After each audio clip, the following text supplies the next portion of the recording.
Star Trek Enterprise, Broken Bow. Written by Diane Carey. Read to you by Chatterbox TTS. Prologue. There was no wind, yet there was a rush. The starship was fast, faster than anything, ever. That was the rule. Just from the speed, the bad guys would be too scared to pick a fight. When they saw it go, then, all of a sudden, just magically couldn't see it anymore, they'd know to back off. Back away, because I'm going, where no man has gone before. Purge, shoo. Sure, it was just a paintbrush, but it made the perfect sound, the soft whisk of a starship's super engines, just the way Jonathan heard it in his head, over and over, the way Dad described the sound, the rush of possibilities. Anything could happen. Space, the final frontier. Dr. Cochrane would be proud of you, Dad said, instead of give me the brush before you paint your own nose. I know the whole speech by heart, Jonathan said. Watch out, you're painting over the cockpit windows. Jonathan Archer glanced up at his dad and muttered, sorry, and drew back the paintbrush. Before them, on the porch table, where Mom hated them to spill anything, was a good reason to spill. The ship was almost finished, a shipbuilder's scale model, one of a kind, because Dad was the builder. Jonathan knew he was the only kid on Earth, in the whole universe, and even on Mars Colony, who had a model like this. It was only his, because Dad didn't need it anymore. Not for planning, anyway. Jonathan surveyed the ventral plates and complained in his head that the dovewing paint didn't quite match the gunmetal of the nacelle housings. But the model wasn't suffering any, except for maybe a little overshoot from his brush on the starboard side. Jonathan was more embarrassed that he might keep the crew from seeing some important thing in space. And let the captain down. Captains had to be able to see everything and know everything. It was the crew's job to help him. Someday I'll be a heck of a crewman on this ship. I'll make sure the captain knows everything. He won't take a step without me. The boy pressed his lips together and didn't say that out loud. He knew what he wanted, and he would get it. Decision made. Sunlight poured through the sunporch windows. San Francisco's skyline glittered and enhanced the light shining on the model of the starship. Jonathan was an important person, because otherwise, why would somebody as famous as his father let him work on the actual builder's model of the starship? Starship. For a few minutes, he and his dad were silent, as Jonathan put touches of the darker gray on the featureless white nacelles. He saw his dad's hand twitch, itching to take the brush away and do this himself, but Jonathan leaned closer, signaling that he was determined to be careful and get it right. This was one of those things parents were just croaking to do themselves, but knew they'd be bad kid raisers if they didn't let their kid try. So Jonathan was ahead. He was almost 10, and he had parents figured out. When's it going to be ready to fly? He asked his father. Let the paint dry first. No, I mean your ship. Dad shrugged, but his eyes gleamed. Not for a while. It hasn't even been built yet. How big will it be? Pretty big. Jonathan immediately began weighing comparisons in his head. As big as a Starfleet troop transport? As big as the Universe Planetarium? Bigger than Ambassador Pointy's ship? Dad opened the can of blue paint, and Jonathan dipped the brush. His name is Sovol, Dad said, and he's been very helpful, and I've told you not to call him that. Get the leading edge of the nacelle. Nacelles, the magic of faster-than-light drive. Zephram Cochrane's big discovery would take men to the stars, us on our own, without any help from pointers. We had it before they found us, so we could take credit for getting ourselves into space. That was fair. We were coming, and they would have to live with it. Billy Cook said we'd be flying at Warp 5 by now if the Vulcans hadn't kept things from us, he dared. He knew he was venturing into sensitive territory now, but an explorer had to gamble. They have their reasons, Dad said, holding back. Then more slipped out. God knows what they are. Jonathan lowered the paintbrush so fast that the stick hit the edge of the table and spat a blue decoration on the ship's stand. He turned sharply, bluntly. What? What reasons? You always say that. You always say, they must have some good reason. But you never tell me what. I'm 10, and it's time. Dad tried not to laugh, then chuckled anyway, and bobbed his brows. You're 9.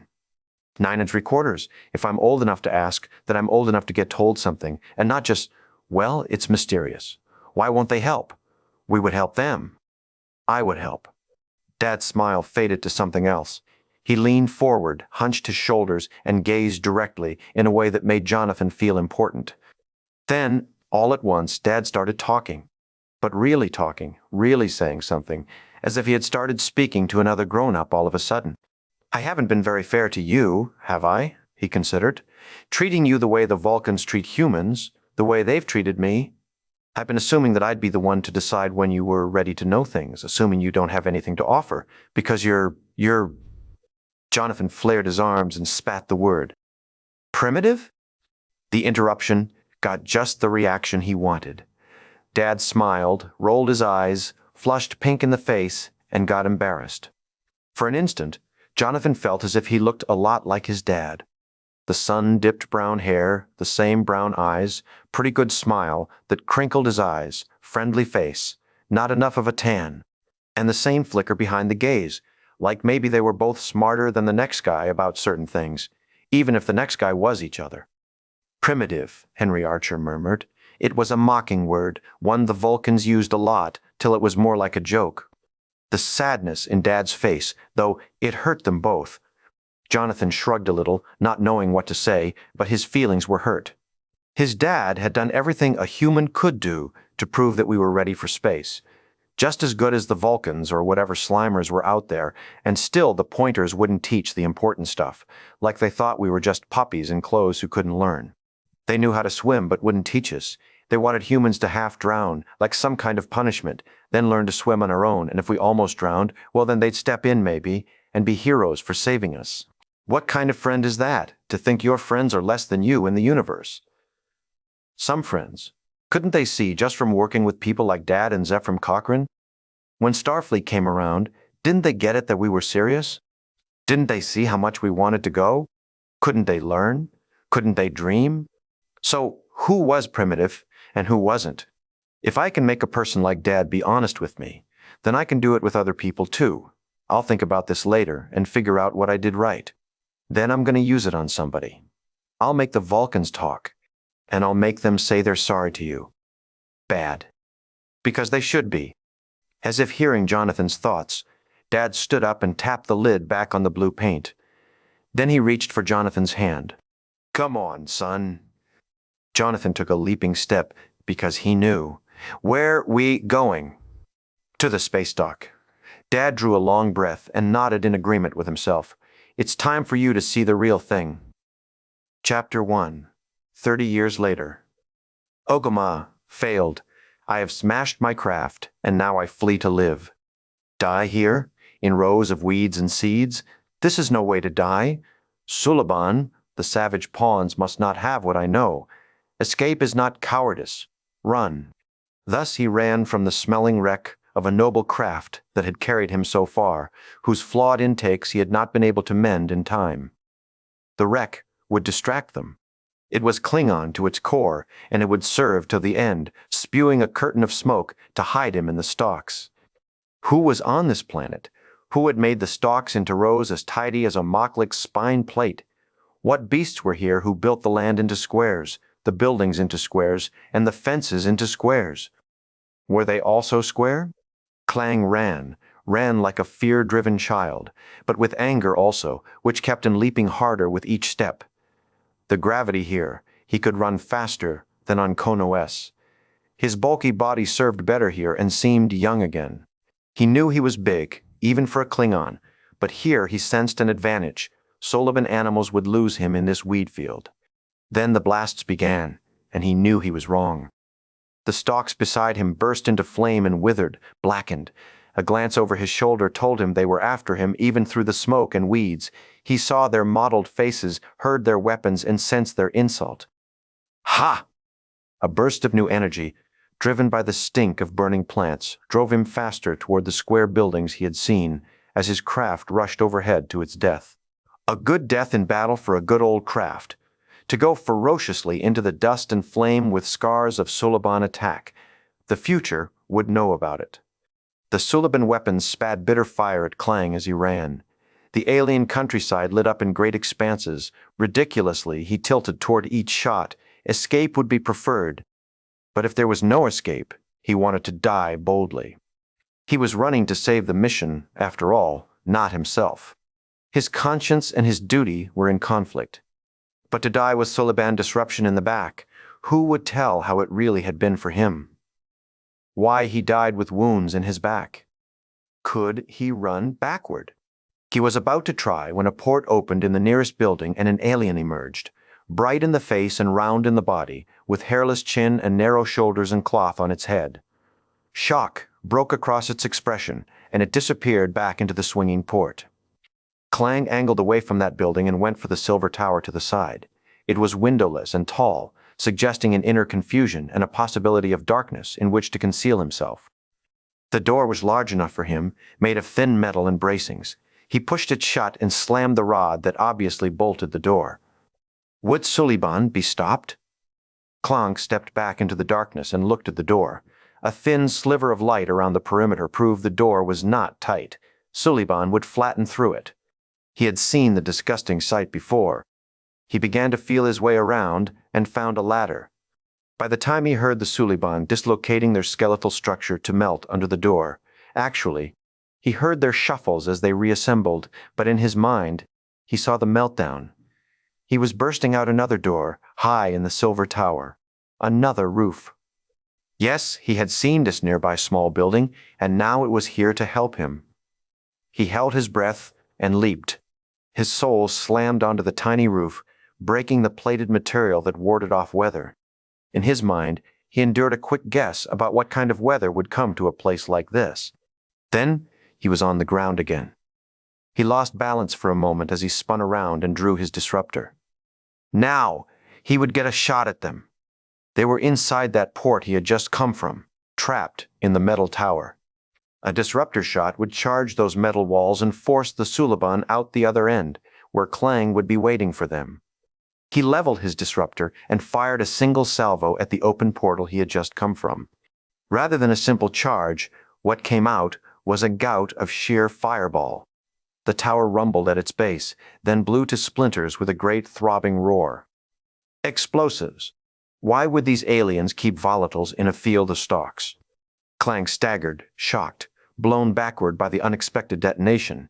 He stared at the instantly burning wreckage and wondered why a simple tower would get a noble death just for hiding volatiles. But the Suliban would have no more interest in him. Not those two Suliban. Toprider. Momentarily confused, Clang stumbled and turned to see the slope-shouldered alien now standing 2 steps from him, with a weapon aimed at Clang's breastplate. "I mean it," the alien cried. Clang tried to make sense of the sounds, which seemed to have some Klingon inflections, but he made much more of the stance. Rognu fash, go fash, man, ju bash. Would the alien understand his warning? The alien's face crinkled. May of Nodea mitcher sning mate guarantee I nawao tuzis. Why had this creature interfered in the quarrel of others? What kind of people were these? In a rage of insult and irritation, Clang slapped his thighs and ranted, "Hitch gahash! Waj do!" He was about to spit out his further opinion when the alien proved him completely wrong by opening fire. An energy stream bolted from the weapon and caught Clang in the chest. As he sailed through the light and bright air to the place where he would die in the stalks, he silently thanked the interesting alien for a wound in front. At least future ages would know he hadn't died running. Chapter 2. Starfleet Space Dock. Earth Orbit Space Dock was a technological wonder. Built in space of geodesic parts assembled on Earth and expanded to full size in space, the shimmering silver dock soared in orbit around a glowing blue planet, marbled with white clouds, an image almost religious in its mystical beauty. Within the enormous open structure buzzed a tiny work pod, moving like an insect around the elegant, gray-blue body of the planet's first, faster-than-light deep space cruiser.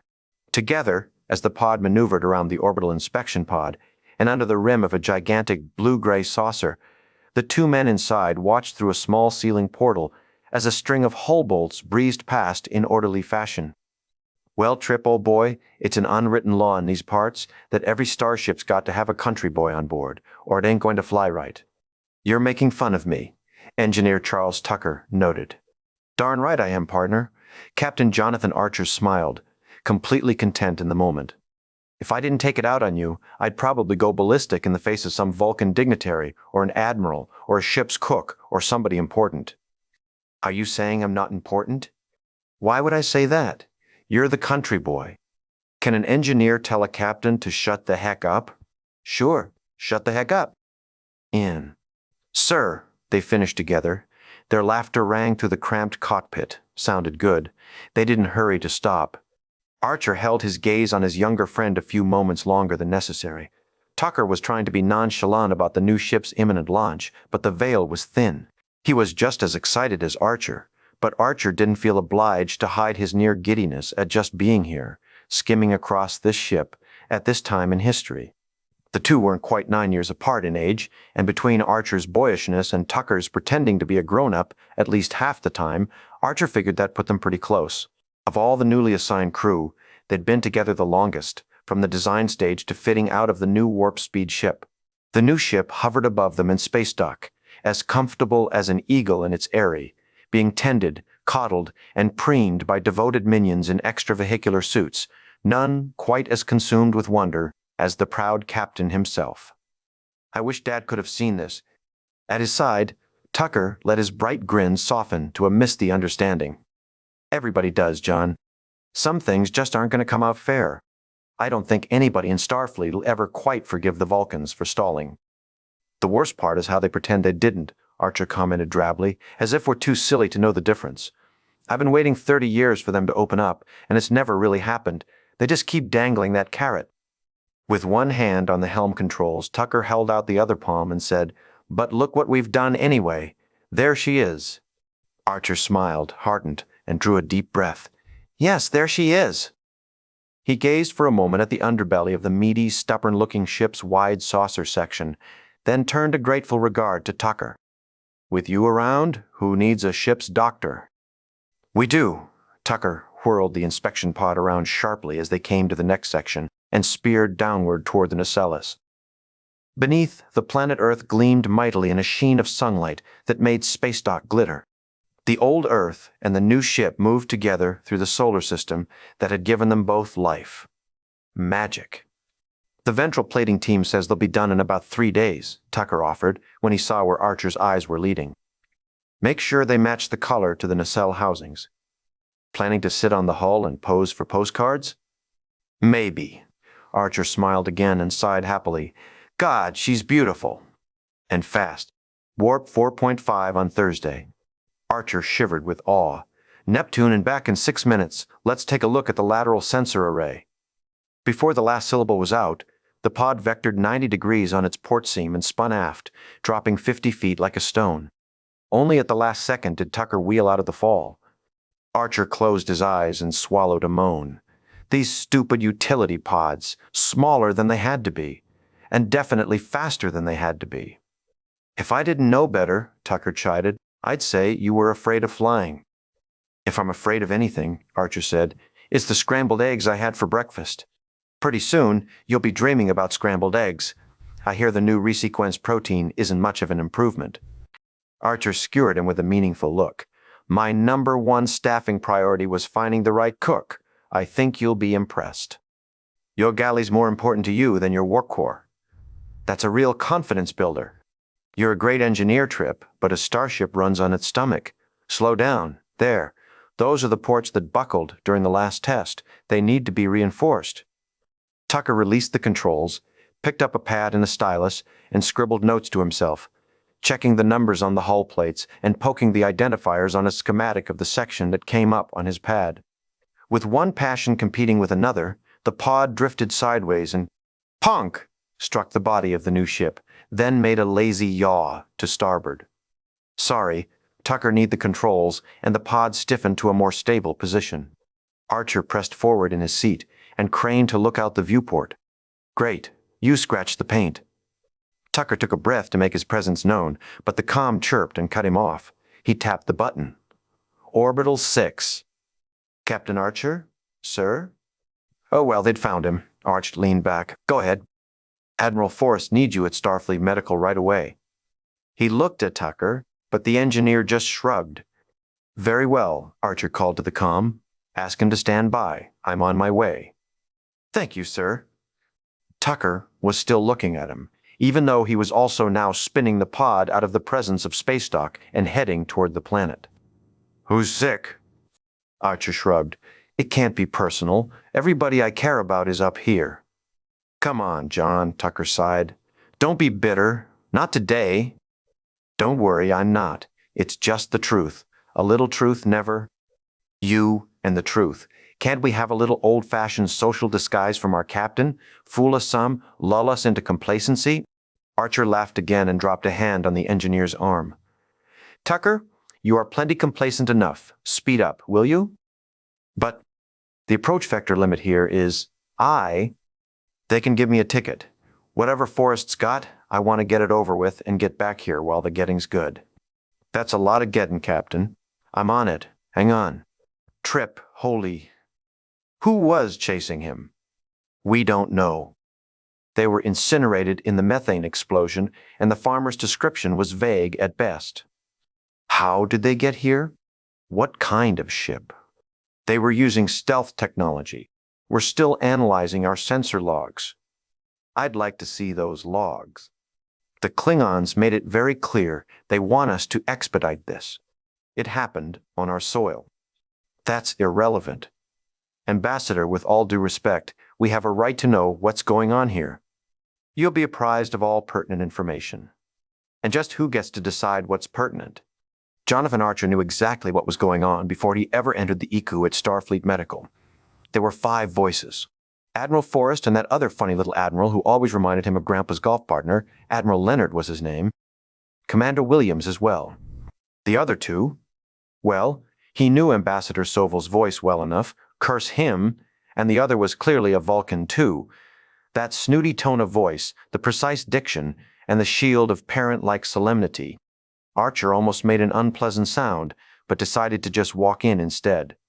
Probably the same effect, no end of corporators, where hire a varial. He was still in civilian clothes, but he didn't care. If they wanted formal, they could invite him to a dinner party, not demand that he interrupt his shakedown inspection to visit a sick. What the hell was that? I was that big, that's what, and noticeably hairy. And toothy. The massive humanoid form was hooked up to just about every contraption this place had to offer. Life support? Was it dead? Admiral. He spoke directly to Forrest and made eye contact with the other 2 humans, deliberately leaving out the 2 Vulcans, who now gazed at him with mixed disapproval. John, I think you know everyone, Forrest mentioned, whether it was true or not. Not everyone. Archer studied the big sick guy through the isolation window. Admiral Leonard tried to help. He's a Klingon. A Klingon, one of the Vulcans corrected. Archer looked at the Vulcan, picking up an underlying joy in correcting a human admiral. Now he remembered this one, Ambassador Taz. He started to say something, possibly rude, when a movement behind the 2 Vulcans caught his eye. Another Vulcan. A woman. Wasn't anybody going to introduce her, or were the Vulcans so advanced that courtesy didn't involve women?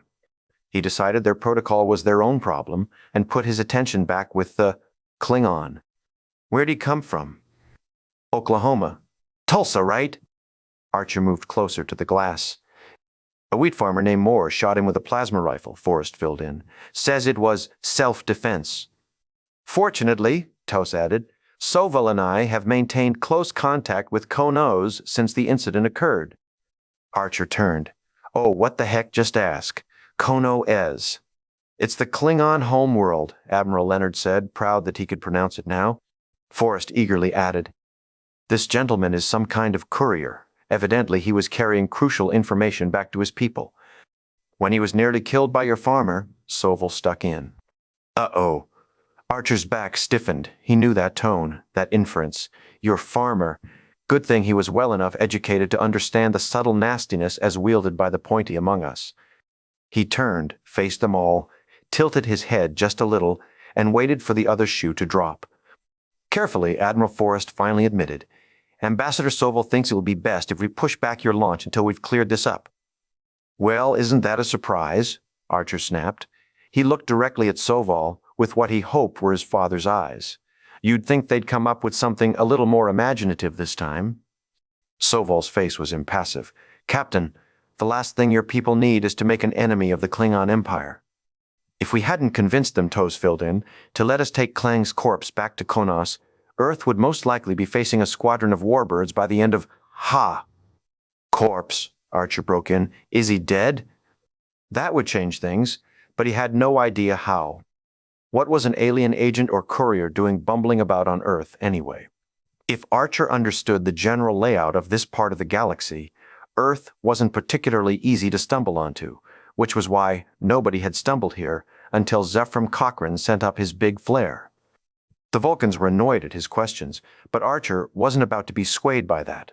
Where was it written that humans had to be polite and accommodating to Vulcans and everybody else, but nobody felt obliged to be polite back?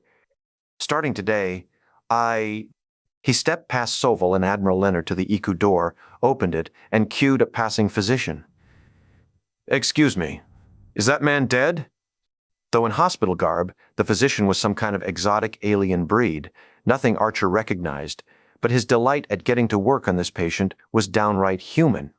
His autonomic system was disrupted by the blast, but his redundant neural functions are still intact, which...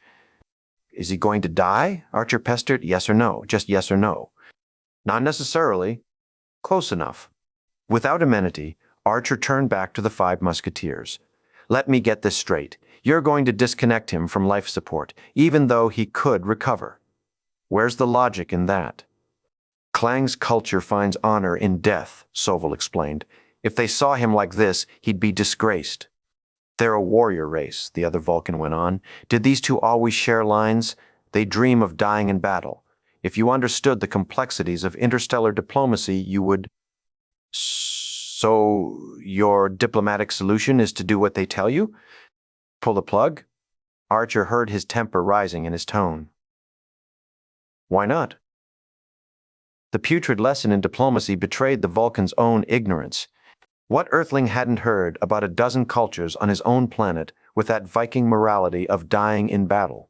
It wasn't exactly new, and Earth was only one planet. So the Klingons carried it to an extreme.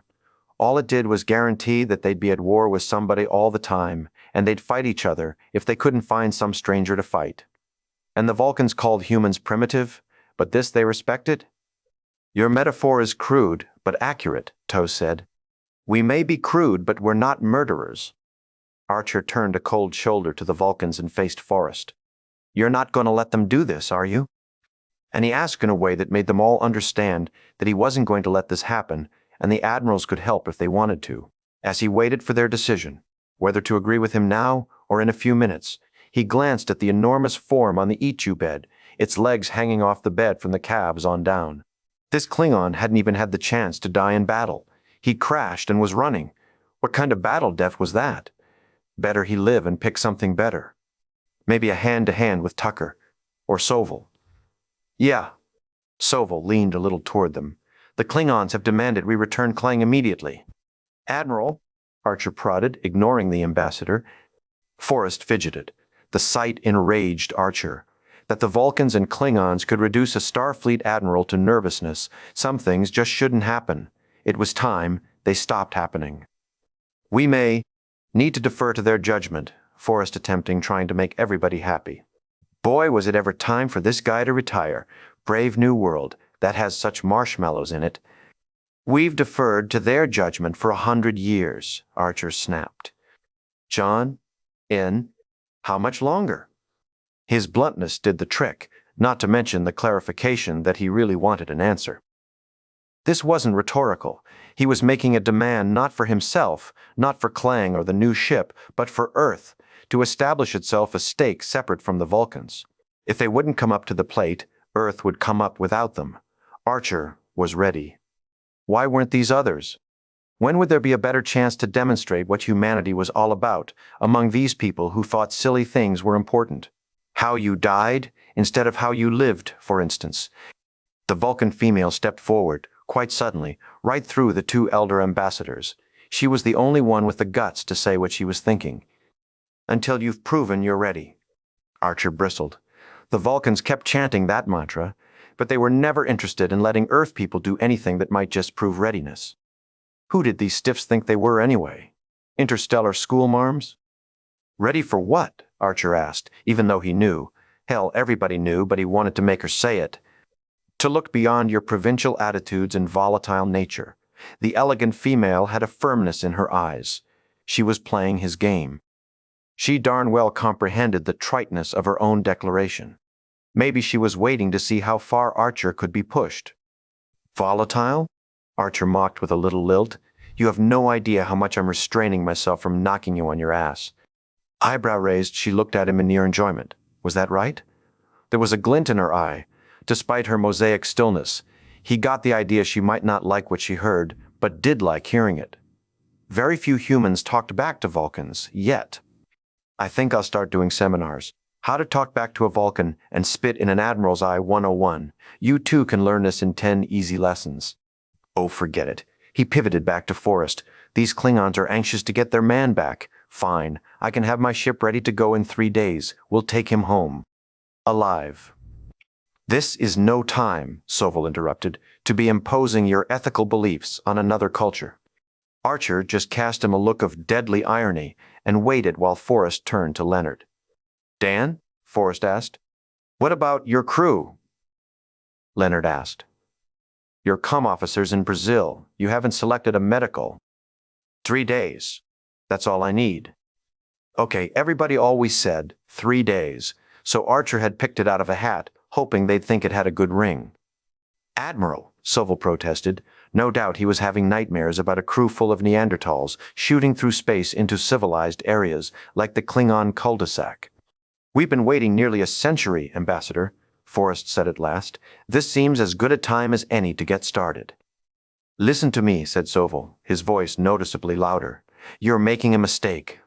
Archer's reply was calm, but there was no mistaking the condescension. When your logic doesn't work, you raise your voice. You have been on Earth too long. The debate was over. Forrest had found what might be his last tidbit of resolve and made a decision. Archer tried not to puff up too much. Not too much. The female was watching him. Well, maybe puff a little more. Oh, there they went. The renowned, ultra-sophisticated, civilized, non-primitive Vulcan turn and stalk in a huff. Archer almost smiled but managed to bury it. Score 1 for the amoebas. Forrest waited until they were gone, then winked at Leonard and spoke to Archer. I had a feeling their approach wouldn't sit too well with you, John. Don't screw this up. Archer restrained his comment. The last part must be meant as a joke, because nobody would say it to a captain and be serious. Maybe Forrest had invited him here just to provoke this very outcome. Possible? Was there some deck officer in the old boy yet? Better give him the benefit of all doubts and not fiddle with success. Archer just smiled and pretended to get all messages. As Forrest, Leonard, and the rather bewildered Williams exited the ICU window chamber, muttering a discreet continuation of the whole argument, Archer moved to the glass partition and rapped a knuckle on the window. The alien physician and a couple of nurses flinched, looked at the equipment, then noticed Archer motioning. He gestured to the alien. Psst, come here. The young alien paused. Me? The labyrinth glowed dimly with mysteries and technology provided by even more mysterious presences. The room was bisected by a huge archway that contained unexplained energies, a rippling barrier between here and elsewhere, unidentified, a crossroads between the concrete here and the vague there. Silik stood on one side, in the here, at the podium that sent pulses of energy through the archway to identify him. He was Suliban, a senior of the Cabal, here reduced to childhood by the being who floated on the other side of the archway. The creature there was as unidentified as the place from which he broadcast himself. They were a mere arm's length away, but they were separated by the ages. Silik felt the privilege of his position eaten up by the smallness of his power. Where's Clang? The milky being in the portal spoke. There was a precho that obscured the creature's words. Even his form was obscure, though he had a head and arms and legs like Silik, like most of the creatures who had achieved intelligence in this galaxy. But perhaps that creature wasn't in this galaxy. Anything could be true, and Silik was at this person's disposal for facts or deceptions. As he stood here, A lifetime's achievements in the Suliban Helix were subordinated to this glowing individual beyond the archway. The humans have him, Silic provided bluntly. Did you lose anyone else? 2 of my soldiers were killed. His jaw grated tight at this report. One of them was a friend. Can you prevent it? Coldly, the creature said, our agreement doesn't provide for correcting mistakes. Recover the evidence. The precho was both intoxicating and maddening. These ghost-like creatures had all the advantages. They had technology, which they dangled before the Suliban, a chance for enhancements far beyond the foreseeable future of technology. They wanted to tamper with things. The Suliban were their conduit. Silic wanted what they could give, but he disliked catering so much to them without any return of respect. What choice did he have? They had all the power and all of time on their side. I will, Silic said. I promise you. When will we speak again? The figure beyond the archway seemed to enjoy this part of their conversation whenever it came. He liked speaking of time as a plaything, as his pet. Silic could only stand by and be told yet again what he had heard before. Don't be concerned with when, the ghost said. And the creature vanished without the slightest hint of ceremony. The radiant energy subsided to a simple haze. The archway disappeared. Once again, Silic was alone in the labyrinth, thinking about losses and gains, and wondering which the Suliban would have in the end. Chapter 3. M.R. Mayweather, don't stand too close to that contraption, please, lest we lose a bit of you. Don't worry, Mr. Reed, I'll be tending all the bits of me. To be sure. New technology is always perfect from the start. Malcolm Reed held his concern in check, but was quite prepared to drop his Lord Nelson persona and knock Travis Mayweather right off that platform if any bit began to sparkle. Such a nightmarish miracle, this. All right, now you really must stand clear. We're receiving a clearance to, what's the word they decided upon? Riem? Beam. Mayweather's cocoa complexion glowed a little in the overhead prism lights that would soon show themselves as more than conveniences. Amazing. The group dynamics assessments they undertake to select descriptive terms for the unimaginable.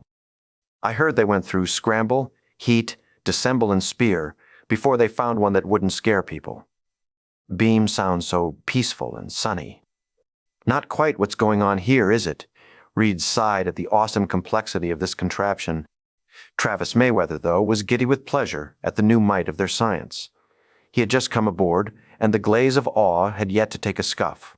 It would be his privilege to be the first command watch helmsman of this ship, and he knew his name would probably go down in a few history books. Reed contained his approval with proper British reins, but was secretly pleased at a shipmate's delight and fulfillment. Mayweather looked particularly stylish in the Starfleet dark blue jumpsuit, with its geometrically drawn shoulder piping. Reed liked the uniform design. Simple, comfortable, easy on the eye, yet just military enough to make everyone stand properly. He wished they would bring back hats. In any case, soon they would all be fulfilled, for they were all privileged. As armory officer, Reed's duties would be rather less glamorous than Mayweather's, but had the potential to be more satisfying in the large picture. Ah well, time would tell whose stories might live on. Until then, it was their charge to make this interesting gadget functional to their purposes. He stepped to the control island and flipped a toggle. Very well, Dockmaster. We're ready for you to engage the transporter. Roger, shipboard. Are you standing clear of the platform? Reed glanced at Mayweather, who backed up 2 more steps and shrugged. That's affirmative. He too stepped back but commented, either this gentleman is paranoid or psychic, both useful traits, I should imagine. The hairs on his skin began to shiver even before the lights on the platform changed. The transporter chamber quickly became a receptacle of patterns and flashes that made Reed wish there were some kind of partition to protect them. This thing must be giving off some kind of ray or contaminants. How else could it work? So much scrambling energy simply had to radiate. But they said it didn't. The royal they. He and Mayweather watched, each guarding his expression, as containers of various sizes formed inside the chamber, bathed in glitter and fanfared by an ear-splitting whine. Let's hope something's done about that squawk, Mayweather commented over the noise. I shall send a memo. Reed glanced about and scanned the control island after the whine had stopped and the lights had faded. He didn't really believe it was completely safe to stand up there. What if someone hit the wrong button on the other end? He controlled his apprehensions and led the way onto the platform, which now contained a clutter of cargo kegs that moments ago had been miles away. Despite the skittishness of the contraption and the doubtful nature of its methods, the transporter was indeed a magical gift from humanity to itself, a fulfillment of dreams from travelers from ages untold. To wish to be there, then to be there? I heard this platform's been approved for biotransport, Mayweather said, as he pushed the receiving authorizations on the side of each container. I presume you mean fruits and vegetables, Reed drawled. I mean armory officers and helmsmen. Reed accommodated him by touching his own uniform front with an expression that said, Moi? I don't think I'm quite ready to have my molecules compressed into a data stream. They claim it's safe. They claim it's safe. Do they indeed? Well, I certainly hope the captain doesn't plan on making us use it. Don't worry, from what I'm told, he wouldn't even put his dog through that thing. Reed opened a canister and was engulfed in frustration that changed the subject. This is ridiculous. I asked for plasma coils. They sent me a case of valve sealant. There's no chance I can have the weapons online in 3 days. We're just taking a sick man back to his homeworld. Why do we need weapons? Didn't you read the profile on these Klingons? Apparently, they sharpen their teeth before they go into battle.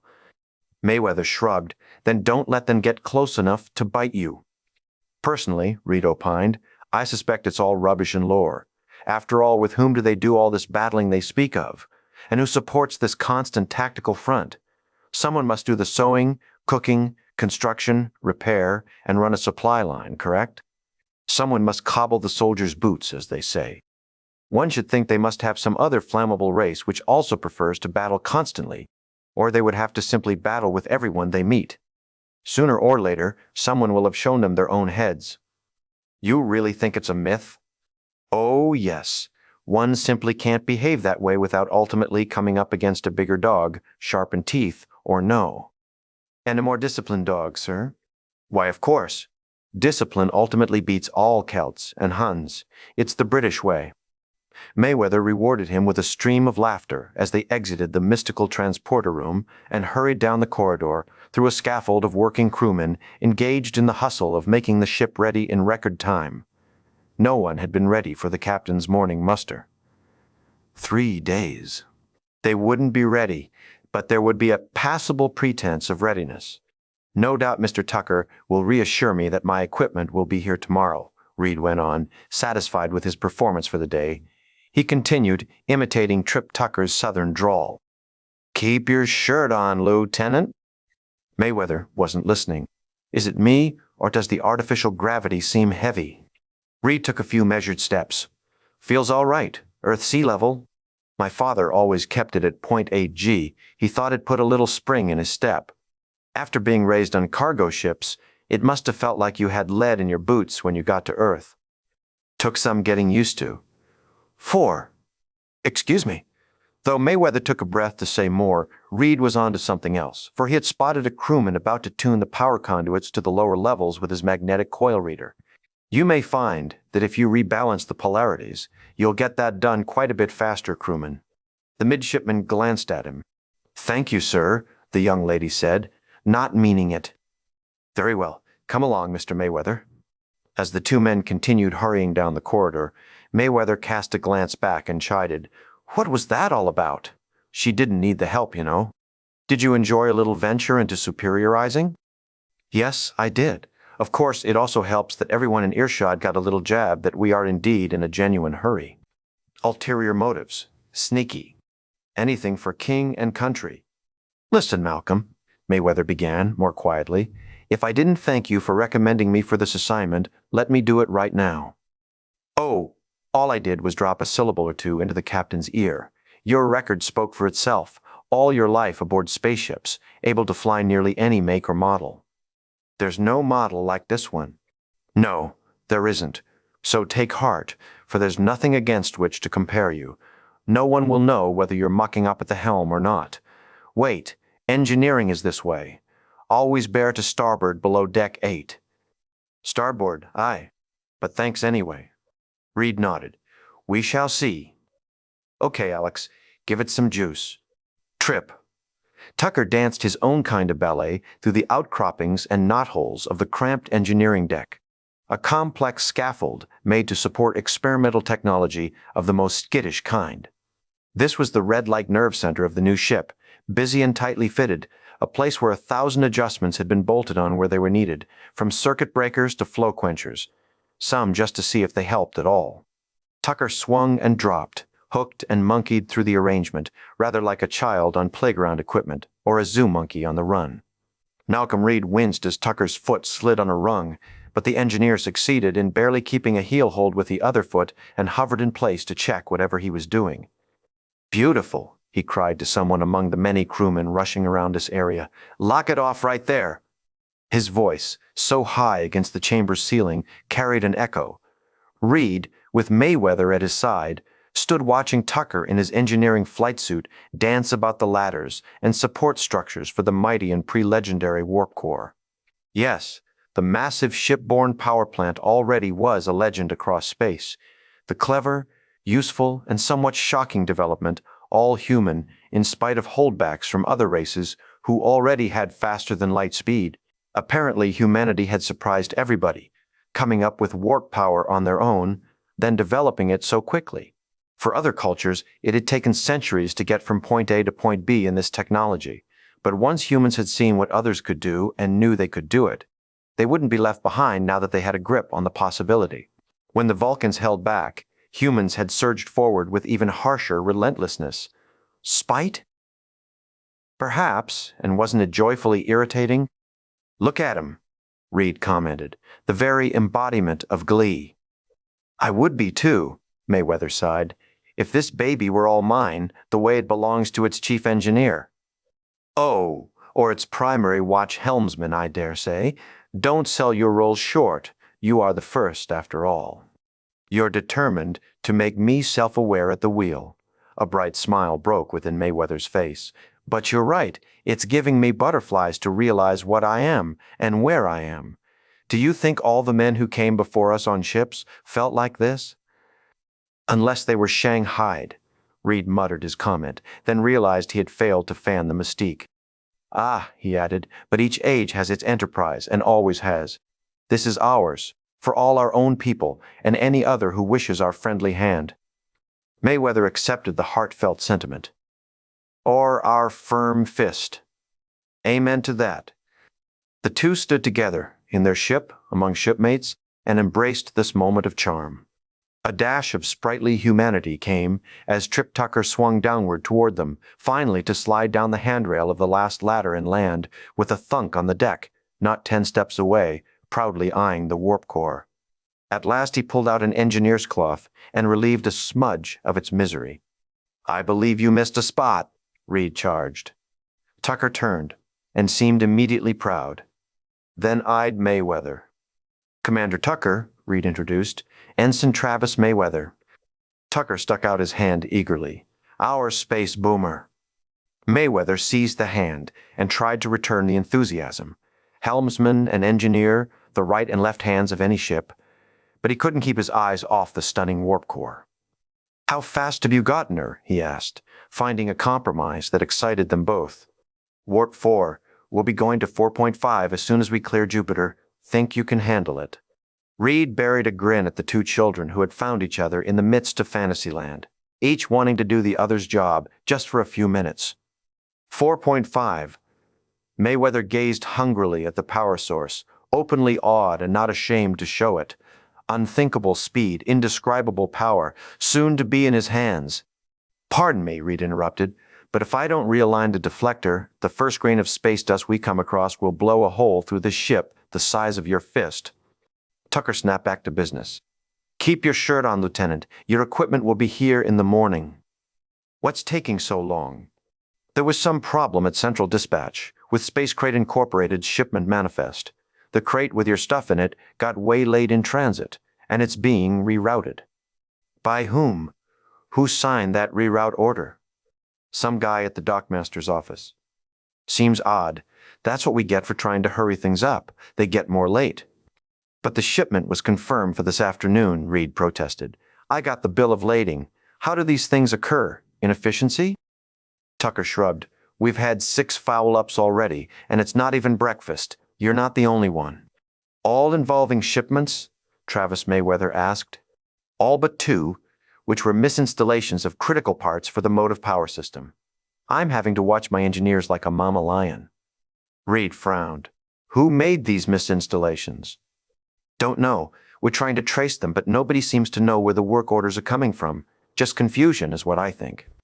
Well, I don't care for that at all. Where's the captain? Oh, him. Tucker shrugged again.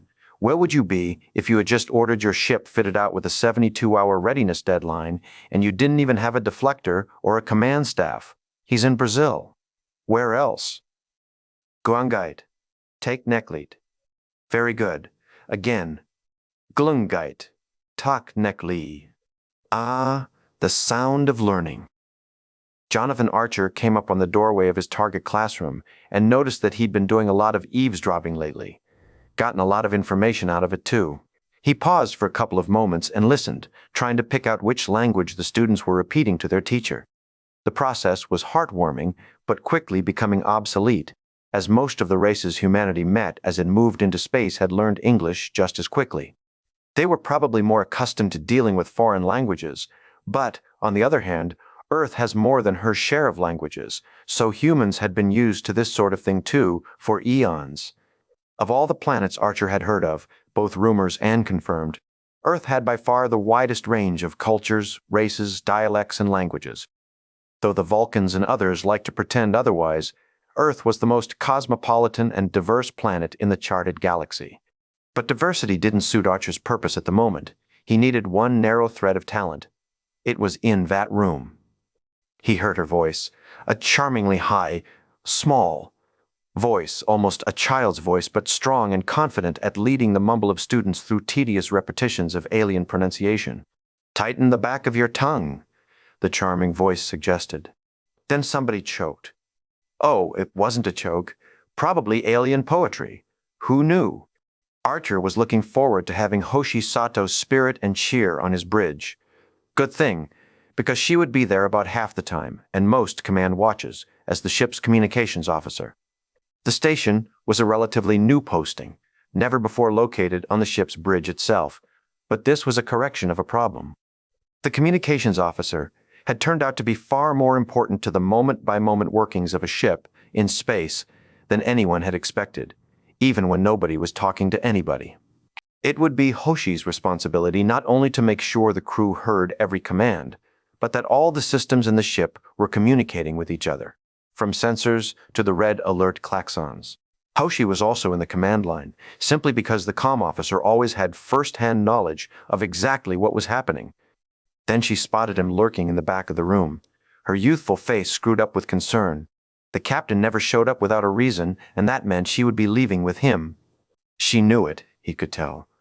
But he could also see protest rise in her almond eyes. She would try to talk him out of whatever was about to drag her away.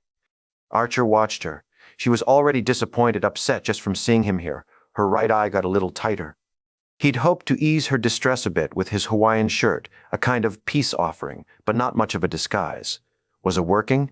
Big flowers in uncaptain-like colors, jeans and tennis shoes, about as passive as wardrobe could get. Archer rubbed his hands and tried not to appear as self-conscious as he felt. The shirt he liked, but interrupting a class wasn't so pleasant. He felt like a tardy kid. Keep trying, the young lady said to her chanting pupils. She kept her eyes on Archer. I'll be right back. As if stepping through a looking glass, she came out of the classroom and skewered him with a pure glare. You're not here, are you, sir? Not here. Her voice was musical and happy despite her annoyance. Archer smiled. Well, he said, you're here, so I had to come. Here. Outside, please. Outside was a jungle garden. For all its wildness, it was, in fact, artificial. Everything here was native to Brazil, but had been brought here and nurtured in this domed university under controlled environments. The eerie part was how real it all looked. The only telltale element was the smell. No rot.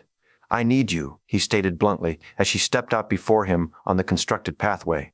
You promised, she moaned. I took this job because you promised I could finish. There are 2 more weeks before exams. It's impossible for me to leave now. Archer managed not to groan at her flimsy excuse. You've got to have someone who can cover for you. He avoided commenting that it was just a foreign language class and she might have to rearrange her priorities to a more galactic mentality. No, probably not the thing to say right now. If there were anyone else who could do what I do, she said, you wouldn't be so eager to have me on your spaceship. She had him there. She had him there. Hoshi, he began, but didn't finish quickly enough. Captain, I'm sorry. I owe it to these kids.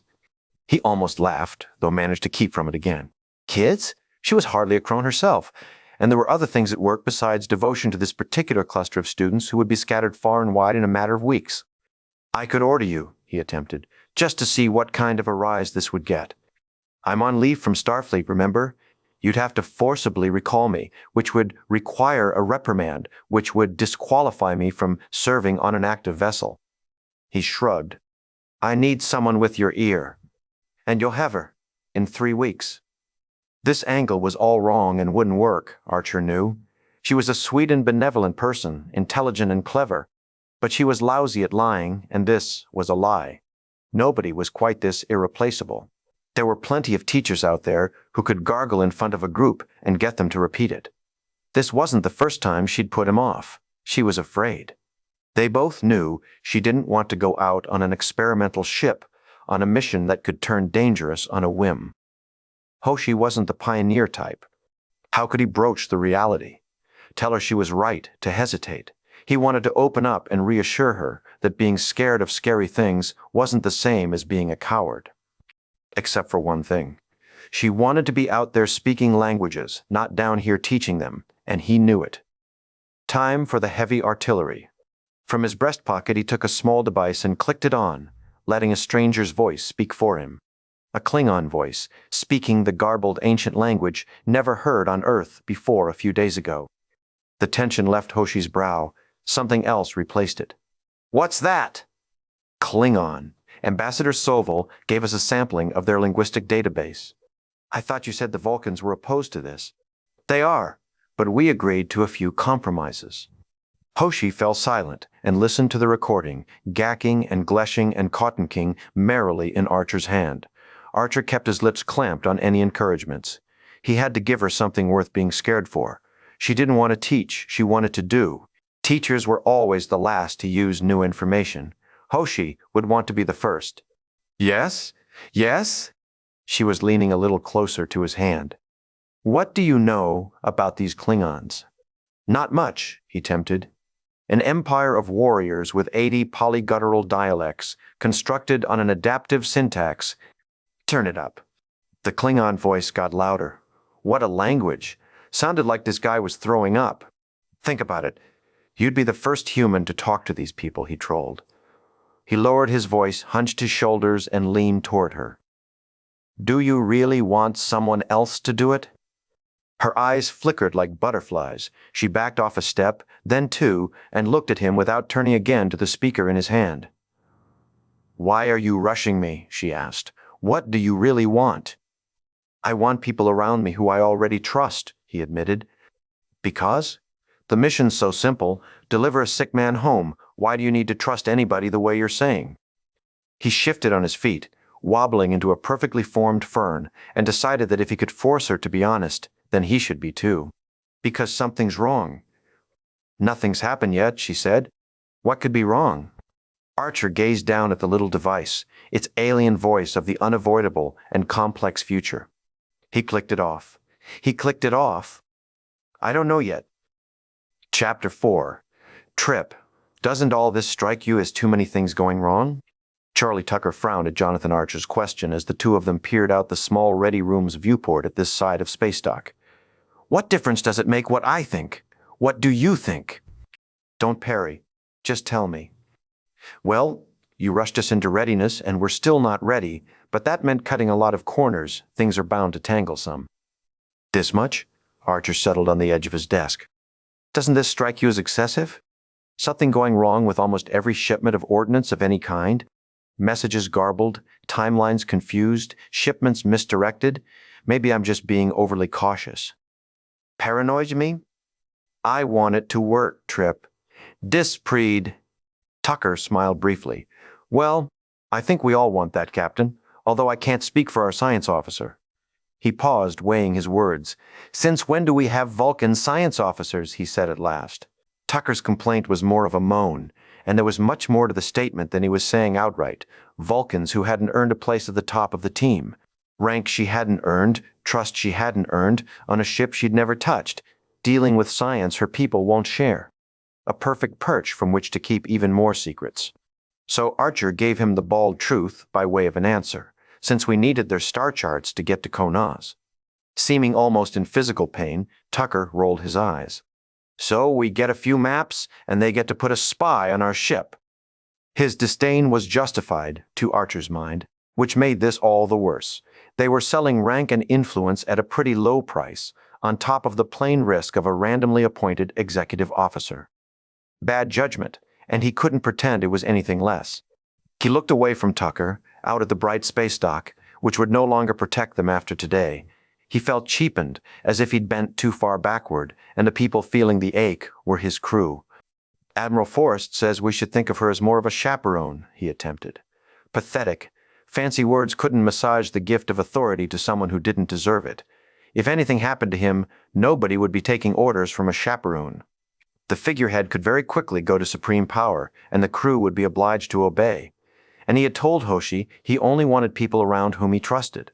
What would he say to her about this? I thought the whole point, Tucker rasped, was to get away from the Vulcans. 4 days there, 4 days back, then she's gone. In the meantime, we're to extend her every courtesy. Trip. Tucker groaned low in his chest.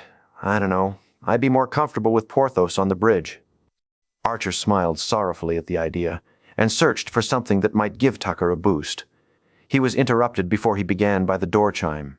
His spine snapped straight. Here we go. Come in. No time to let the red flush go out of his face or the burn out of Tucker's eyes. There she was, coming in from the bridge on which she didn't really belong. As if to rub in the insult, she was wearing a Vulcan commissar's uniform. Or would it be worse if she were wearing a Starfleet uniform? She offered Tucker not so much as an elevator glance, and handed a pad to Archer. This confirms that I was formally transferred to your command at 0800 hours, reporting for duty. He took the pad and gave it a cursory once-over, because she expected him to. He took the moment of silence to listen to the steam coming out of Tucker's ears and hoped it would wane. When he looked up at T'Pol, her nose was wrinkled, her neck stiff, and her eyes shifting back from a brief shot around the room. Is there a problem? He asked. No, sir. Oh, I forgot.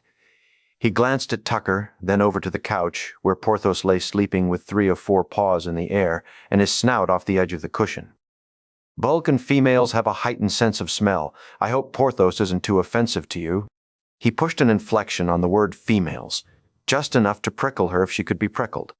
The Vulcans were always prancing about how they had heightened this and heightened that, so he winged her with one. His goading seemed to ease Tucker's posture. The engineer relaxed some and took joy in this discomfort for the pretender. I've been trained to tolerate offensive situations, T'Pol announced. Tucker perked up. I took a shower this morning. How about you, Captain?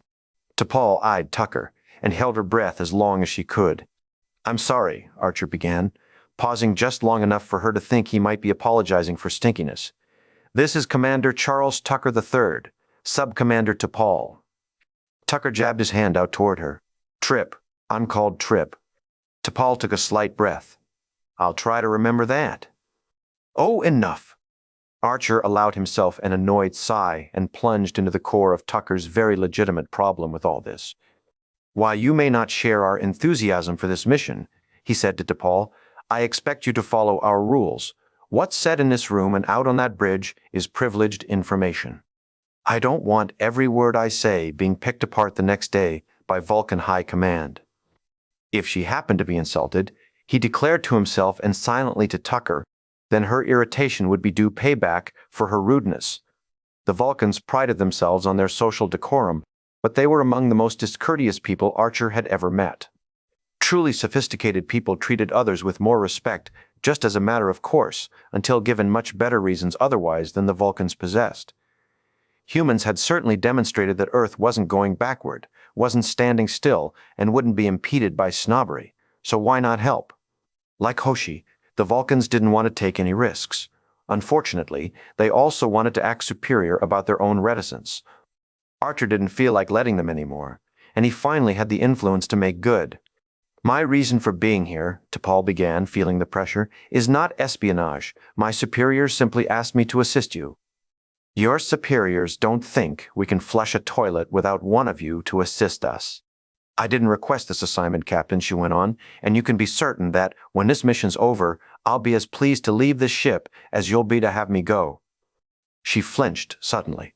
Porthos had moved off the couch and was at her leg, sniffing her knee. If there's nothing else, she said stoically. Porthos, Archer scolded, but he had waited 5 seconds longer than he would have with anyone else on the business end of that soppy nose. The dog cast him a glance, then moved back to his couch. That'll be all, Archer said. T'Pol seemed for a moment to be unsure whether he was addressing her or the beagle. Good. Over there, Tucker had sidelined himself, with his arms folded and his shoulder blades pressed against the viewport, and said nothing, as T'Pol turned and left the ready room, heading to the bridge, which she now had a legitimate right to occupy. The door slid shut. The ready room fell to silence, except for the faint whirring of the vents with a gush of fresh air. When Archer turned, Tucker was watching the vent port with an accusatory glower. What do you think? Archer asked. I think I ought to lube that fan. About her? Trip, what do you think about T'Pol? I think she likes us as much as I like her, and welcome to it. Archer eyed him. Tucker eyed back, and after a moment they both blurted, Sir! Archer laughed, and was relieved when the engineer finally did, too. They were stuck with the situation, and began here and now to make the best of it. Command didn't mean everything necessarily went Archer's way. This was one of the examples of how the new ship and this whole mission really weren't all his yet. He hadn't proven himself. The ship hadn't. Maybe later both would have the influence to tell offensive interlopers and political hacks to find some gravitons and go fly a kite. That time hadn't come. He made a silent vow to himself and to Tucker that it certainly would. You think she's really a spy? He asked. Probably, Tucker said. If you think she's not going to go back to whoever and tell them how we handled ourselves, then you're more naive than I know. No, I'm kind of hoping she does that, actually. Me too. Do I think she's here to steal technology or sabotage the ship or screw us over somehow to botch the mission? Well, no. I don't guess I figure that. Yet. It's not enough of a mission to botch, Archer agreed. We're delivering a guy from here to someplace else, returning a Klingon national to his home space. It's a gesture of goodwill, and also to show what we can damn well do on our own, with or without anybody else's favors. He reached down to scratch Porthos on the top of his head, in the little bump where the dog brain was kept, and wished himself the same kind of peace. The Vulcans may be queasy about helping us, but I honestly don't think they're out to hurt us. I don't think they'd actively wreck our advancement, once we prove we can get there.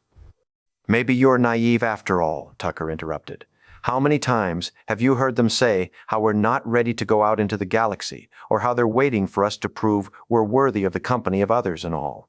What if they don't think we're worthy yet, and they decide to slow us down some for our own good? I mean, John, I'd be lying if I told you that woman doesn't make me nervous being here all of a sudden, out of nowhere.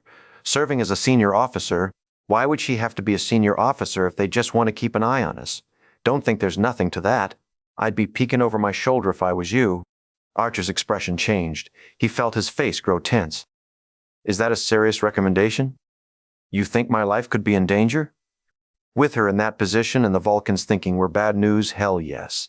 Vulcans can be just as devious as anybody, and you'd have to be a sponge to think they couldn't. Archer nodded charitably.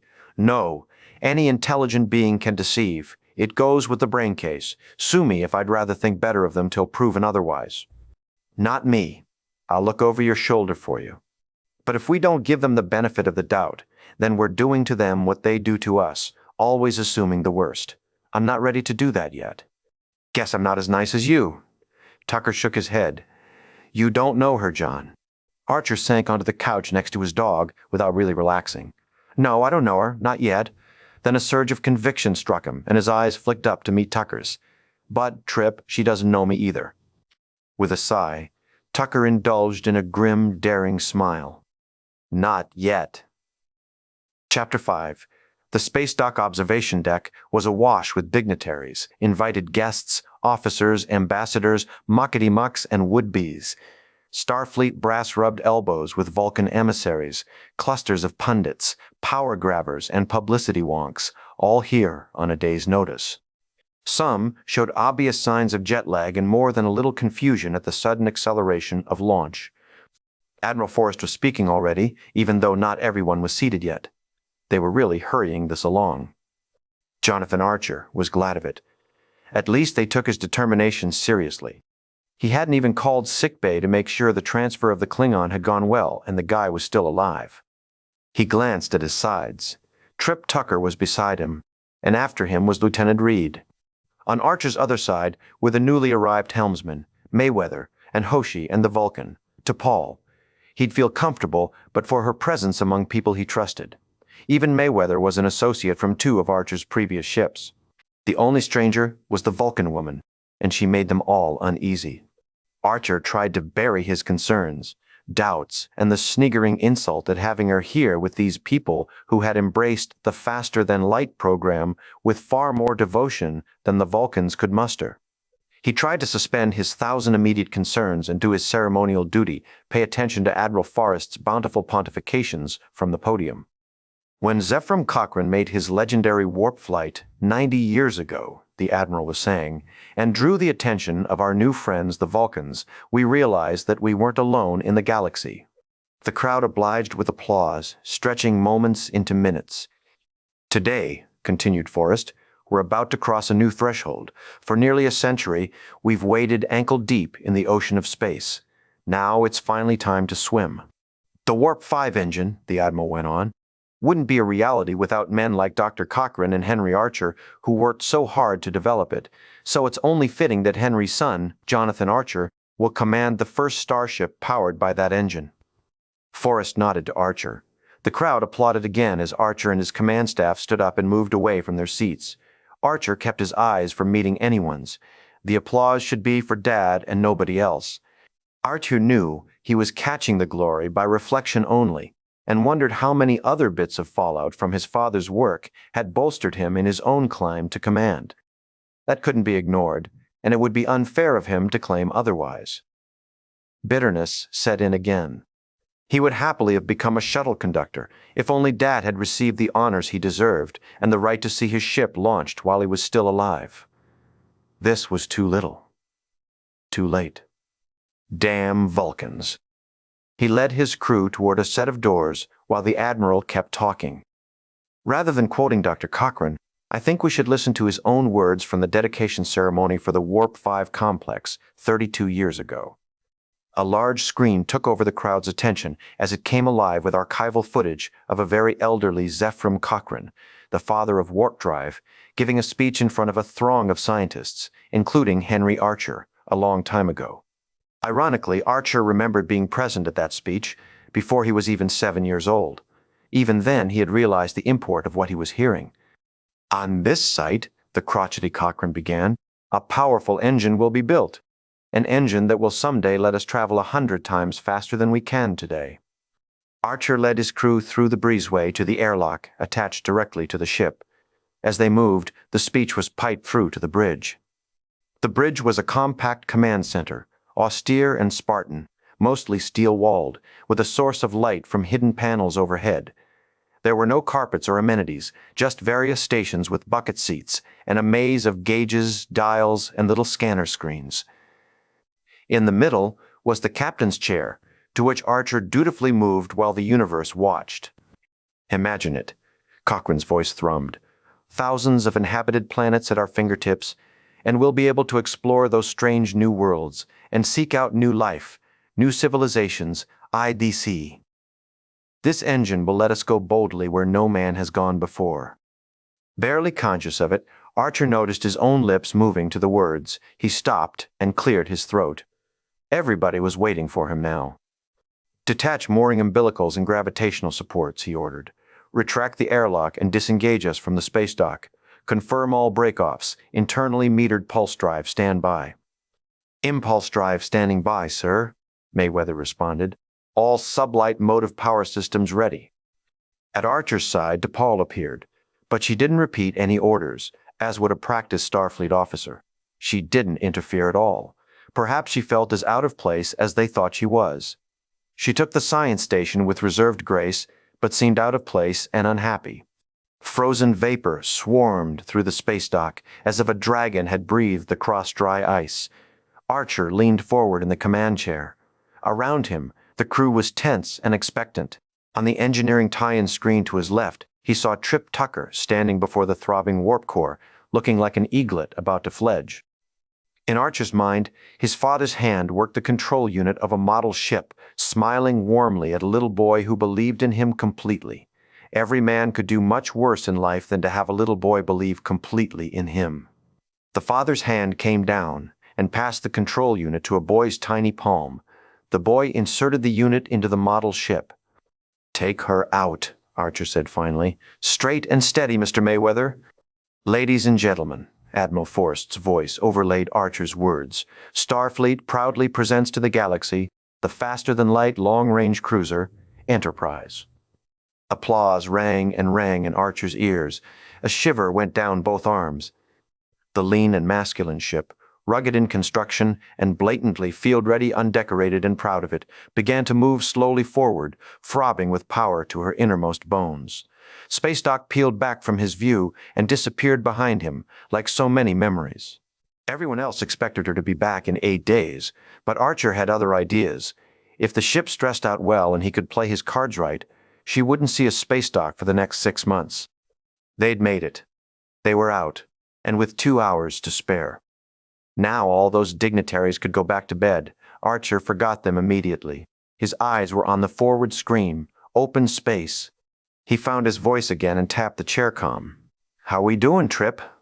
Behind Trip Tucker's voice, the warp engines pulsed at full power.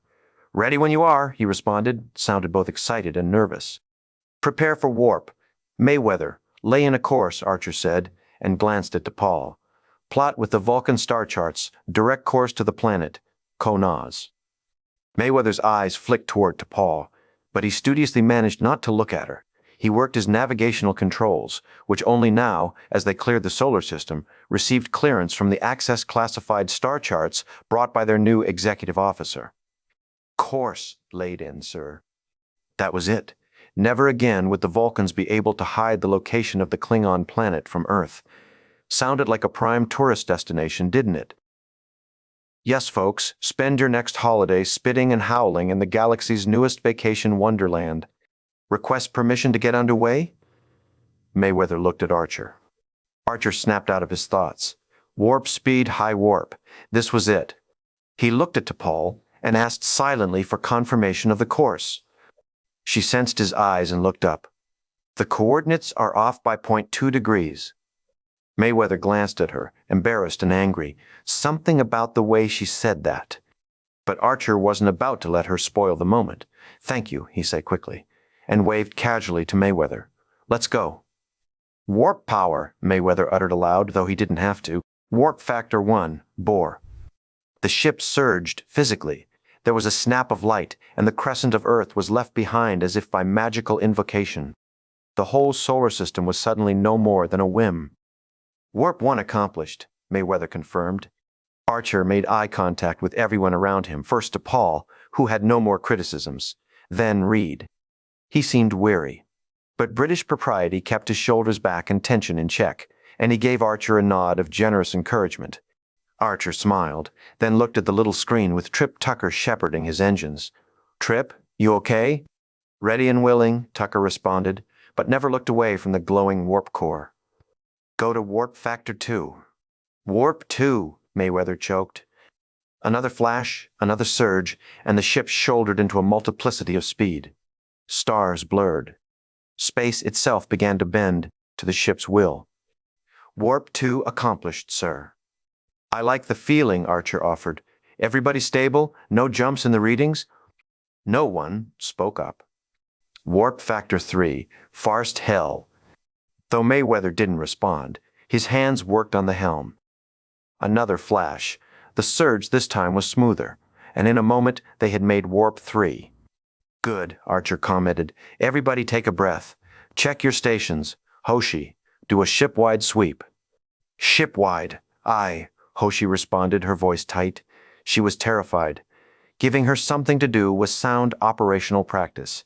He'd have to make sure she wasn't idle at times like this. Let's have warp 4. Helm. He barely felt his own voice. Pushing it, yes. He should have cruised at warp 2 for a day. He didn't feel like waiting. He wanted the first log entry to read immediate high warp. Somebody gasped, but he wasn't sure who. Probably Hoshi. Couldn't be T'Pol, right? Or Reed. Not that it mattered. They were all gasping on the inside. Respond to me, Travis, Archer steadily insisted. Oh, yes, sir. Warp factor 4I. Sorry. No problem at all. Doing fine. Feels pretty good, actually. Hear that warp hum? I like that. His casual conversation seemed to help them all. The power systems whined some at this higher challenge. Lights flashed on several consoles, but nobody called an end to it. Anyone at any station could have stopped the progress with an alarm warning. Unless they were at battle stations, even Archer would have a hard time explaining pushing beyond stress once he got a stop warning from one of the crew, almost anywhere on the ship. No one spoke up. In fact, they were eerily quiet. Hoshi's communications board flickered with green lights from systems deep in the ship's fibrous flanks. Warp factor 4, Mayweather uttered. Accomplished, Captain. All systems report stable. Helm is steady. Trip? On the engineering monitor, Tucker finally turned to meet Archer's expectant eyes. We're all go down here, Captain. Flow over the dilithium crystals is even. No flux on the power ratios. She looks good. Congratulations, Trip, everybody. Let's cruise at warp 4 for a while and see how she does. All hands, standard watch rotation for the next 22 hours. T'Pol, how would you like to try the con on for size? She looked up, startled. Yes, he'd managed to fluster her. Clearly, she hadn't expected to take command at all. She knew she was just some kind of figurehead here, and had probably hoped to stay pretty much to what she knew at the science station. But if the rest of the crew had to endure trials, then so did she. After all, she could have stayed on a nice Vulcan boat if she wanted passivity. Archer stood up, offering the hot seat.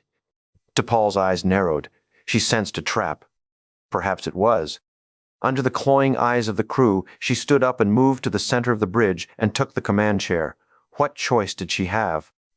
Good, he said. Why don't you join me for dinner at change of watch? We can get to know each other. Put the crew at ease, if nothing else. She eyed him. Just who was suspicious of whom? Thank you, she said, not giving anything away. Choreographing his movements carefully, Archer stepped away from the center and moved to the exit hatchway. The tall, airtight swinging hatch was almost big enough to get through without ducking. Almost. He paused before leaving the bridge, turned, and looked at the expanse of space spilling out before the newest Earth ship, named Enterprise, as she flashed along on her invisible racetrack. We made it, Dad, he murmured. Couldn't have done it without you. And in his mind, the model spaceship streaked for the clouds. Chapter 6. Viscous pink fluid twisted in a jar. Tiny corkscrew organisms flitted through the pink, like birds in an eternal microsunset. The jar turned, but the liquid and the flitters pretty much stayed the way they were, enjoying their brainless dance. Love what you've done with the place, Sue. Jonathan Archer turned the jar again, watching the little life forms squiggle. Those are immunocytic gel worms, Phlox explained happily. Try not to shake them. The quirky alien was in a perfect fantasy here in the ship's minimal sickbay. He had ultimate say over everything. Suddenly, he was the senior medical officer on a ship. That didn't happen every day. Archer paused and watched as the funny fellow arranged, like an old lady apothecary, dozens of jars, tools, and definitely non-Starfleet issue medical paraphernalia onto the plexiglass shelving behind the doctor's computer center. As he handed Phlox the pink jar, Archer turned his attention to the unconscious Klingon lying on the biobed. He wanted to ask how this fellow was doing. Alive? Almost alive? Would he be able to stand up and walk out of here when they reached Kono-S? Or would Archer be forced to hand over a semi-corpse to the Klingon reception committee? Not his first choice. He didn't think they'd much like it either. He held back the questions. The Klingon was stable, wasn't going anywhere, and he wanted Phlox to feel at ease enough to do a good job. He'd pulled the doctor out of a secure position at Starfleet Medical, where he had plenty of others making decisions to support him, and he had a support system to lean on. Here, even though he didn't seem to know it yet, things would get a lot harder, and fast. "So, what'd you think of Earth?" Archer asked pointlessly, just to get things rolling. "Intriguing," Phlox said. Already the word was trite. Aliens always said intriguing when they didn't know what else to say. Archer suspected it was being taught at the customs center, kind of like bowing in Japan or a lei in Hawaii. "I especially like the Chinese food. Have you ever tried it?" Handing off articles from the packing box on top of the desk, Archer shrugged. "I've lived in San Francisco all my life." Of course, San Francisco had a Chinese restaurant on every third corner, just like any other American city. But he sensed Phlox wanted to have something on him. "Anatomically, you humans are somewhat simplistic," Phlox said, probably not realizing he was being insulting.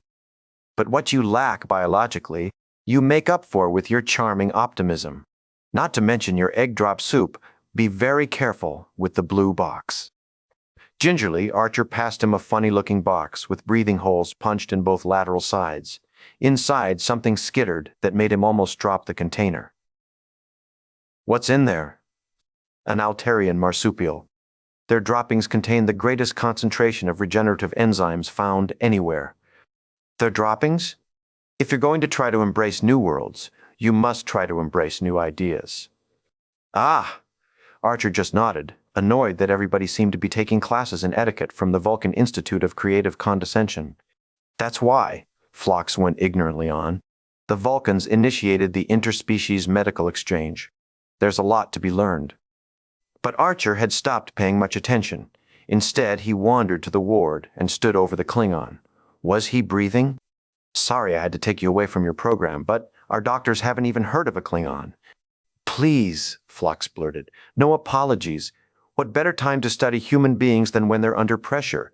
It's a rare opportunity. And your Klingon friend, I've never had a chance to examine a living one before. Ensign Mayweather tells me we'll be to Konoez in about 80 hours. Archer turned to the intern. "Any chance he'll be conscious by then?" "There's a chance he'll be conscious within the next 10 minutes, Phlox said. "Just not a very good one." 80 hours, Doctor, Archer told him. "If he doesn't walk off this ship on his own 2 feet, he doesn't stand much of a chance. I'll do the best I can." The alien smiled infectiously, and his smile got bigger, bigger, bigger, bigger, weirder. "Optimism, Captain." Trip. Tucker climbed through the ship's cramped crawl space. A laddered passage meant pretty much for maintenance, not really for daily use. Preoccupied with thoughts divided between the ship, the captain, and the Vulcan, he didn't even realize he had company until a boot heel scraped his shoulder. He turned and looked above him. There, in an open gap between 2 ladders, Ensign Mayweather was enjoying his off time by squatting on what really was the ceiling. In space, of course, there was no real ceiling, but just an artificial feeling of up and down created by spinning gravitons. "You're upside down, Ensign," he mentioned. Travis Mayweather blinked at him. "Yes, sir." Tucker got the idea he'd interrupted a meditation session or something. "Care to explain why?" Tucker asked. He really meant how. "When I was a kid, we called it the sweet spot. Every ship's got one."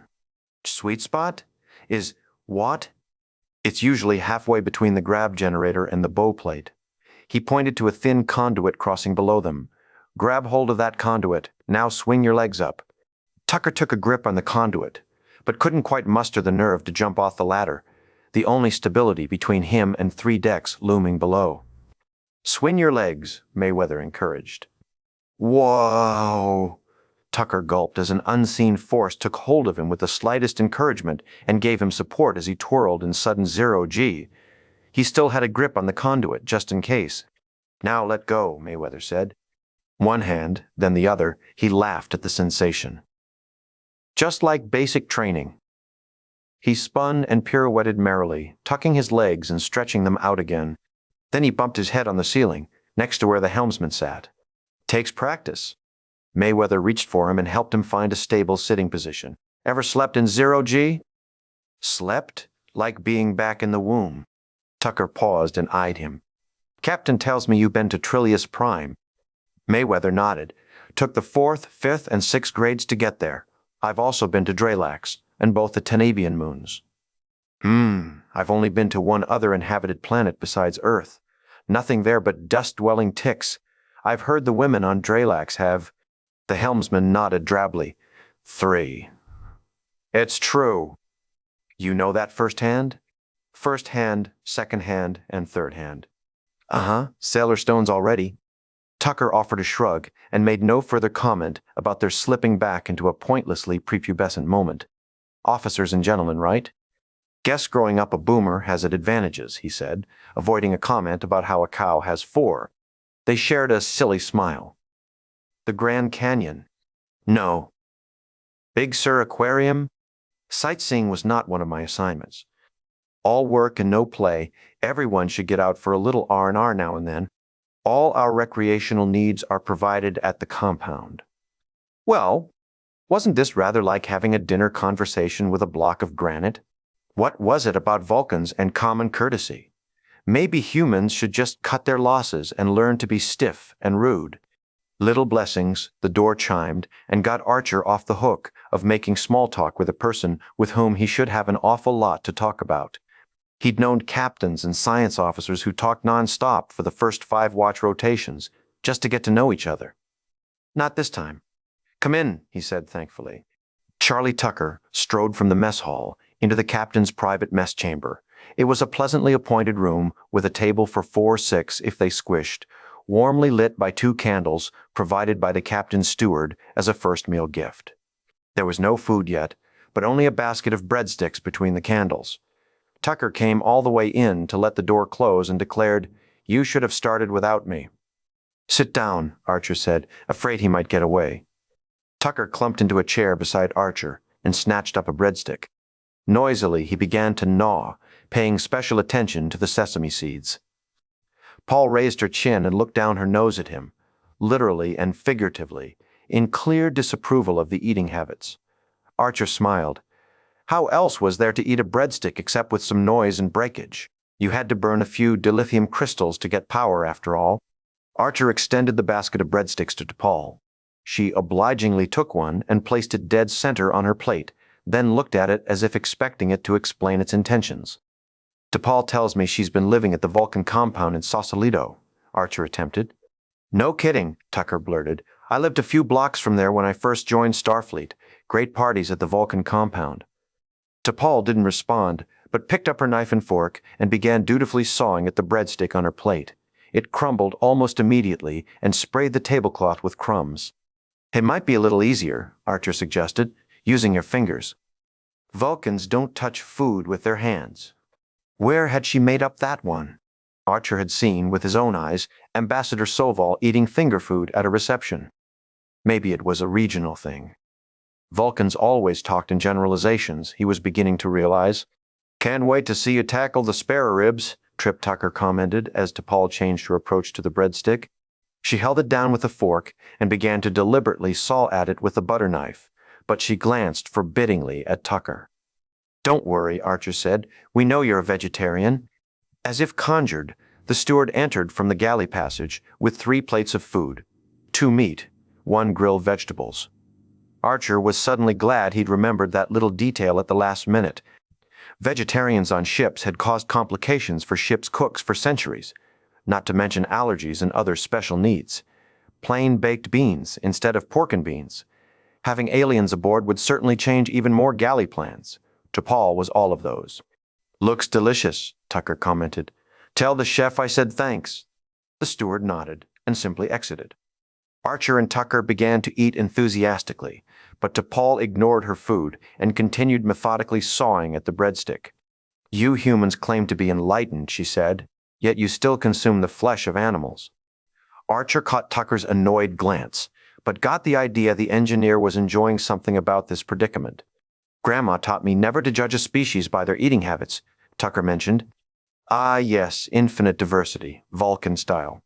"Enlightened may be too strong a word," Archer pushed on, but if you'd been on Earth 50 years ago, I think you'd be impressed by what we've gotten done. You've yet to embrace either patience or logic, T'Pol accused. You remain impulsive carnivores. Yeah? Tucker blurted. How about war, disease, hunger? Pretty much wiped them out in less than 2 generations. I wouldn't call that small potatoes. It remains to be seen whether humanity will revert to its baser instincts. We used to have cannibals on Earth. Tucker leaned closer to her and wagged his eyebrows. Who knows how far we'll revert? Lucky for you, this isn't a long mission. Human instinct is pretty strong, Archer supported. You can't expect us to change overnight. At this special moment in their relationship, T'Pol succeeded in snapping the breadstick with a rather tidy final cut. She slid the piece onto her fork. With proper discipline, anything's possible. She then ate the piece, as if that were really something worth showing off. Archer managed not to groan. If this turned out to be the only level on which they could converse, then the whole ship was in trouble. Couldn't they be more honest? Talk about important things? Treat each other like intellectual equals, instead of zoo animals gaping at each other's quirks over insurmountable gates. This seemed so unproductive, and it really wasn't why he had asked her here, or Tucker, either. Wasn't there some way to break through to her? They ate in silence, which seemed to suit T'Pol perfectly well. Apparently, Vulcans didn't take meals as social lubrication. This was more like church. It even had the nasty glances from the naughty kid. Just when Archer thought his head would blow off, Tucker shifted on his seat and asked, So, Miss T'Pol, how long you been on Earth? A few weeks this occasion. I am not permanently living there. Yeah? Where'd you go to school? At which level? Well, the latest level. I am Ambassador Soval's apprentice in interplanetary socio-political studies. Really? Got any military training? Like, ever piloted a ship before? Trip, Archer cut off. She doesn't have to pilot the ship. We have helmsmen for that. She'll get through the next 8 days just fine with our support system. Don't badger. Tucker got the message and fell silent again. T'Pol finished her vegetables and immediately stood up. Thank you for inviting me to your meeting. I shall return to my post. I have many studies. I must acquaint myself with the vessel in order to be an effective senior officer. Archer got to his feet, something he really didn't have to do as commanding officer, and escorted her to the door. I hope this is only the first, he said graciously. Thank you for coming, Sub-Commander. Yes, Captain. Enjoy your evening. And she was gone. Archer stared for a moment at the closed door. Not bad, Tucker commented, for an impulsive carnivore such as yourself, Captain. Archer shook his head in wonderment at all this. But you notice how forgiving they are of anything the Klingons do, no matter how savage. Humans are unenlightened, but Klingons are diverse. Uppity hypocrites. What a surprise. Hey, don't underestimate her. She did, after all, conquer that primitive breadstick with superior discipline. Tucker laughed. Oh, give her some credit, Archer allowed. At least she knows she's not familiar enough with the ship to be effective yet, and she admitted it. That's not all bad. You're bending, Tucker warned. No bending allowed. Vulcans never bend for us, remember? Are you ready to go to Warp 4.5? Archer asked, changing the subject to something they both liked much better than Vulcans. Already? Tucker sat bolt upright. It's only been, what? 10 hours, sigh? Archer gave him a sly look and a dangerous grin. What are we waiting for? Tucker seemed to be stricken numb. I don't know. I guess I'm used to bureaucrats and sleepy admirals making the progressive decisions. 20 memos and a month of means testing, feasibility studies, and role definition. We don't define roles here anymore, Trip. We make a list, cut it in thirds, and give everybody a piece. Let's gather the operative minds and take the bridge. Delta Watch will be disappointed. They can stay on duty. We're not dismissing them. We're just horning in. Archer put down his suffering chicken leg. Come on, I've had it with sitting around being socially unacceptable. Let's do some serious shaking down. 10 minutes later, they were on the bridge, with the primary crew mustered. Malcolm Reed was already on the bridge for some reason. Hoshi showed up a little groggy. She'd been asleep, and Mayweather appeared only a moment after her. The on-deck bridge crew was uneasy with the appearance of the primary watch, but seemed reassured when all they had to do was stand aside for a few minutes. Any irritation was quickly swallowed in the anticipation of going to warp 4.5 so many hours early. They could massage their egos later at higher warp and enjoy it a lot more. "Let's all check our readouts," Archer ordered as he took the command chair. "Sing out if you see any irregularities. How have the ratios been?" "Steady as a stone, sir," Mayweather reported, checking his tie into the engineering deck. If anything went wrong down there, he'd be the first to see it on his console, with T'Pol a fast second. At the science station, she said nothing. Archer could tell, even so, that she disapproved of this early risk. Well, it wasn't too early for her to have a dose of what made humans tick, other than fresh meat. Archer paused a few moments and listened to the ship, the bleeps and whirs, the soft hum of warp drive, the twinkle of systems constantly diagnosing themselves. He wanted to memorize those sounds as they were now, doing the right things, feeling the right amounts of energy flow, so he could tell when they didn't sound right. "Everything seems okay to me," he said, and looked at Mayweather. "Why don't you try 4-3? Mayweather's shoulders tightened as he worked his helm controls. The sound of the ship made a slight change in pitch, the engines increasing everything on an incremental level across the board.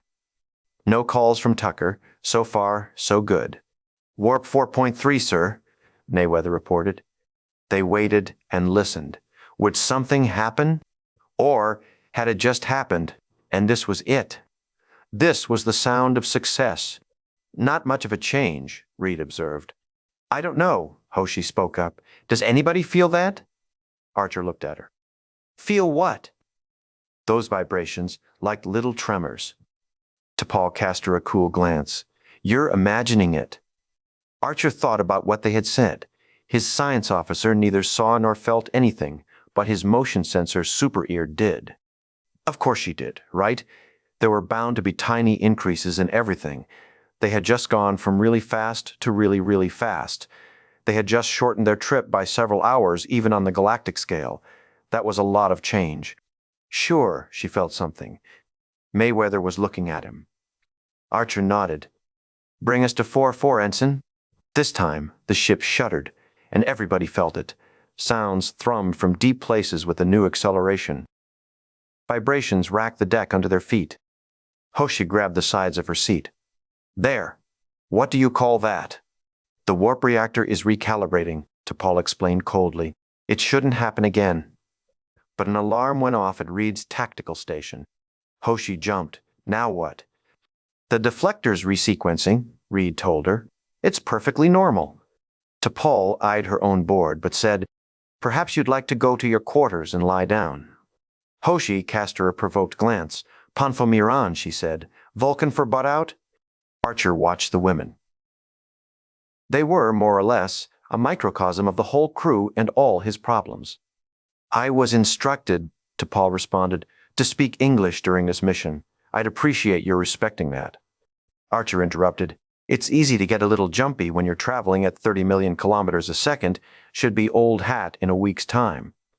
Another alarm tone broke over his words, causing Hoshi to flinch again, but Archer just struck the comm panel. "Archer." "This is Dr. Phlox, Captain. Our patient is regaining consciousness." "On my way," he said. "Hoshi." She snatched up her translator pad and joined him eagerly as he headed for the lift. Once the doors had closed and the lift rushed downward into the body of the ship, Hoshi scowled. "I don't like her." "Why not?" Archer asked. "Mostly because she doesn't like me." "Good judgment. You, not her. Besides, I don't think anybody likes her much. Of course, she doesn't care whether she's liked. She won't be here that long." "She wouldn't care anyway." "You need to relax, Hoshi. This ship is on the cusp of exploration. If you want to speak to aliens and learn new languages, this is the place to be. You'll like it after a while." "I just never felt anything like that before. There were vibrations that didn't feel right." "I don't have a doubt of it," Archer offered passively. "The ship's bound to have plenty of instabilities. It'll be our job to track them down one by one. That's why they call it a shakedown. But you have to do some shaking to get the optimal results." She sighed and looked like a lost puppy. "Why do all the interesting things have to happen so far from solid ground?" Archer smiled. Her statement had an ancient ring of truth about it and set his mind to imaginings. He took her arm gently and squeezed it. "Now, just take things a little slower. Take cues from the people around you instead of the machinery you don't understand. She looked up at him. What do you mean by that? What about the people? Most of us have been on ships a lot more than you have. One of the oldest secrets of success on board is to do what the old-timers do. If we sleep, you sleep. If we take a shower, you go. Take a shower. Eat when we eat. And when things seem scary, take cues from those who've been through scary things before. Stand back and stand by. Stand back and stand by, she repeated, tasting the precious advice. Right, he said. In time, you'll be the one the rookies are watching for cues. No matter what the legends say, nobody's born to this. Though she still appeared doubtful, she did step out of the lift with more confidence. In fact, she led the way to sickbay. Archer took that as a step up. Even before the door opened to the medical area, they could hear the loud growling of the Klingon, like some kind of werewolf on the prowl. The alien was even more imposing in person than he was just listening in the corridor. Sitting up now, he was absolutely huge. If he stood, he would top 7 feet. Even sitting, he was eye to eye with Archer. Wisely, the doctor had tied him down. Clang barked and snapped furiously. Punga pose! Archer flinched at the rage of a strong warrior only inches from him, and was suddenly glad of the security guard, very nearly 6'5" himself, armed with a plasma rifle and eyeing the delirious Klingon with a hungry glower. Hoshi was picking and poking at her translator pad, frowning at the information on the tiny screen. What's wrong? Archer asked. The translator's not locking onto his dialect. The syntax won't align. Major faux pas. Unaligned syntax. Dujdash hey. Tell him we're taking him home, Archer said simply. Hoshi struggled over the words, but she hesitated. The language seemed, to Archer's ear, to be little more than coughs and hacks. After a moment she tried. Ingen, hash, ju h. Tushba kuldan? She frowned. He wants to know who we are. She didn't add the obvious trailer, I think, even though it was implicit in her tone. Archer nodded, an equally simple gesture. Hoshi turned to the Klingon. Kugame Enterprise, Puklo D. Nente Loophome. Hoshi repeated one of the words for her own benefit, then concluded, Ship. He's asking for his ship back. Or maybe he was asking to take possession of this one? Archer was reluctant to give him any kind of answer, because neither one would make the Klingon any happier. Say it was destroyed. It was destroyed. Sonki. Clang erupted in a raving protest and roared, Vengen stova kordos. Puzzling over this, Hoshi cocked a hip and screwed up her expression in confusion. I'm not sure, but I think he's saying something about eating the afterlife. Try the translator again.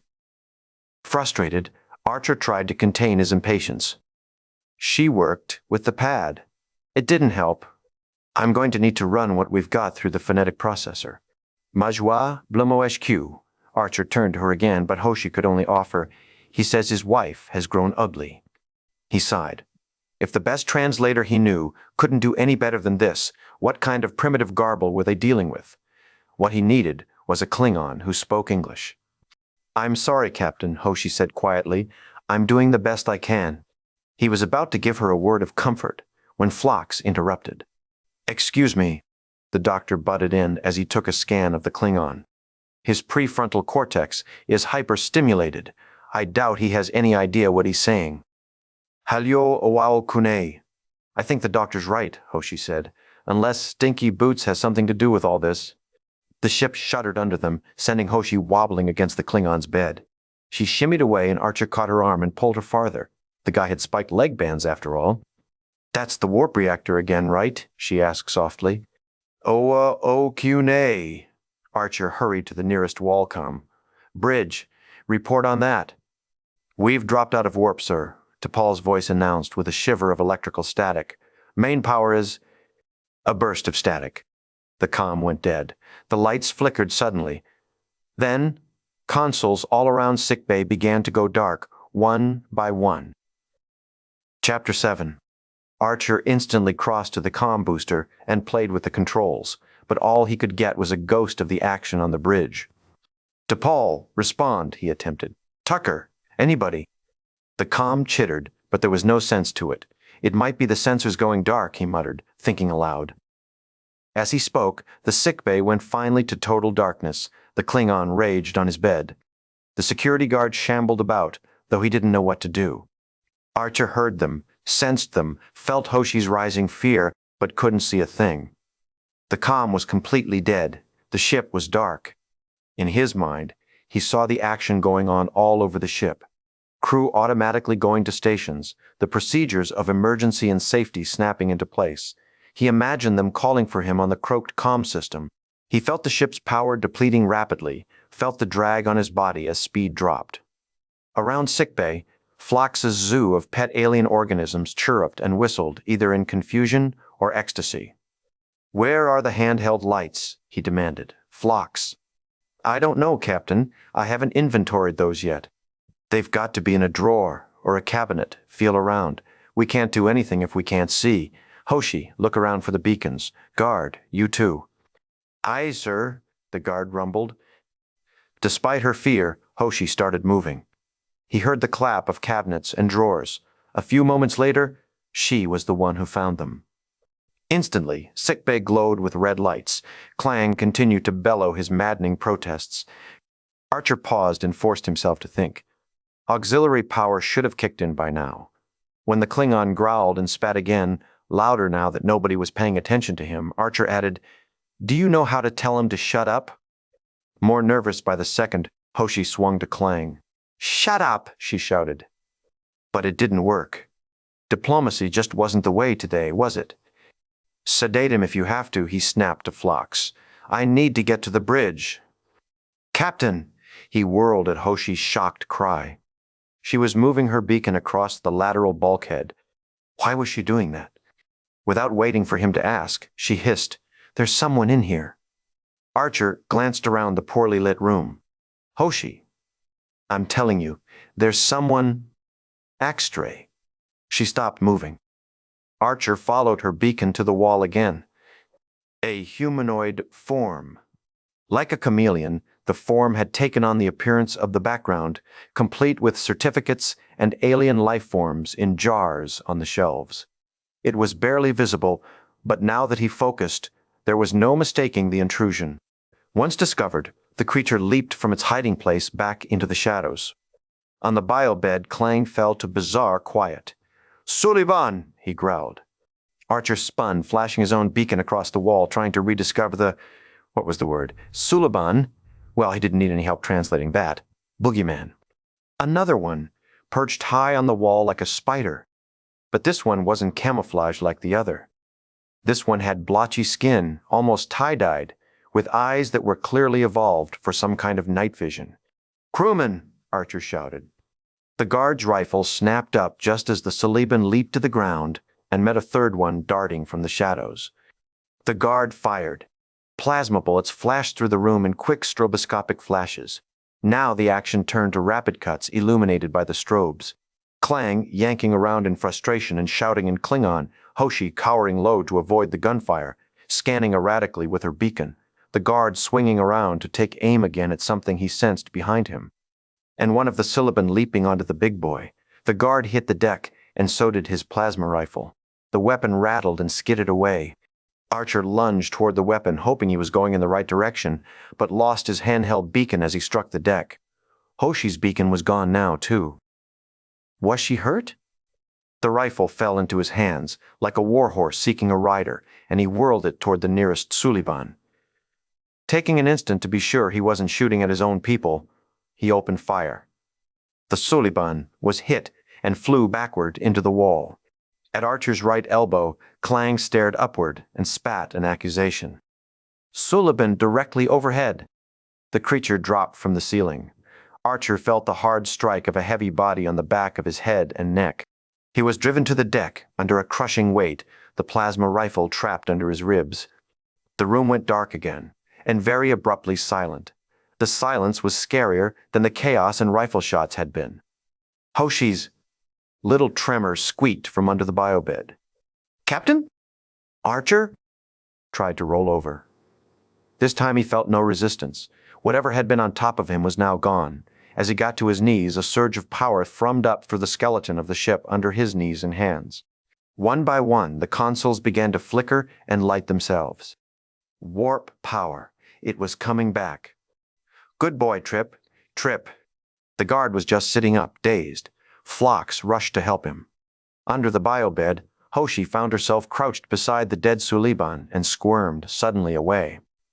Archer staggered to his feet and looked around as the lights came back on all the way. The biobed was empty. The Klingon was gone. And so were the two Suliban interlopers who had survived the past few moments. Violation and kidnapping. Not such a good day after all. Chapter 8. A ship-wide search had turned up nothing. They weren't on board. Still, Clang and the things he called Suliban had gone somewhere, because they weren't here anymore. Jonathan Archer paced the bridge, agitated. His ship had been breached, the engines temporarily shut down, then just as mysteriously repowered again. Intruders had found their way both onto the ship and back off without being tracked. None of that made him feel very good at all. "We've got state-of-the-art sensors," he complained angrily. "Why in hell didn't we detect them?" Around him, the bridge crew was virtually sheepish with lack of answers. "Mr. Reed thought he detected something right before we lost power," T'Pol said, as if she really did want to help this time. Archer whirled on Reed, who was working his tactical and security console. After a moment, the lieutenant offered, "The starboard sensor logs recorded a spatial disturbance." "Trip," Tucker leaned over Reed's shoulder. "Looks more like a glitch." "Those weren't glitches in sickbay," Hoshi noted sharply. Archer turned to Trip. "I want a complete analysis of that disturbance." Trip responded by heading for the door, and Archer returned to Reed. "Where do we stand on weapons?" "I still have to tune the targeting sensors," Reed admitted unhappily. "What are you waiting for?" Archer snapped at them. Reed joined Tucker and hurried off the bridge to do the work that should have been done before they left Earth. "Captain!" T'Pol began, crossing toward him. He ignored her and swung instead to Hoshi. The Klingon seemed to know who they were. "See if you can translate what he said." That word, Suliban. Was it a Klingon word, an accusation or warning? Or was it what Archer thought it was, the name for those creatures? "Right away," Hoshi said, and also turned to go. "Captain," T'Pol attempted again.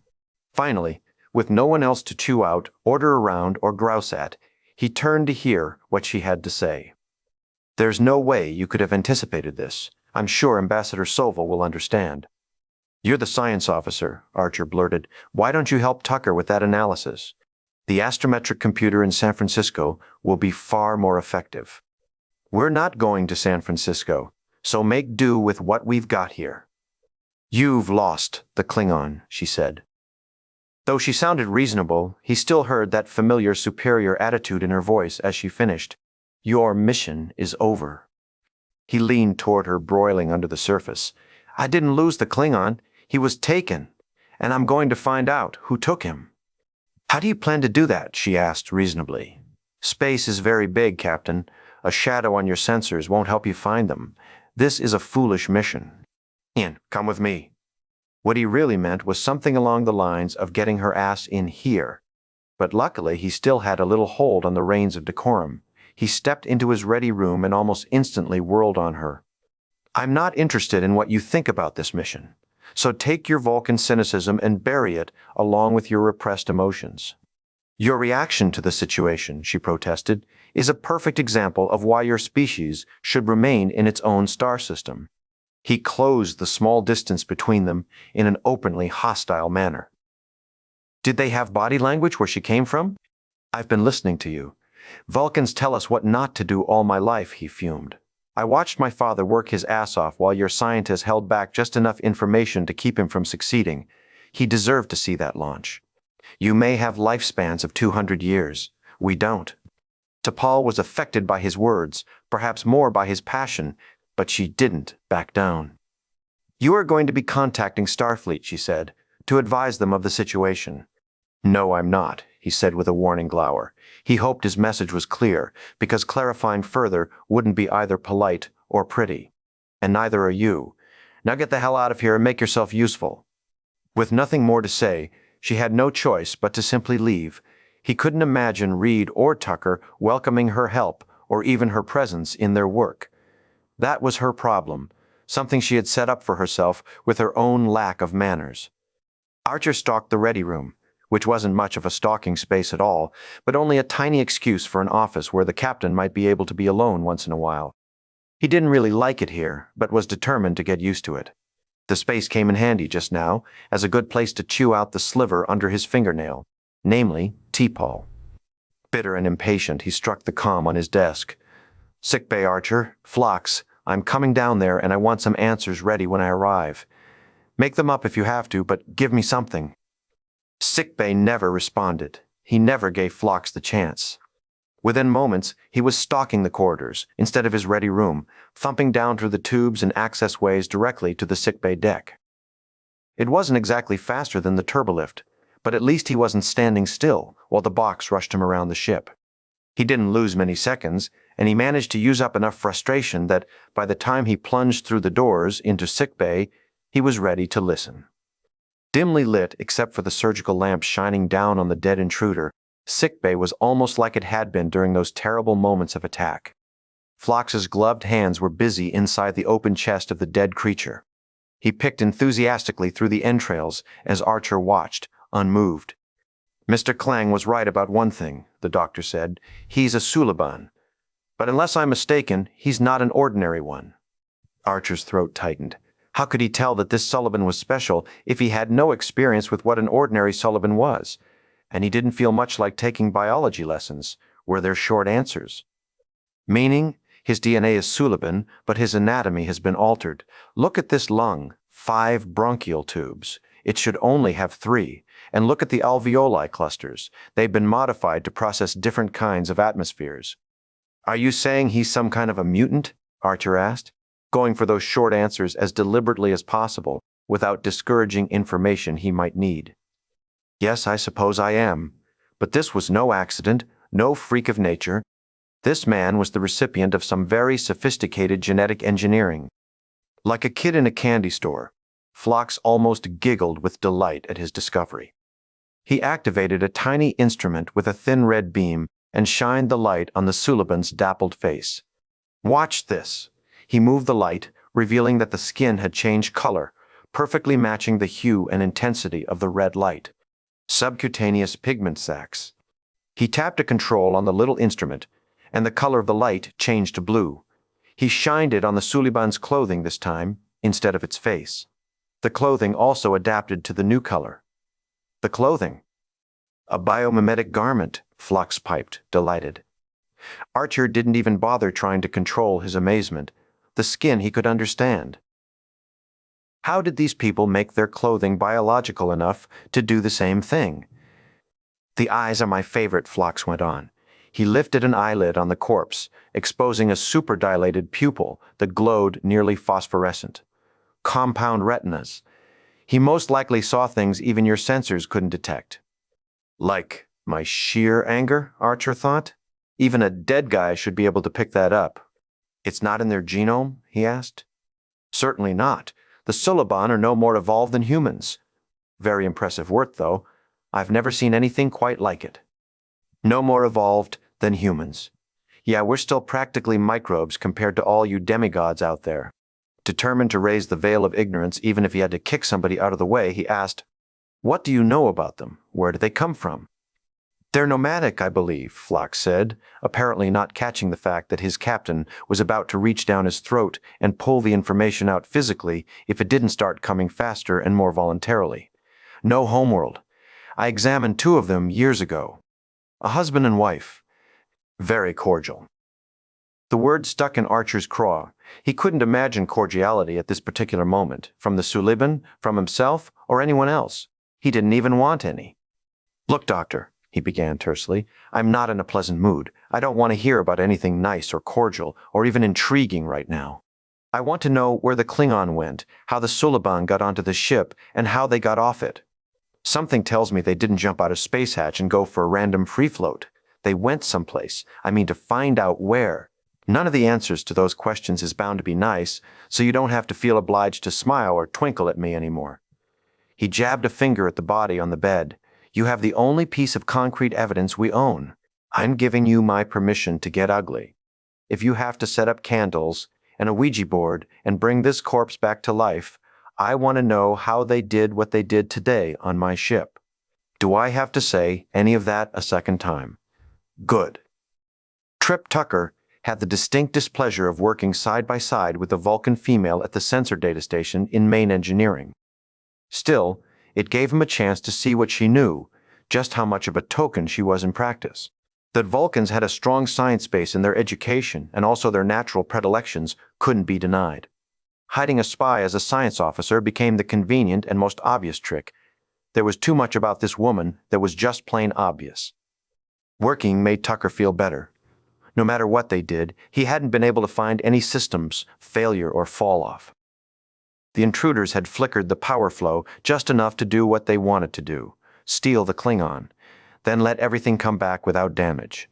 No damage at all.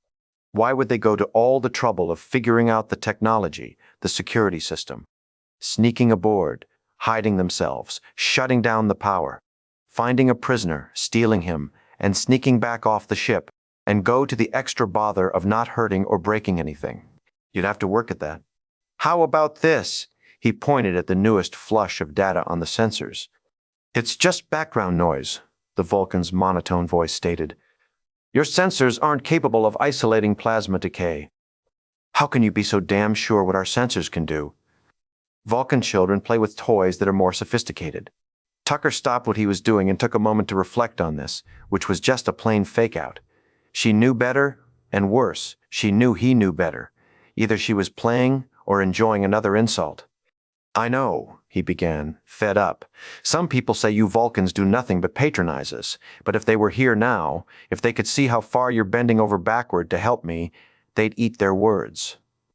Her dark eyes barely registered that he had said anything at all. Your captain's mission was to return the Klingon to his people. He no longer has the Klingon. I realize he's only a simple Earthling, Tucker responded acridly, but did it ever occur to you that he might know what he's doing? She was silent. Of course, he put her in a bad position. Even impolite Vulcans knew better than to openly criticize a commanding officer's decision before that decision had played out. At least not too much. Tucker laid off the snide tone and tried something else. It's no secret Starfleet hasn't been around too long. God knows you remind us of it every chance you get. But does that mean the man who's been put in charge of this mission doesn't deserve our support? He waited a moment to see if his words got a rise out of her. Then again, he added resentfully, loyalty's an emotion, isn't it? She looked at him, and he could tell a response was forming. What would she say? Under that stony facade and the gloss of having a mission of her own, what did she really think of Jonathan Archer? He knew, of course, what she'd been told, probably all her life, about humans and Starfleet and Earth culture, because she parroted it mightily. Still, anybody or any race who didn't embrace something new, new people and relationships, would eventually just sit down and finish dying. Before she could say anything, though, Captain Archer stalked in, obviously annoyed and impatient. Who could blame him? Any luck? He demanded. Tucker glanced at the Vulcan. Not really. T'Pol had a longer version. My analysis of the spatial disturbance Mr. Reed saw indicates a stealth vessel with a tricyclic plasma drive. If we can figure out the decay rate of their plasma, Tucker said, we'll be able to find their warp trail. Unfortunately, your sensors weren't designed to measure plasma decay. Both men looked at her with varying degrees of resentment. She didn't mean the unfortunately part. Tucker didn't make any comment, but the new communications officer walked in behind Archer and stopped short, looked around engineering at the massive pulsing warp core and the overwhelming complexity of consoles and scanners. Apprehension showed in her eyes. She sidled toward them on the farthest side of the deck. Are you sure it's safe to stand so close to that? Her tone was half joking, but only half. What do you got? Archer asked sharply. I've managed to translate most of what Klein said, but none of it makes any sense. She handed him a pad. The captain took it and read the screen. Nothing about the Suliban? Nope. Archer now turned to T'Pol and skewered her with a glare. That name ring a bell to you? They're a somewhat primitive species from Sector 3641, but they've never posed a threat.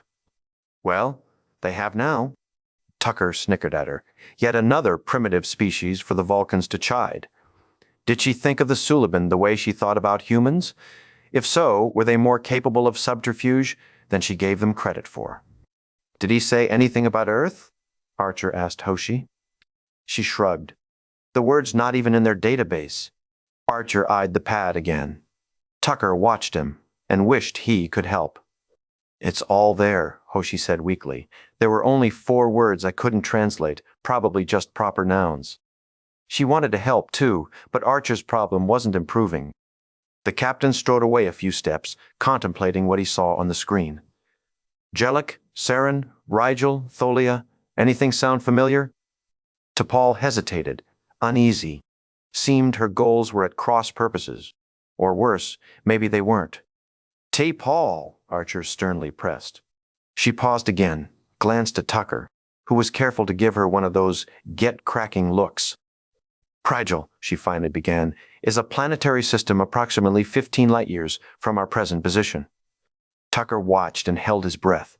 Of course, Earth had known about the blue giant Rigel for generations, and other stars like Altair and Arcturus, but this was the first he'd heard of settled planets there. Why the hesitation? Archer challenged. Tucker almost blurted, "Aha!" but he held back. Archer looked as if he might be ready to pull this gal's eyebrows off if she didn't give, and quick.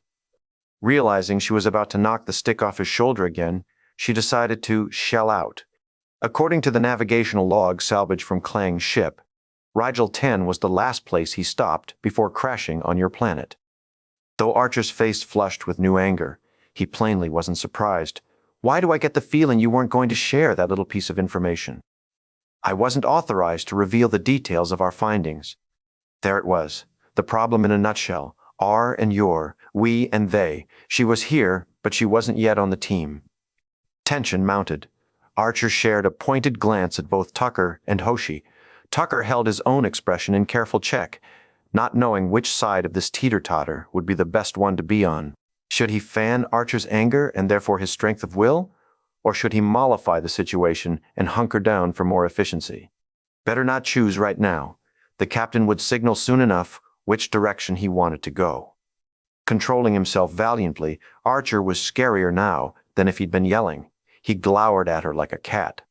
The next time I learn you're withholding something, he warned, you're going to spend the rest of this voyage confined to some very cramped quarters. Understood? T'Pol's expression was hard to read, but she didn't have any snotty remarks. In fact, she said nothing at all. Archer hit the Walcom. Archer to helm. Aye, sir, Mayweather responded from the bridge. Go into the Vulcan star charts and find a system called Rigel. Then set a course for the 10th planet. Aye, Captain. Right away. Turning to T'Pol, Archer strictly said, You're going to be working with us from now on. She paled a little but owned up to her reasons. I'm sorry you feel slighted, but I agree with Ambassador Soval's restraint in giving Earth too much information. Perhaps the last thing we need is another volatile race in space with warp power. You may easily go out and get yourselves killed. It may be a mistake to have helped you so much, to give you so much before you are ready. So much? Archer barked. You'd better use the next portion of your long lifetime to go back over the records and see just how much we've done on our own, in spite of your cultural cowardice. Cowardice? Her eyes widened. Over to the side, Tucker smirked and pressed his lips flat with delight. Archer closed the step between him and her. I've been thinking about Vulcans all my life. You've been in space a long time, and suddenly the game is complex. Vulcans are logical. But it won't be enough. You've been advanced for 1,000 years, and suddenly you're being overrun by us rabbits. The clock is ticking. All sorts of species are moving out into the galaxy. Maybe you don't need another volatile race out there, but guess what? They're everywhere. The galaxy will be driven by passion, not prudence. You haven't been holding back because you think we're so primitive. If you thought that, you wouldn't be bothering with humanity at all. Being logical allows you to say, that is a new idea, therefore it hasn't been proven, therefore I don't have to pay any attention to it. Shall we give you the knowledge to rush out into the galaxy and cause chaos? She gulped. Humans claim some right to know that which has been earned by others. We never said that. You offered. On the galactic scale, 30 years this way or that is nothing. When you see somebody is ready to walk, why hold back? There's more going on with you people. He narrowed his eyes and unplugged the floodgate he'd been saving for Soville all these years. You're not the cutting edge anymore, are you? He badgered. In 1,000 years, why has Vulcan progress been so slow? And here comes Earth, making wild advances in less than 200 years. You're dragging behind, and now you need us more than we need you. Why else would you want to come and teach the apes how to sew? I think all this is happening because you're plain scared of being out there alone anymore. Stunned, T'Pol parted her lips again. Nothing came out this time. She never blinked, as if staring at a flashing billboard declaring his words to the known galaxy. He was saying the Vulcans were doomed. Nobody had the guts to say that to their faces. Archer backed off now but pointed at her with a determined finger. You get on that warp trail, and you'd better find something or be able to explain why not in very clear terms. Dismissed. T'Pol blinked almost as if he'd slapped her. She turned on her heel and exited without a word, taking a cloud of confusion along on her shoulders. Hoshi squirmed a little and said, I'll keep learning Klingon. Good idea. He handed her the pad. When Archer and Tucker were alone in the steadily pulsing warp chamber, the captain finally allowed himself a moment of quiet contemplation. He flexed his shoulders, took a deep breath, and let his arms sag. He really wanted to talk to his father. Instead, there was Trip Tucker, offering him a sympathetic and curious gaze. Maybe now we know why we had so many quirks and misdirections with the last 3 days before launch, Archer contemplated. He turned to lean on the console that had provided such little information. You think they infiltrated before we left Earth? Tucker said. Archer shrugged. I don't know, it's a possibility. Getting off the ship is far less problematic than getting on, but where they went presents us with a goading mysteries. I don't like goading mysteries. Yes, you do, Tucker drawled. They had a ship following us, and they went over there. If we can find the trail, we'll follow them. If not, I'll go to KONOS anyway and start there. Klang's mother might know something. Tucker shook his head in worried respect for the sheer gall of that plan. Why would these Sullivans want to blow our chances to make nice with the Klingons? Might not be it at all. For all we know, they might have a personal grudge against Klang. Or maybe they want to ruin our chances to make nice with the Klingons, John. Archer smiled cannily to reassure him. I'm not missing that one, Trip, believe me. Tucker shifted on his feet. You were pretty hard on Lady Jane. You never had your own pet Vulcan to kick around before, did you? No, and I mean to be harder on her. She's about to discover what the term short leash means. Appreciatively, Tucker nodded and bobbed his brows. Probably smart, now we know for sure she's been hiding information from us on purpose. She'd better knock it off, too. Abruptly, Archer turned grim. She's my science officer now, not Soville's patsy. She'll learn that lesson over the next week if I have to tattoo it on her tongue. Good thing it was you chewing her out instead of me. I'd have punched her in the nose. She'd hit me back, Archer said, and she'd probably break my jaw. Tucker grinned, though rather drably. She came on the ship about the same time as all our little trouble started. He broached the subject, then let it hang there. He didn't seem to have quite the conviction for a direct accusation. Archer accepted what the engineer was saying. The idea wasn't new to him. He'd be silly to ignore it. We'll wait and see. Vulcans are reserved. They don't converse. She's just learning about us. As Vulcans go, she's very young. I get the feeling she's as much in the middle as we are. She could be just echoing what she's been taught all her life and doing what she was told to do. Just a feeling, though. Archer offered him another smile, a little different from the one before. Anyway, I won't ignore your concerns. In the meantime, you organize a landing party. Make T'Pol part of it. Do I have to? It'll show her which team she's on, and Hoshi and Reed. And Mayweather spent his whole life in space dealing with merchants and travelers. Let's use what we have and get this done. Chapter 9. Humans were getting help from their version of future. People, the Vulcans, who had advanced technology to give. Was it so unwise for Silic's people also to have assistance? Yet he was troubled and made to feel small by the future beings. Like strangers on the shore, They gave gifts without reasons, asked for trust without substance. Why? If only to play for affection, everyone gave gifts for reasons. Certainly these people had no need of Suliban affection. Silik stood before the Klingon. Klang, who was constrained in a medical chair, sitting upright, monitored by the two Suliban physicians. Tubes and devices of bizarre natures were hooked into the Klingon's body. He was bathed in the blue glow of the temperature light and lulled with the groggy results of having been thoroughly drugged. "Where is it?" Silik persisted in the Klingon's native language. He had asked the question 3 times before. "I don't know." Klang responded for the 4th time. "We're not going to harm you. Tell me where it is." "I don't know." Frustrated, Silik looked at the physicians.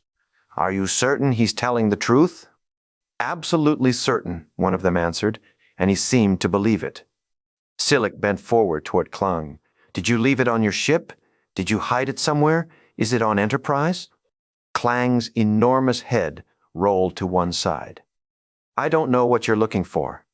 As he realized this line of questioning had solidified and would offer no progress, Silik thought about different approaches that might shake the Klingon's mind.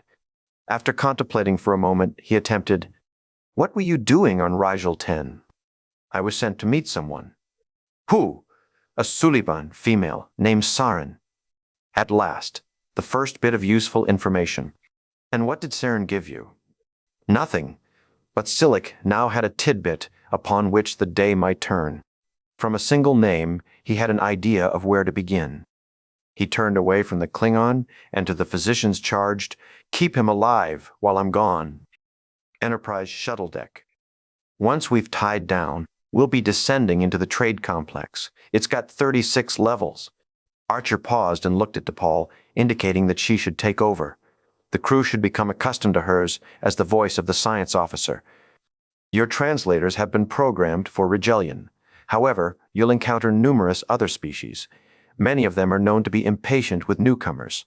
None of them have seen a human before. You have a tendency to be gregarious. I suggest you restrain that tendency."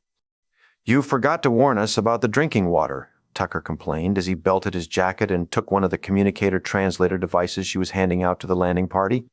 Archer didn't make any comments. If she was going to keep sniping at them with sentences like that, then she deserved what she got back.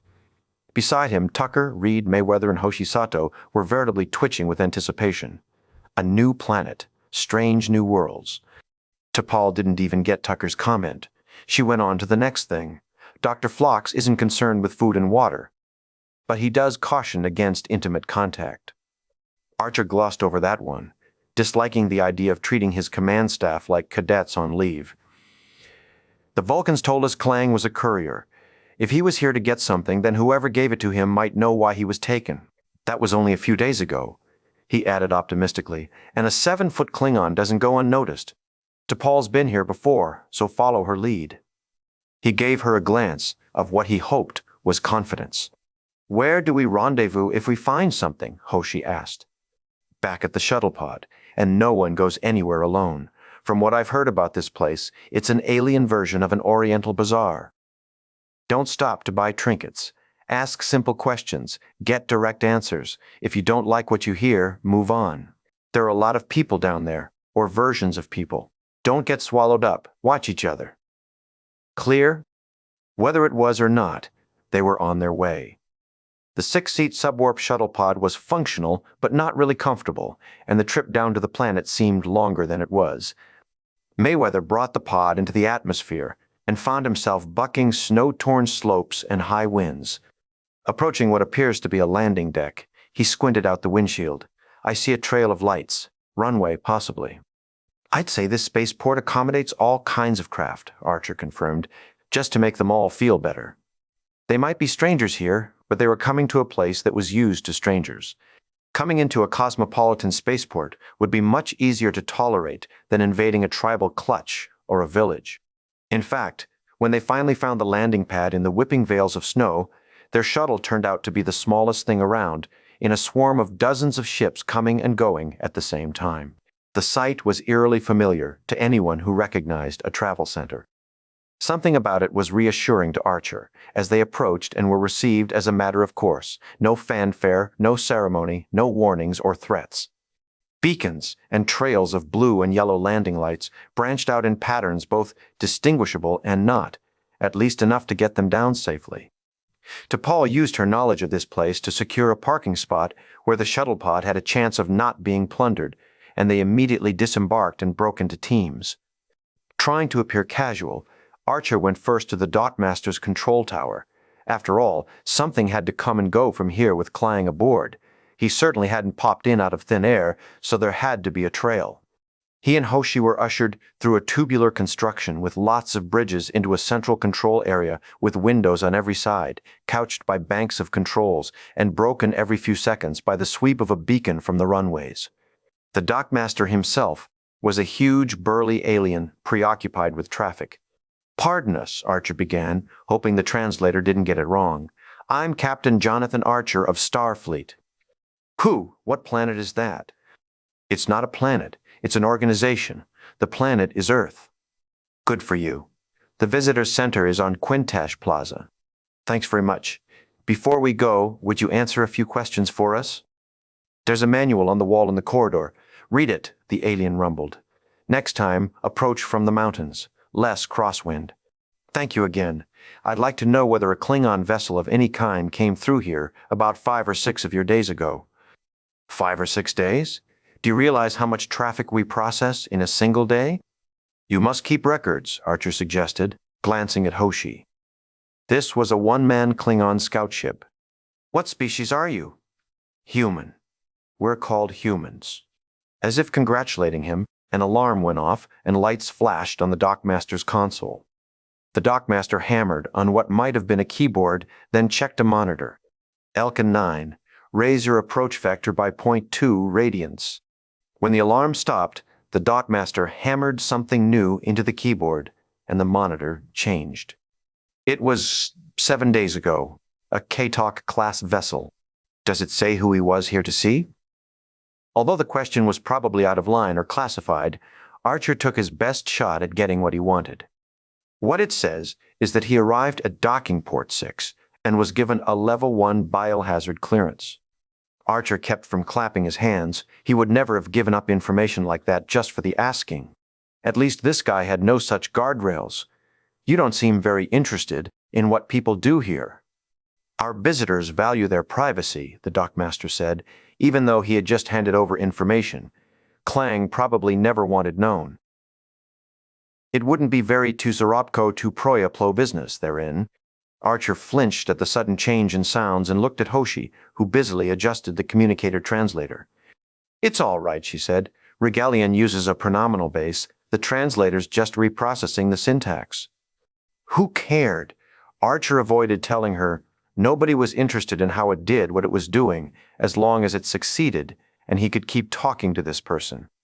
"Do you have any records of a Suliban vessel coming in around the same time?"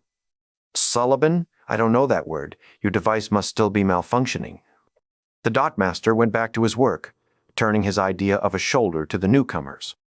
If the body language of a mollusk was anything Archer could trust, he got the idea the alien was all done talking.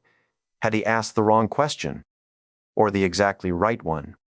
He motioned to Hoshi, muttered another useless thank you, just in case he needed it later, and led the way out into the corridor. "He's lying," she told him immediately. "Immediately? I know, but he has no reason to tell us anything. He's probably more scared of whoever wants him to keep silent." "Why would he be?" "You saw the Klingons and the Suliban. They're both a little more rugged than you and I appear to be. Whose threat would you take more seriously?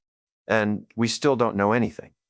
We know for certain that Clang was here." "We knew that before, didn't we?" "Yes," Archer agreed. "But now, if I read my dockmasters correctly, somebody else will know we're here looking for him. Let's go down to the plaza and appear obvious, shall we?" The main downtown area was an ancient, towering, weather-worn complex that seemed to have been constructed over several decades. Architectural styles ran the gamut here, as did the age of the buildings. In some cases, new structures were built right on top of old ones, without bothering to demolish. The city was swirled on the outer reaches with inhospitable subarctic terrain and constant winds and snows. Plumes of steam blasted constantly from geothermal vents that kept the buildings from freezing. Within the city itself, things were about 20 degrees warmer than the spaceport complex, just from the tightly clustered buildings and narrow streets which didn't allow the Arctic blasts to dominate. Haze hung in the air, perforated by shafts of artificial light. Myriad species went about their private business, moving in and out of concealed and sometimes locked trading alcoves. Some were in uniform, others in indistinct robes or layered with jewelry. Many carried weapons. The flavor of the Old West was palpable. "This place reminds me of somewhere," Archer commented, glancing at a mammoth carpet-haired beast of burden with legs like tree stumps and the smell of a pig farm. "If it were a desert, I'd swear I've been here before." "And I'd worry about your taste in vacation spots," Hoshi murmured, flinching from a slimy individual who passed by on their left.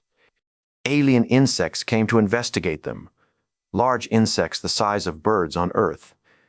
They hovered, and one perched on Hoshi's head for a moment, but became quickly disinterested. "They don't seem harmful," Archer shored her up. Hoshi shivered. "Jellyfish don't seem harmful either, but don't stick your hand under one. Look, this must be the plaza." He led the way to a vast, cavernous thoroughfare of bridge-like walkways that crisscrossed each other well into the sky and for miles in three directions from where they stood. The concourse was poorly lit, just enough to walk by. As Archer looked out over the incredible complex, he began to worry for his other crewmen. This wasn't the kind of place anyone wanted for a first venture into the galactic wilds. "Shouldn't we call the captain?" Travis Mayweather's question was fraught with doubts and misgivings, quite normal. Malcolm Reed, on the other hand, blithely followed their alien contact into the trade complex, climbing to the 5th level with a quiver of excitement in his stomach. Around them chattered a cacophony of strange sounds in a sea of deep green lighting. "Maybe we should wait," he said to the ensign. Mayweather hunched his shoulders and called to their very odd guide. "How much longer?" "It's not very far," the alien called over his. "Was that a shoulder? I promise you." "Are you sure his name was Clang?" Reed asked again. "Couldn't it have been another Klingon you saw?" "It was Clang, I'm certain. I'll show you exactly where he was." The alien's confidence was encouraging. His unwillingness to describe where he was going, however, was not, and Reed had his doubts. They kept moving. "I think somebody's following us," Mayweather said, glancing behind them. "Nonsense. You're just uneasy." "Then why are the shadows moving in my periphery?"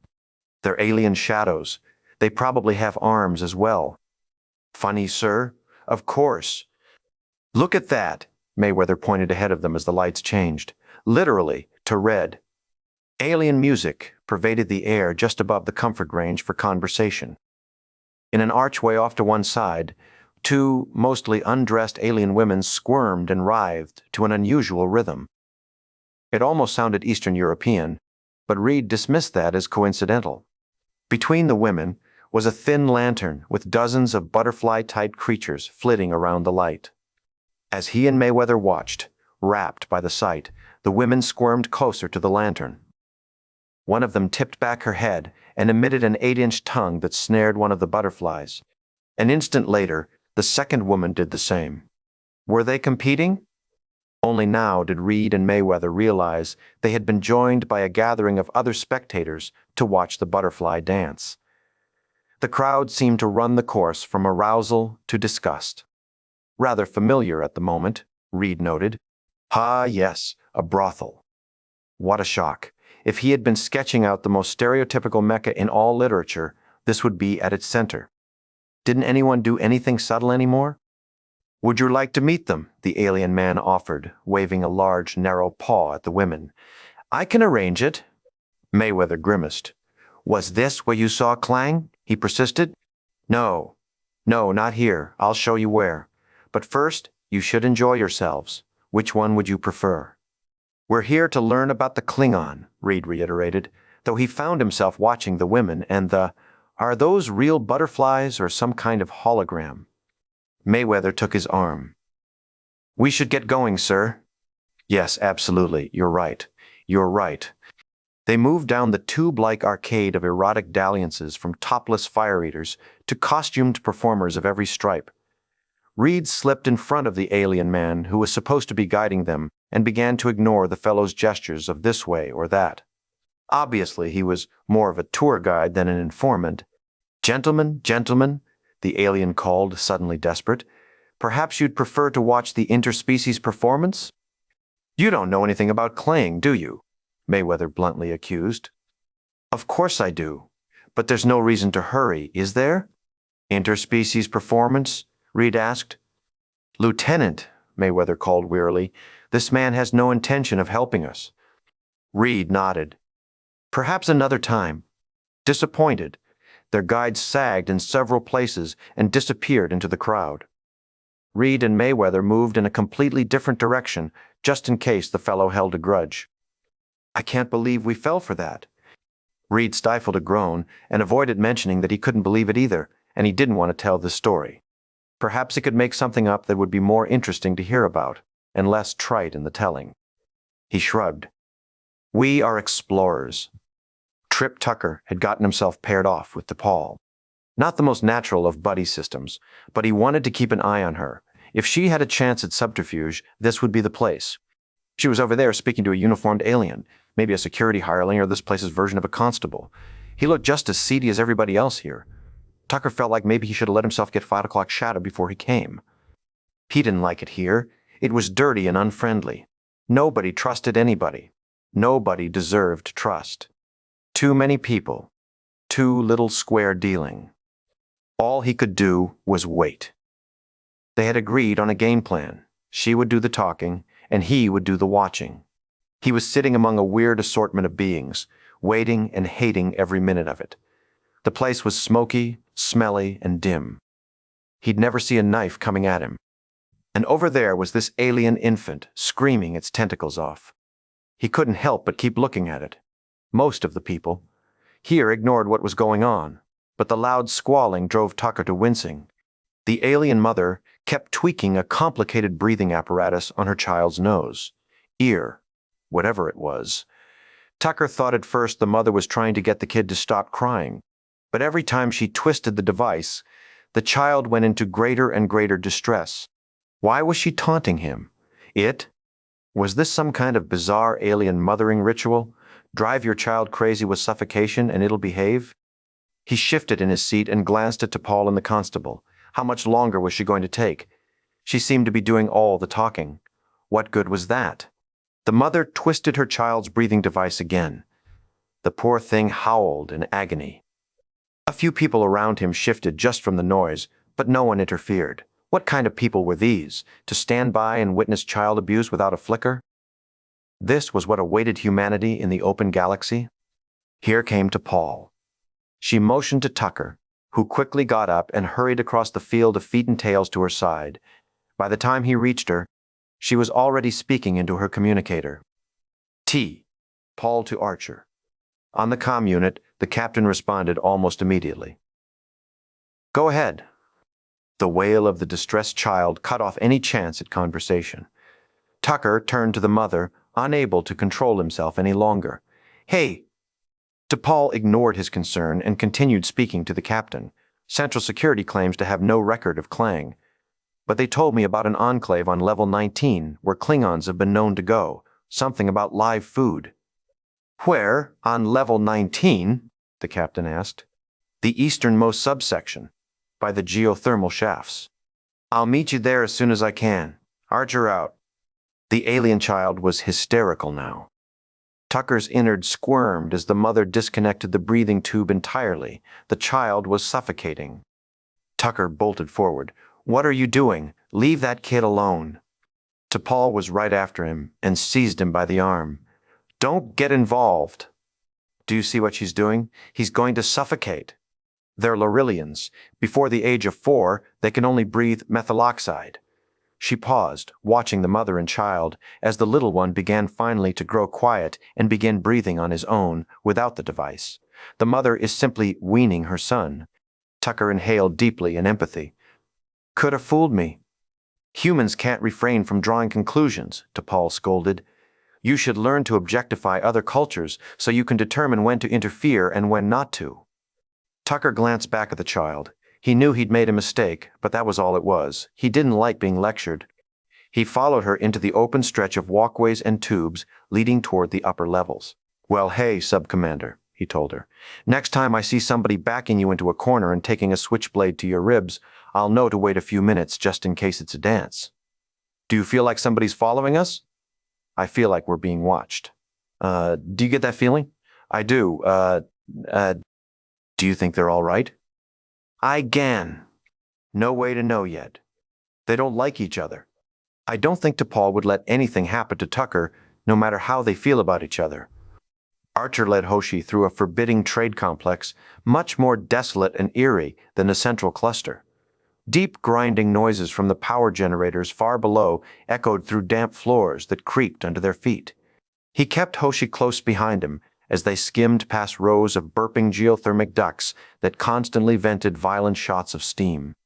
And they were completely alone. "Isn't an enclave supposed to have people?" Hoshi nervously asked. "Enclave can mean a lot of things," Archer comforted, but he kept his eyes open. The place looked empty, but that also could mean a lot of things.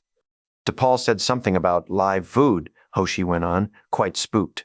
"I don't see any restaurants." Archer started to answer, but drew up short instead as a flicker of movement caught his eye in the industrial distance. "Klingons." "Excuse me," he shouted. "Hello, excuse me." The Klingons moved away from them. "Hoshi," he snapped. She flinched, then shouted, "Haku, Jeg." But there was only silence. The movement stopped. The shadows sagged back to stillness. "They looked Klingon to me," she said, suddenly breathless and completely jittery. Archer grunted a dissatisfied response and snapped up his communicator. Archer to T'Pol. After a moment, when no answer came, he repeated, "T'Pol, come in." Anxiety rose as no answer came. Hoshi shivered at his side. "Maybe we should get back to where there are more people." "There are plenty of people right here." He drew his plasma pistol. The movement frightened her. "Stay behind me," he warned. "I bored." They moved into the deep purple shadows along the path leading to where the Klingons had disappeared. Above, a spiderweb of age-old metal drums, bridges, archways, and tubes threaded the darkness. Steam billowed from the geothermal ducts, obscuring every step before they took it. There was someone here. He felt the shifting gazes of the shadows and pounding machinery. Silence would be better than this constant grinding and drumming. They passed too close to a geothermal duct, just as it blew its top. A mushroom of gray-white steam burped from the depths and separated Archer from Hoshi for a critical instant. He glanced behind, but she was lost in steam. A piece of a shadow burst toward him. Hoshi's hand flashed in the cloud, and she screamed, only steps from Archer. But though he reached out, she slipped away. He whirled full about and took aim. What could he do? Shoot her? In that instant of hesitation, he was attacked from two sides by a now familiar dappled team who moved like insects. "Sulaban!" His pistol flew from his hand at a single blow. His fingers went numb, and he stumbled. He lashed out with the other fist and landed a solid strike on a surface that collapsed, a lung or stomach, and seconds turned into punches. One of the attackers fell back. The other, though, made use of his partner as a distraction. Archer spun to keep fighting, but his arms were yanked behind him so violently that he gasped with pain and arched his back. In the steam, Hoshi cried out again. "At least she was alive!" Frantic, he let out a kick, but failed to connect. His hip twisted. A shot of pain rushed up his side. His attackers took the advantage. With a single gasp of protest, Jonathan Archer was dragged into the dark depths as if swallowed by a giant burrowing animal. Chapter 10. A steamy maze. Vertical, diagonal, horizontal tubes, bridges, and Bacchum eyes. Archer fought to stay conscious. One of the Suliban must have landed a blow on his head or neck. He strained to see Hoshi. She was behind him, but no longer safe there. They had succeeded in making their presence known, whether that would turn out to be good or bad. Rather than finding someone, they had succeeded in being found. He took that as progress. They were being pushed right along at a daunting pace for his aching thigh. He forced his leg to keep moving. Couldn't let it freeze up on him. Might have to run. One of the two Suliban who pushed them along had his plasma pistol. He caught glimpses of it, just enough to tempt him every few seconds. He wanted the weapon back and pummeled himself mentally for losing it to them. He had handed his enemy an advantage. Rule number 1 broken. Sweat drained down his face. The surroundings were getting hotter and steamier, though the Suliban didn't seem affected at all. What was that? An energy field? Archer blinked as a fizzing light half-blinded him. He fought to adjust. T'Pol and Trip, in a box of some kind, with a force field locking them in. Like Hoshi, alive. Now that he knew for sure they were being stalked, Archer got a burst of relief at seeing them. Where were Reed and Mayweather? He winced as the Suliban operatives yanked him to a stop. Hoshi bumped his right arm. One of the Suliban worked a handheld device that caused the energy field to snap down. Then that same Suliban reached for Hoshi. Archer tried to get between them, but there was no fighting the strength of the individual who had him by both arms behind his back. This one had figured out that Archer's leg was hurt, and he could be held off balance. As the Suliban with the device pulled Hoshi inside the chamber and left her with T'Pol and Tucker, Archer noticed that these two weren't dressed the same as the two who had infiltrated the Enterprise. Of course, that didn't mean they weren't the same two. He couldn't tell from their mottled faces, or make out any individuality at all. Archer waited to be put inside. Instead, the Suliban stepped out and raised the electrical shield again. From inside, Tucker stepped forward toward Archer, but there was no hope to break through the force field. T'Pol gave him no such concern.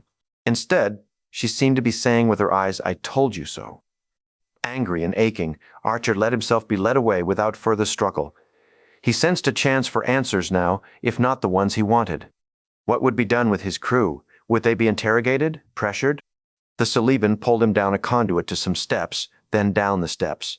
He had to duck twice, bumped his head once on something he never saw, and was drawn through 3 locked doors and a small hatch. Thoroughly disoriented by the time they stopped, Archer found himself in a chamber with beds, computers, piles of clothing, tables and chairs, and clutter. He looked around critically and got an idea about this place. He knew a secret subversive base when he saw one. Were the Suliban dissidents? Against whom? Or, more pointedly, were these Suliban dissidents? The two Suliban finally let him have his arms back. Without a word or gesture, they turned and left him alone in this chamber, which probably meant there was no easy way out. Judging from the way they came in, he might be lost down here for weeks before he found his way to the surface. "You're looking for Clang," a female voice said in perfect English. "Why?" Archer turned, looked. Neither of the Suliban had come back or spoken. Who had? "Who the hell are you?" he demanded coldly. The shadows behind a stack of boxes shifted. A woman stepped out, strikingly lovely and definitely human. The woman strode toward him, studying him as she came. "My name is Saren. Tell me about the people who took Clang off your ship." "I was hoping you could tell me," Archer reversed. "They looked a lot like your friends outside." She stepped toward him. "Where were you taking him?" "How come you don't look like your friends?" he asked, instead of giving her anything. She was uncomfortably close now. "Would you prefer I did?" she asked in a sultry tone. Oh, brother. This dame had seen too many steamy movies. She had the sticky dialogue down pat, not to mention the unoriginal seductive stare and liquid lips. What did they take him for? "Stick to business." "What I prefer," he attempted again, "is that you give me Clang back." "So you could take him where?" "Home. We were just taking him home." Saren was now inches away. Less. She seemed to be gauging him. He was returning the favor. "You'd better be careful," Archer murmured. "I'm a lot bigger than you are." She moved until they were very close, and her breath brushed his cheek. "If you're thinking of harming me, I'd advise against it." She ran her hand along his jawline. "What are you doing?" he asked, as if he didn't know. "Why were you taking Clang home?" "You know," he said instead, "under different circumstances, I might be flattered by this, but—" Saren came up on her toes and pressed her lips to his, forcefully and with purpose. Archer coolly accepted what was happening and bothered to relax enough that she might get discouraged sooner. With his ship on the line and his crew in a cage, He didn't much care how seductive she wanted to play act. She got whatever she wanted, or didn't, and stepped back rather abruptly. Her face began to melt. A moment later, she was Suliban. Archer grimaced in disgust. "That's never happened before," he offered. "I've been given the ability to measure trust," she said, "but it requires close contact. Maybe next time they could just shake hands." He tried to imagine her smooching to Paul and shook that image away before it took hold. "You're Suliban," he said, giving her a pretense of the shock she was probably going for. "I was a member of the Cabal," Saren said, "but not anymore. The price of evolution is too high." "Evolution?" Carefully, she moved away, no longer meeting his eyes. "Some of my people are so anxious to improve themselves that they've lost perspective." "So you know I'm not lying to you," Archer vectored back to the point. "Now what?" Clang was carrying a message to his people. "How do you know that?" "I gave it to him." "What kind of message?" "The Suliban have been staging attacks within the Klingon Empire," she told him, "making it appear that one faction is attacking another." Clang was bringing proof of this to his High Council. Without that proof, the Empire could be thrown into chaos. "Why would the Suliban want that?" Archer asked, following her and keeping her from turning away. He knew guilt when he saw it and was determined to get answers before she changed her mind or had an attack of regret. "The Cabal doesn't make decisions on its own," she went on, more anxious to tell him things. "They're simply soldiers fighting a temporal Cold War." "Temporal? You've lost me." "They're taking orders from the distant future." The announcement stopped Archer in his tracks. He ended up leaning on his bad leg, enduring shots of pain through his hip, but the strange concept held him still. "What?" In his periphery, he saw a movement on the ceiling and flinched, only a shot of steam from a crack. Temporal Cold War. Saren turned fully to face him, now firm with conviction. If she had harbored any doubts, they were gone. "We can help you find Clang," she said quickly, "but we don't have a starship. You'll have to take us with you." A blinding flash of blue light discharged between them. A computer station at Archer's elbow exploded into shards and drove him sideways. He reached for Saren and pulled her out of the blast area. Another weapon blast struck even closer. Two Sulibans skittered across the ceiling, firing weapons at them. It didn't take a genius to understand that the secret base had been breached, and these weren't the same two Suliban who had brought him here. Saren's Suliban came streaking in from a doorway, firing as they ran, but the other Suliban seemed to have physical advantages. They skimmed the walls and ceiling like insects. All hell broke loose. Archer dragged Saren toward the way they'd come in, assuming she would have the sense to lead him out through those tubes. "Get us out," Archer choked. In fact, she had a shortcut. 5 seconds later, they were out in the main access level, being sprayed by geothermals and burned by the fritzing electrical screen that blocked off the Enterprise landing party. Behind them, the battle raged. Suliban against Suliban. One of Saren's operatives fell dead just inches behind Archer, while the other exchanged hand weapon fire with the two attackers.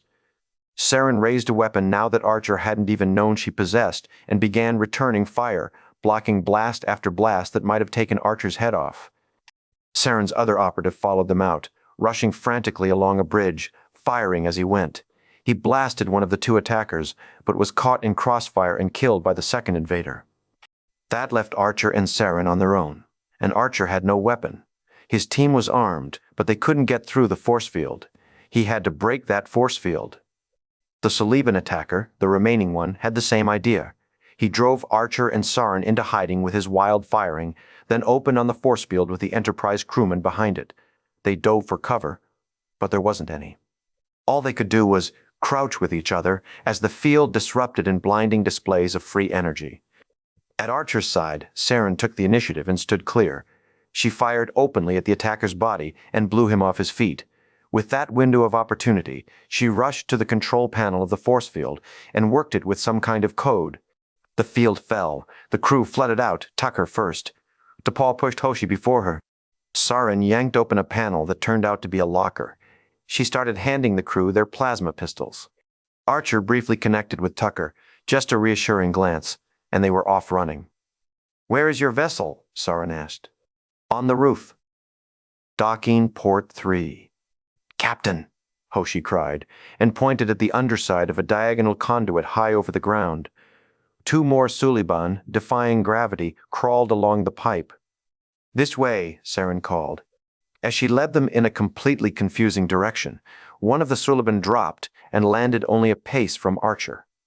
He lashed out, and the Suliban sprang out of reach and out of sight with a heightened agility that startled even Saren. But here were two more Suliban, dressed like Saren's associates, on our side? Yes, they were firing at the other Suliban. How many people were in Saren's subversive splinter group? Right now, Archer wanted dozens, hundreds. Flashes of weapons fire illuminated the distance. The Starfleet team plowed forward after Saren, ducking and running, navigating the wild jungle of pipes and buttresses. Saren reached a massive vertical tube, hit a control, and opened a hatch that Archer was relieved to see, because there was no way to climb this monolith. A large pipe opened before them. Inside was a circular platform a few feet above the deck. Archer spun to pile Hoshi into the hole, while Tucker acted as rear guard. What about Reed and Mayweather? He reached for T'Pol. Weapons fire streaked in from hundreds of feet away. "Trip!" Archer called and shoved the engineer onto the platform, then piled in after him. Under them, the platform began to rumble and shift with the rush of thermal energy. Saren was doing something with a control box. Was this an elevator?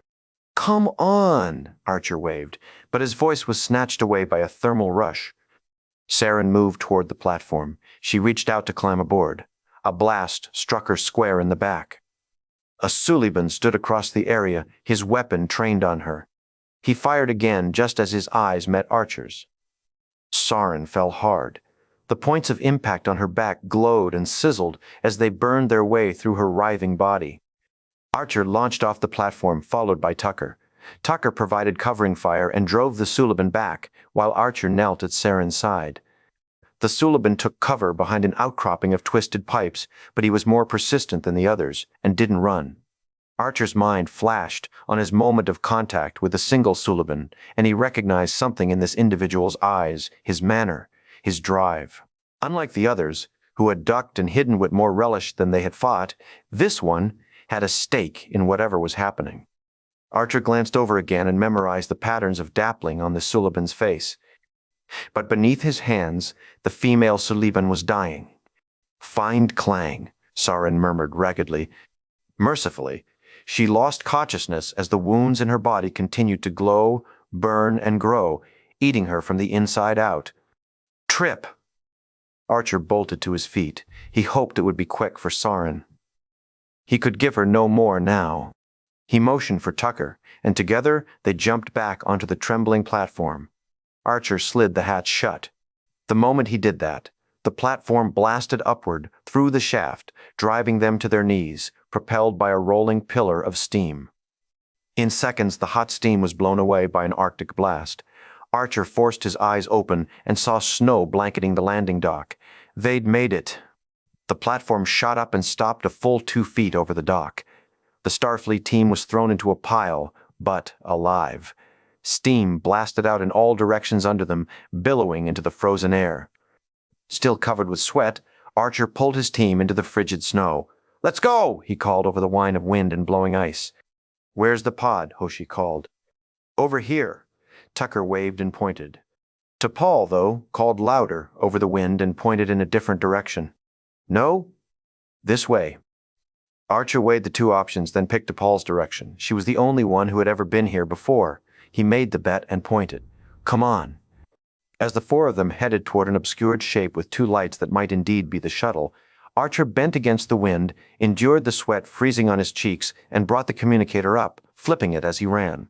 "Lieutenant Reed, this is Archer. Come in." "Zizizbik. Kakagai, Aziz.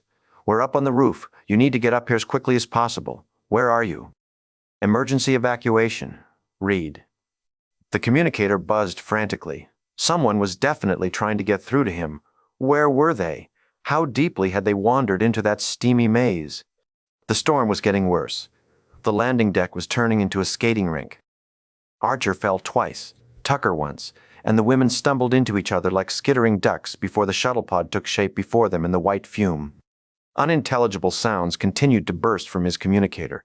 He left it open, hoping to hear something that would give him a clue he could follow somehow to get Reed and Mayweather out of the complex, and all of them away from these attacks.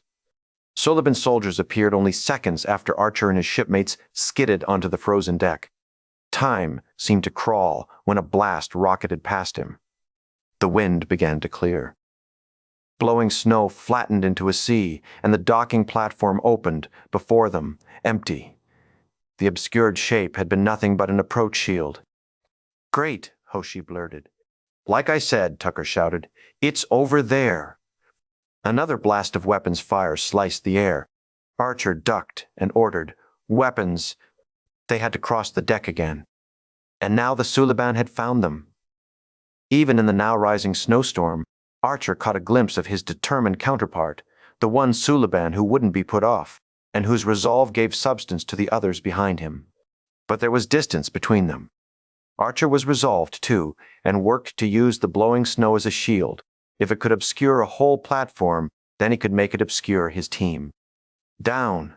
Get low, everybody. Form a single file." He tried to imagine what the Suliban would be seeing. Lower, lower, and keep moving steadily. Sporadic movement would gain more attention.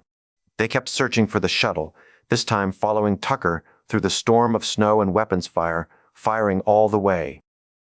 Deep red plasma bullets streaked across the platform toward the place where the Suliban shots were coming from. Though the Suliban were moving toward them, Archer sensed they were being held back by his and Tucker's shots. T'Pol was more reserved, taking shots more carefully. But she, too, was succeeding in driving them back. Hoshi was just skittering like a bird across the ice, intent on their target. She had a weapon, but she also knew she was of little use with it. Probably smart to let the trained officers handle that detail, Archer noted as the moments rushed past. His single-file trick was working. Suliban shots were going wild behind them. Then they corrected their error forward, and the team was forced to scatter. Hot blue beams cut between them, driving them away from each other.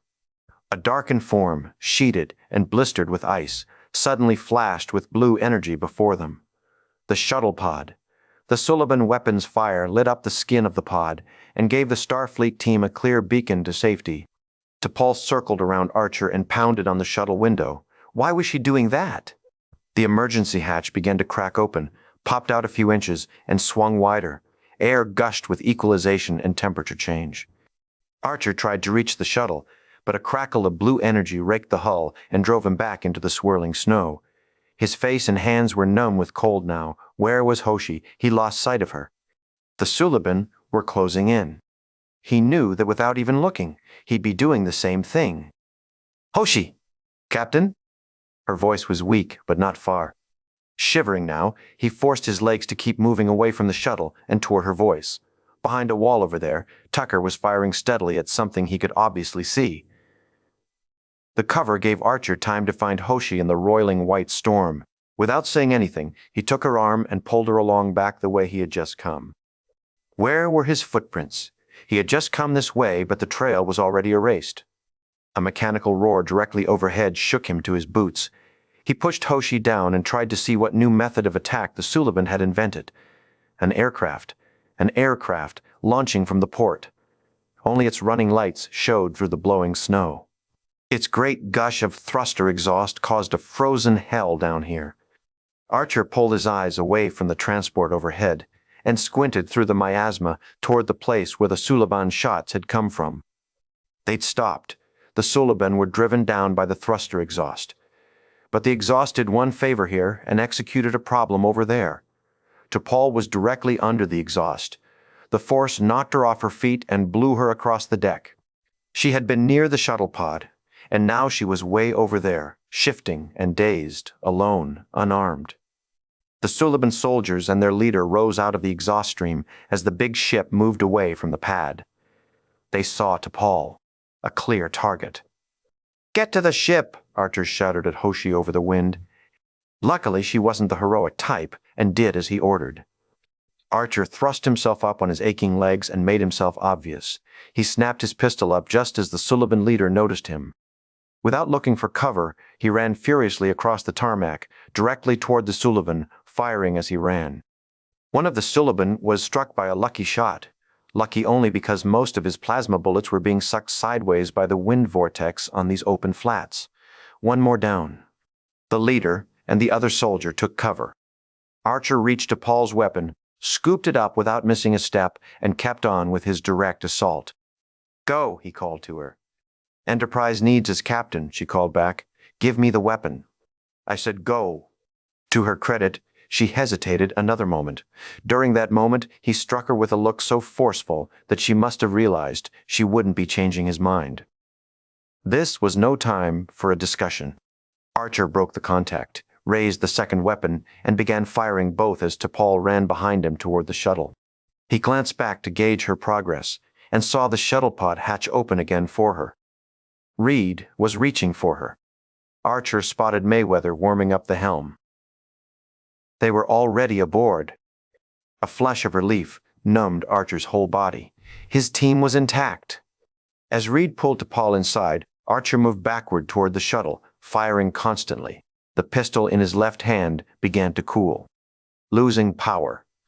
The Suliban leader waved his hand. The Suliban broke apart from each other, forcing Archer to divide his target. The leader had figured out what to do, a simple but effective maneuver. Archer was closer to the shuttle now, close enough for a good leap if he could only turn around, but he had to keep shooting. He aimed slightly to his left at a moving form. From his right, a blue shot streaked in.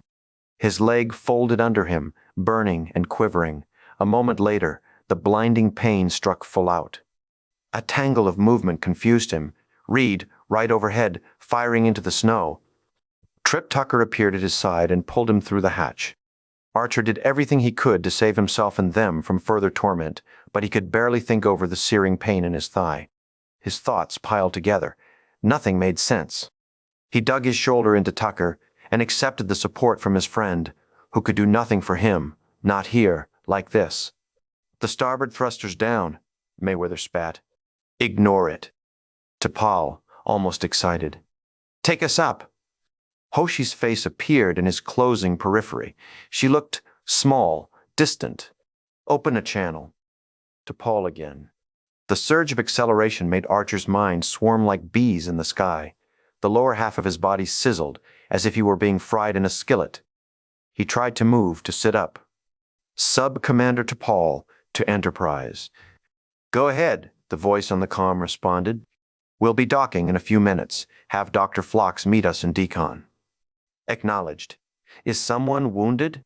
Archer tried to speak, to protest that he could stand, work, take them back to the ship, and go on with their mission to find Klang, the Klingons. He had to.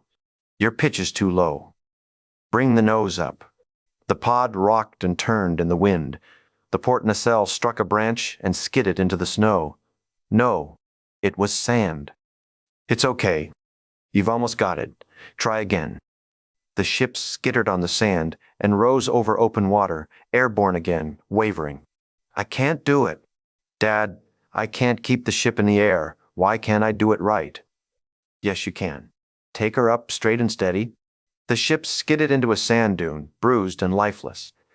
"Damn," Archer gushed. And Dad came to his side. "You can't be afraid of the wind," he said. "Learn to trust it." Archer turned and looked up onto the dune. T'Pol stood watching him and his father as they worked the model ship and tried to make it fly. What was she doing here?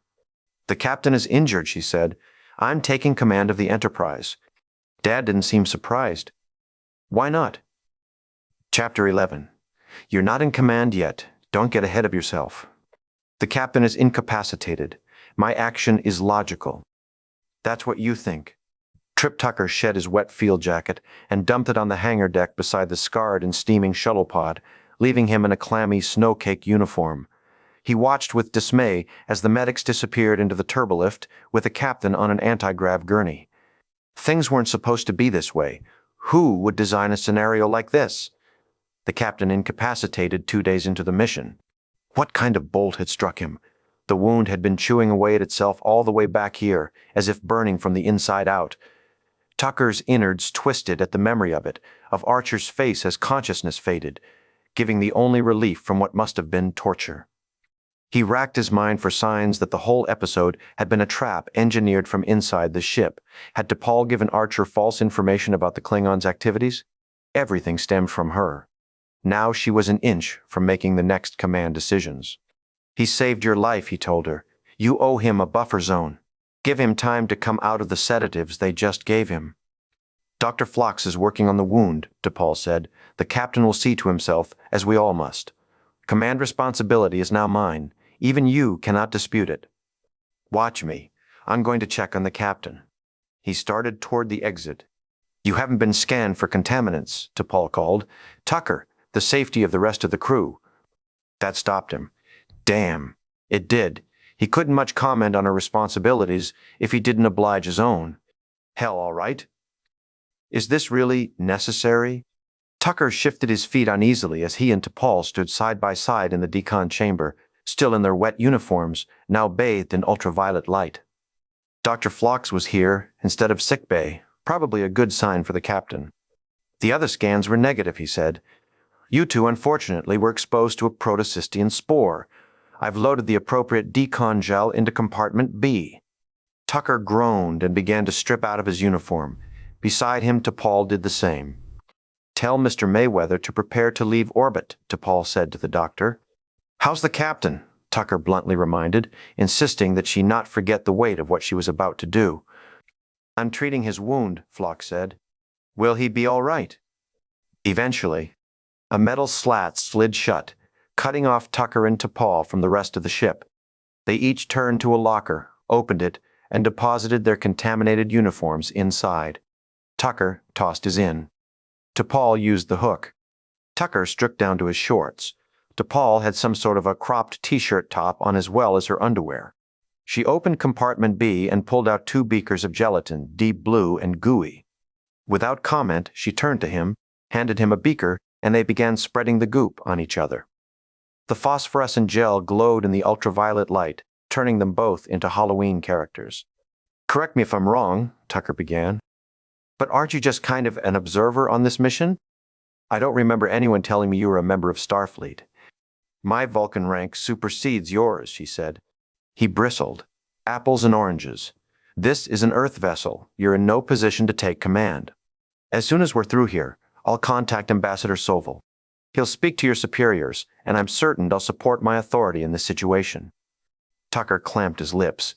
If she made the call, this mission was over. You must really be proud of yourself. You can put an end to this mission while the captain's still unconscious in sickbay. You won't even have to look him in the eye. Your precious cargo was stolen, she said irritably. 3 Suliban, perhaps more, were killed, and Captain Archer has been seriously wounded. It seems to me this mission has put an end to itself. Turn around. Let's say you're right, he went on, reining in his combativeness just long enough to get this out. Let's say we screwed up, just like you always knew we would. It's still a pretty good bet that whoever blew that hole in the captain's leg is connected somehow to the people who took Klang. I fail to see your point. Captain Archer deserves the chance to see this through. If you knew him, you'd realize that's what he's about. He needs to finish what he starts. His daddy was the same way. But he never got to finish. That was your fault too, you people. You obviously share the captain's belief, she said, that my people were responsible for impeding Henry Archer's accomplishments. At least Tucker knew he wasn't being too subtle. He only wanted to see his engine fly. They never even gave him the chance to fail. And here you are, 30 years later, proving just how consistent you Vulcans can be. They fell silent as each took a towel and began wiping off the blue gel, now that it had set into a film. Tell you the truth, Tucker continued after a few moments. We don't know why you're here. There's nothing to observe, so who stuck us with you? But you notice we accepted you. Nobody's been giving you dirty looks, except maybe me once in a while. That's how we silly humans are. We trust first and ask each other to come up to it. Maybe you don't. T'Pol pulled the congealed film from her lips and cheeks and revealed soft puckering around her eyes. Worry? Guilt? You know nothing about me, she protested without much enthusiasm. Tucker grunted with the irony of her statement. Funny, isn't it? We trust you anyway. Odd, silly humans. You can follow along behind every Vulcan who came before you, but I don't hold much for that kind of life. I wonder if you've got the steel to go off on your own. Maybe. The captain must see something in you, or he wouldn't have accepted you in his command line. He didn't have to do that, you know. What do you think he saw? Youth? Grace? Those aren't command traits, she said. This time her voice was very quiet. Hell no they aren't, Tucker shot back. Not even your Vulcan rank is enough to get you what you've got here. You wouldn't have it if Jonathan hadn't given you the chance you're denying him. We're only humans, but we gave you the same trust we give each other. Now the captain's asking you to return it. You got the guts? She didn't respond. She had cut herself off from the conversation. Tucker reached into another locker and pulled out a fresh t-shirt. I guess we'll see, he said. The ship was flying now, pretty against the sky. Jonathan Archer opened his eyes, gritted his teeth against a sudden shot of pain, and looked down at his legs. He was lying, partially reclined, on a biobed. Dr. Phlox was at work on his thigh wound, removing what looked like a disembodied liver from the leg. Underneath the liver, the wound was reddened but sealed. Very nice, Phlox commented. Very nice. Your myofibers are fusing beautifully. Archer moved his arms and flexed his neck muscles. How long have I been? Less than 6 hours. I thought it best to keep you sedated while the osmotic eel cauterized your wound. Phlox appreciated his glossy little pet, then deposited the thing into a pot of fluid. Archer looked at the creature, now happily swimming around, and reserved judgment. Thanks. He started to ask about the landing party. Was everyone else all right? But Trip, Tucker, and T'Pol entered, answering part of his question here and now. How you doing, Captain? Trip asked immediately. Relief showed in his face to see Archer awake and lucid. That depends, Archer said. What's been going on for the last 6 hours? Tucker didn't say anything. What did that mean? T'Pol raised her chin a little and announced, As your highest-ranking officer, I assumed command while you were incapacitated. Archer's stomach sank. Are we underway? Tucker nodded. To T'Pol, Archer coldly accused. You didn't waste much time, did you? She didn't respond, but turned to Phlox. Is he fit to resume command? As long as he returns for more eel therapy tomorrow. Archer ignored her and looked at Tucker. How long till we get back to Earth? Earth, sir? Was that a hint of a smile? T'Pol turned back to them. We're currently tracking the Suliban vessel that left Rigel shortly after you were injured. Skeptical and surprised, Archer asked, You got their plasma decay rate? With Mr. Tucker's assistance, I modified your sensors. We now have the resolution to detect their warp trail. What happened to, This is a foolish mission. It is a foolish mission, she insisted. The Suliban are clearly a hostile race with technology far superior to yours. But, as acting captain, I was obligated to anticipate your wishes. Well, well, well. Had something changed in Archer's dreams? As acting captain, he echoed, you could have done whatever the hell you wanted to do. Her cheeks flushed olive, just enough to notice, but she didn't offer any explanations or comments on what he had just said to her. I should return to the bridge, was all she said. Dismissed. Archer had more to say, but he let her go. Whatever had happened, it was hard enough on her to buck the Vulcan trend. Renewed hope surged up. He hadn't lost the mission yet. Trip? Tucker waited until the door closed, then looked at Archer. With significance, he said, modifying the sensors was her idea, sir. Archer let his head sink back on the cushion. Why would she do that? Go against the wishes of whoever designed her position here? It just might be, Tucker said with a twinkle. You're having more effect on her than they are. Whoever they are. Have you and Reed found out anything? She's clean and normal right up until she gets the scholarship that put her in Soval's office. Then her records start getting real terse and kind of vague. Could be just the logging style of that office, Archer mentioned. Details never were very important to Soval. Or it could be a masking technique, Tucker said. Got to admit, I was knocked over when she decided to pursue. It's not what a spy would do, is it? No, sir. Could it be she's a spy and even she doesn't know it? If she doesn't know it, then I don't care one way or the other. As long as she knows who she works for, here and now. Tucker paced around the end of the bed. She might work for you, except we picked up log echoes of several messages going back and forth between Soval and Admiral Forrest just before she was assigned. Archer narrowed his eyes in thought. I didn't think Soville and Forrest had that much to say to each other. You think they're up to something? Tucker asked. And she's the something? Or we're the something. All of us, together. I know Forrest. He's not likely to have me watched. If he agreed to a Vulcan plant, there must be a different reason. Completely different. They wouldn't tell you? We'd tell. I'd be the last person they'd tell. Trip, what do you think of this? Maybe the Vulcans really don't know if they can be around humans and function for decades upon decades. Maybe Soville finally wants to know once and for all if we can exist together in hostile space and come out productive. You mean they're testing us? Archer thought about that, then dismissed it. I doubt it. They know everything there is to know about humanity. All you have to do is look at history. It's all there. We don't hide anything, even the worst things. Humans aren't a mystery. But Vulcans are still a mystery even to each other. They don't step out of that box very often, and they're about to be kicked right out. It could be they're testing themselves, and they're using her to do it. T'Pol's the guinea pig? Tucker blurted. They want to see how she'll do? I'll be damned. And it worked, Archer said. Her technical expertise and ability to stay cool, side by side with my irrational leaps of anger and whatever else I've got, it worked. We came out of our first big test as a human. Vulcan team. I'll be damned. How can you confirm any of this? I probably can't. All I can do is keep going forward with nothing to hide. A spy's no good if you've got nothing to hide.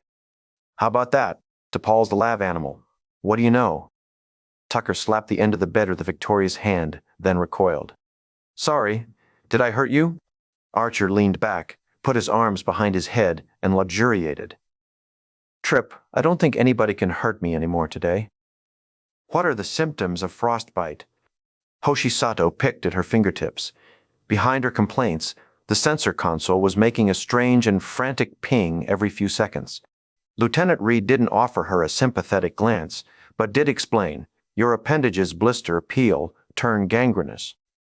I think I have frostbite. Ah, well? He moved closer to her, glad he didn't have to cross in front of T'Pol in the command chair. Let me see. Dr. Phlox may have to amputate. Hoshi frowned. I never had to worry about frostbite in Brazil. Before he could respond, the pings became suddenly more frantic and closer together. They're getting too far ahead of us, Ensign Mayweather said, watching the helm with frustration. Match their speed, T'Pol said flatly. Mayweather glanced helplessly at Reed, then declared, I'm not authorized to go beyond 4-4. T'Pol tapped a button. Engineering, Tucker's voice answered. Mr. Tucker, would you please give the helmsman permission to go to warp 4.5? It's okay, Travis. I'll keep an eye on the engines. Reed watched Mayweather, but couldn't tell whether the helmsman liked or disliked what he was now doing. The ship surged under them, physically and with great confidence. The pinging slowed down to a normal rhythm and volume. The sensors were much happier. There was a certain irony in T'Pol's being the one to give the order to go to 4-5. Reed tried not to be affected by such trivialities, but some rites of passage should belong to the captain alone. Yet, without consideration, the Vulcan woman had seized the privilege for herself, and the glory, if any came. He respected the uniform as he must, but her presence here was the culmination of a dire prediction by Trip Tucker. Tucker's instincts had proven correct, or partially. In fact, this woman had bothered to execute the captain's plans instead of her own. Still, his investigation had turned up a strange trail of communiques culminating in her assignment here. The captain had chosen not to question the trail, but to push them all farther down it. Now T'Pol was, perhaps, still being manipulated, but by Jonathan Archer. Very nice. Reed rocked on his heels. Very nice indeed. Archer to bridge. Reed relieved Hoshi of the need to use her poor fingers by pushing the intercom himself. Yes, sir. Reed here. Tucker says we just accomplished 4-5. I'd have liked to have been there for that. T'Pol glanced at Reed, but let him do the talking. You are here, sir, in all our spirits. We wouldn't have been here at all if not for you. The farther in the future they are, the more crazy and dangerous it is that they would be doing these things. While it has marginal effects on people here, it could completely change their own time. So what do they want? Jonathan Archer took tentative steps as he circumnavigated the table in his office. His leg was tingling from the knee to the hip. Still not good. Trip, give me a hand. Trip. Tucker rushed to him from the couch and eagerly helped him back into the office chair. Beside them, stars streaked by the portal at high warp. Archer felt out of commission, wearing only his t-shirt and non-reg trousers, but he knew he had to give himself another hour to come out of the doctor's funny sedative. He seemed to have the time. They were in hot pursuit, but only matching the speed of the people they were pursuing. They didn't, after all, want to catch them, not quite yet. They wanted to be led somewhere first. Warp 4.5. It's possible there's something about time travel we don't understand, Archer suggested. I'd say the odds for that are good, Tucker grumbled as he stuffed a pillow under the captain's bad leg and bothered to fluff it. He straightened and surveyed his work. Feel better? Fine, I'm fine, Trip, thanks. Is it somebody more advanced than we are? Archer contemplated, trying to change the near past. Or are they in the far distant future? I'd like to ask Paul what she thinks. Do I dare? I wouldn't, Tucker bluntly announced. She's always enjoyed a rigid thought process. Today I think you shook her with your free-roaming methods. Throw time tampering into the mix? I'm scared enough for both her and me. Higher-level physics break down rationality, Tucker continued. Progress at that level comes from intuitive leaps, like Einstein imagining what it was like to ride a beam of light. No Vulcan would do that, Archer said. It's not possible to ride a beam of light. Tucker lowered his chin. It is now. Archer smiled. They think emotionalism, unchecked, will destroy. It's made them afraid. But look at Hoshi. She's terrified every time something happens, but she keeps moving. She always moves to the next step, past the point of fear. Humans might go off in 40 wrong directions, but the 41st might take us someplace new. Tucker contributed. Vulcans never want to get off the trail. Well, he began instead, you can sit inside and watch through the window while children play in the street and say how they might get hurt out there. You can be the little old ladies of the galaxy, but you don't have any fun, and before long, nobody talks to you. The Vulcans have wrapped it in a shell of elegance. If I told her that, what do you think she'd say? Tucker's face screwed up as he tried to pretend a Vulcan point of view. Probably something about men in Earth history like Stalin and Li Kuan. They were given the power to get anything they wanted, measured by their idea of fun. Good point. I think we agree it's dangerous for these beings from the future to help the Suliban, but it's not so different from an advanced race like the Vulcans coming and helping Earth. If it's so risky, why are they helping us at all? They didn't help the Klingons, did they? No, nor anybody else. If I read the subtle side correctly, I've never heard a single Vulcan talk about any other race they shepherded. Tucker laughed. I'll ask her that one myself. Archer nodded, agreeing with the sentiment but not the plan. The idea of time travel itself is, on its face, illogical, isn't it? No, Tucker seized. She'd have to agree with me on this. The illogical doesn't exist in science. There is something we don't yet understand that allows time travel to take place. Archer troubled to understand what Tucker had just said, and for a moment forgot about T'Pol. Instead, he found himself remembering Saren. If travel backward in time can take place, then causality doesn't exist. If causality doesn't exist, where is logic? A plus B causes C. But causality does take a beating at a level of quantum physics. It seems to break down at certain points. Are we discussing whether or not time travel is possible? Tucker asked. Or why anybody would be stupid enough to try it? Both, Archer said. First, is it possible? And second, why would anybody do it? Because you can go back and destroy yourself very easily. If I go back and stop an Austrian farmer in the mid-1800s and ask him directions while he's on his way to the market, he gets to the market 5 minutes later and misses meeting the woman he was supposed to marry. She passes by. Because they never met, Adolf Hitler is never born. World War II never happens, or happens later for other reasons, and the technological rush of the mid-20th century is delayed 30 or 40 years. Zefram Cochrane doesn't have the infrastructure he needs to invent warp drive, and we never meet the Vulcans. Instead of meeting the Vulcans, Tucker picked up, we meet the Klingons instead. By now, the Klingons are dominant on Earth and using Earth as a toehold in this whole section of the galaxy. A butterfly flaps its wings in Africa, Archer murmured, and there's a typhoon in China the next spring. This idea that anyone can engineer the future by screwing up the past. John, Tucker interrupted. Could it be possible they want to screw up their own time? Are they insane, maybe? Archer didn't have the answer, but the question made him think of something else. Or are they reacting to something? Are these people from the future being forced to action, the way Vulcans and humans are forced to put weapons on our ships because there are hostile powers out there? Are they being forced to tamper with the past to stop somebody else from tampering? Sure seems insane. I wish I could talk to these people for 5 minutes. If we have no way of knowing, how can we act? With you laid up, there won't be any action. To Paul, she'll just say, since we have no basis on which to act, then you should do nothing. That's the difference between us, he reminded. Since we have no basis, I'll act on what I do know. They took the Klingon, they have no right, and we're taking him back.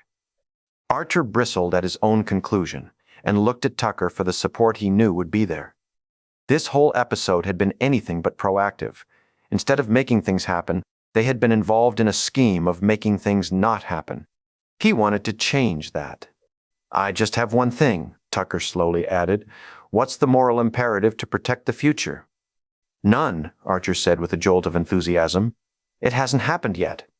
The ship shuddered under them suddenly, cutting off the conversation.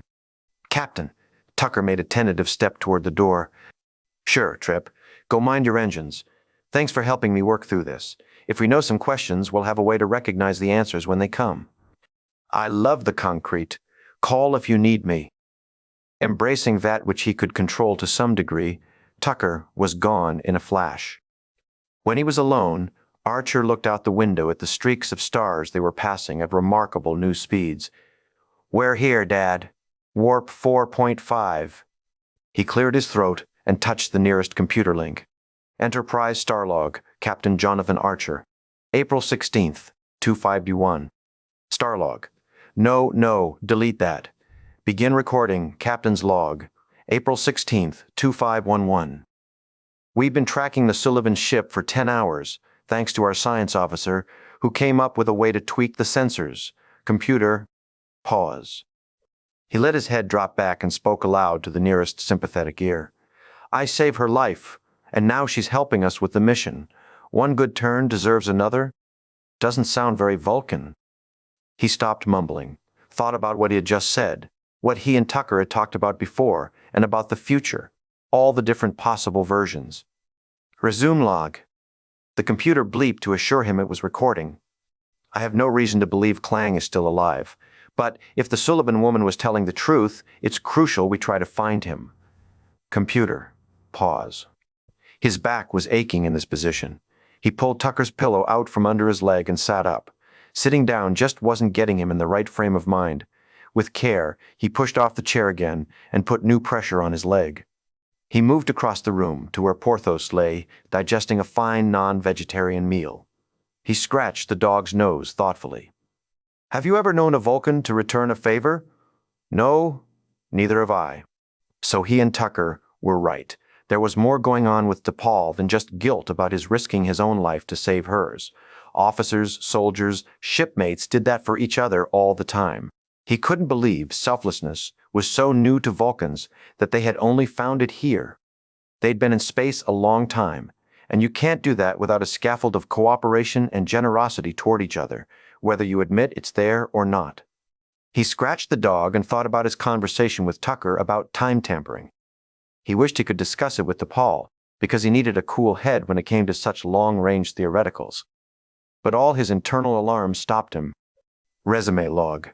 I still haven't decided whether to ask Sub-Commander T'Pol about this temporal Cold War. My instincts tell me not to trust her. He paused. Something had just changed. The vibrations coming up through his injured leg were different from a few seconds ago. He looked at the window. The stars were changing. The ship was falling out of warp. Computer. Pause. Archer to T'Pol. Report. If you're feeling well enough to come to the bridge, Captain, her voice called with a thread of tension, now would be a good time. Chapter 12. The temporal archway glowed and sizzled as if in anger. The barrier of energy blocking the way to the future, and also providing a window to it, now glared fitfully in its cylindrical housing, the murky, milky figure of the future being stood passively, but Silic could tell the individual was displeased. Did Saren give them anything? It asked. I don't know, Silic said, both truthful and impatient. He didn't like being made responsible for dangerous things of such undefinition. What do you know? The figure demanded. They followed us here. They followed us here. Looking for Clang? Or for you? I don't know, but I'll destroy them before they locate the helix. The being was still for many seconds. When it spoke again, the words curdled Silic's blood to his very core. We didn't plan to involve the humans or the Vulcans. Not yet. Saren's message cannot reach Konaz. If the humans have it, you must stop them. It's a gas giant. Archer settled into his command chair as T'Pol stepped out of it and eyed the big orange mass on the view screen. A gargantuan planet of mostly gravity and dust holding each other together on a vast scale. From the looks of it, a Class 6 or 7, he muttered. Class 7, T'Pol confirmed. The Suliban vessel dropped to impulse a few hours ago and altered course. Their new heading took them through its outer radiation belt. We've lost them? Reluctantly, she nodded. Move us in closer. Mayweather glanced at him, then worked to obey that order. Archer pushed out of his chair and paced, working his leg to keep it from stiffening up. Phlox's pet liver had done a good job. He felt twinges, but no loss of strength. The ship moved closer toward the radiation belt of the orange gas giant. The planet loomed large and imposing on their screens, causing warnings to go off on several stations, but not the right ones. Anything? He asked. The radiation's dissipating their warp trail, Reed reported. I'm only picking up fragments. Archer gave T'Pol his hunting eagle glare. You finished helping us? He challenged. She went to Reed's station and eyed the graphics, then hit a control. One simple click. On the main screen, an enhanced picture of the giant appeared, this time with a fragmented ion trail, faintly traced in colors, being broken up by the winds. Lieutenant, she said, run a spectral analysis of the fragments. Reed hit a series of controls in specific order. On the graphic, a sequence of numbers appeared near each fragment, all different. There's too much distortion, Reed complained. The decay rates don't even match. Calculate the trajectory of each fragment. He looked a bit dubious and glanced at Archer, who nodded. You heard her. Reed clearly hadn't a clue what she was looking for, but he did as he was bidden. T'Pol, while Reed worked, turned and met Archer's eyes. For the first time, they seemed to be thinking the same thing. The graphic now displayed telemetry for each fragment. Archer nodded at T'Pol, who moved to another station and began doing the work for herself. Recalibrate the sensor array, Archer authorized. Narrowband, short to mid-range. Measure the particle density of the thermosphere, T'Pol added. Archer looked at her again. Those fragments weren't from the Suliban ship, T'Pol confirmed. They were from 14, and all within the last 6 hours. I believe we've found what we're looking for. Despite her reticence until now, she had a lilt of victory in her voice. Archer dropped a hand on Reed's shoulder. How are your targeting scanners? Aligned and ready, sir. Bring weapons online and polarize the hull plating. The crew jumped to action all over the bridge. That was no by-the-book order. Armed conflict during the shakedown voyage. Lay in a 60-degree vector, Archer said calmly. We're going in. Chapter 13. Everyone was at his station. The appearance of them there was beginning to gain a rhythm in the captain's mind. He had started knowing which person he was addressing without turning to see who was there. He felt their tension without any words to confirm it. He knew what they were feeling, and sometimes thinking. Intensity could do that? The Enterprise moved through disruptions of gaseous energy and storms the size of whole planets. Her running lights cut through the dense layers, but it was still strangely similar to that ice cyclone on Rigel 10. Hoshi's little voice at his side had a new tremor in it when she spoke this time. Sensor resolutions falling off at about 12 kilometers. Archer leaned forward. Travis? Mayweather worked feverishly. I'm okay, Captain. The ship trembled and rolled. Full swings her entire beam width from side to side. Even her massive power was nothing against the natural monstrosity of a gas giant.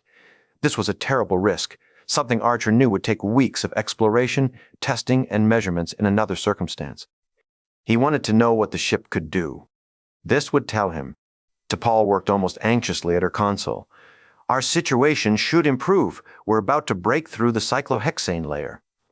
The orange color gave way to an even denser layer of roiling blue liquid. The blue color, normally peaceful, seemed even angrier than the outer atmosphere, and more eerie. It was also more solid, slamming the bow every few seconds with powerful strikes. The ship trembled so hard that Archer held himself in place with both hands. I wouldn't exactly call this an improvement, Archer commented. Liquid phosphorescence, T'Pol explained. I wouldn't have expected that beneath a layer of cyclohexane. The ship rocked sideways again, then took a hard drop forward. Hoshi hunched her shoulders and hung on until her knuckles turned white. You might think about recommending seatbelts when we get home. It's just a little bad weather, Archer assured. The roiling on the main screen thinned and changed again. The console near Hoshi suddenly cried out, "Peep, beep, beep, beep." "We've got sensors," she called at the same pitch. "Level off," Archer ordered. "Go to long-range scan." He almost corrected himself. Long range meant a light year. This was just a planetary atmosphere. On a starship level, this was next door. But they seemed to understand his context. "I'm detecting 2 vessels," T'Pol reported, bearing 119 Mark 7. "Put it up." Hoshi worked her board. The view screen changed to show 2 Suliban ships moving away in the distance. The little vessels were unique to Archer's eyes, about twice the size of shuttle pods. Impulse and warp engines, Reed reported. "What kind of weapons?" Archer asked. "We're too far away." "Sir," Mayweather broke in, "I'm picking up something at 342 Mark 12, and it's a lot bigger." The view screen shifted as Hoshi worked faster. "All sensors," Archer instructed T'Pol. "Get whatever you can." Before them on the changing screen, a huge complex came into focus. Was it a ship or buildings? Archer couldn't tell, but it was massive. It had to be free-floating because this gas giant had no surface. "Go tighter." The screen zeroed in closer. The complex was indeed some kind of moving object, made of hundreds of Suliban ships interlocked to form a massive spiraled space station. A few individual cell ships engaged and disengaged from the mother complex. "Biosigns?" he asked. "Over 3,000, Hoshi reported, but I can't isolate a Klingon if there is one." A jolt rammed the body of the ship. "That was a particle weapon, sir," Reed reported, too little and too late. "Hit again." "Bridge." A call came in from Trip Tucker. "We're taking damage down here. What's going on?" "Just a little trouble with the bad guys," Archer assured. He used his voice as a tool, uttering pointless vocalizations just to show them he was in control and not ready to be afraid. Somehow the Suliban didn't scare him so much anymore. The fight with them on the planet had equalized things. T'Pol was wrong. The Suliban weren't so much more advanced than he was. Maybe the mystery had gone away, or maybe he was concentrating on the bigger, badder guys from the future who could use such as the Suliban as a tool. "I suggest returning to the phosphorus layer," T'Pol called over the boom of the next hit. "Take us up," Archer obliged. The ship rapidly ascended, leaving the attacking cell ships behind with admirable grace. The Suliban cells quickly homed toward the main complex. Prodding, Archer asked a general question to any who wanted to contribute. "What have you got?" "It appears," T'Pol began, "to be an aggregate structure, comprised of hundreds of vessels. They're held in place by an interlocking system of magnetic seals. Not unheard of in the realm of shipbuilding and tactical considerations. Apartment buildings had been around for thousands of years, aircraft carriers and trains. There were plenty of examples of composite ships out there. Archer resolved not to be intimidated. "There," Hoshi yelped. "Right there." Biodata tumbled across the main screen over a small section of the Suliban aggregate.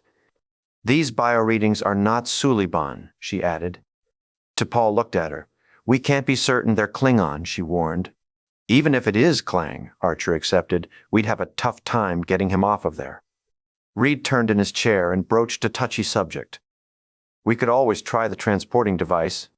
"No," Archer quietly said. "We've risked too much to bring him back inside out. Would the grappler work in a liquid atmosphere?" "I believe so." "Bring it online. One more time, Mr. Mayweather. Take us down to proximity range." "Proximity range, sir."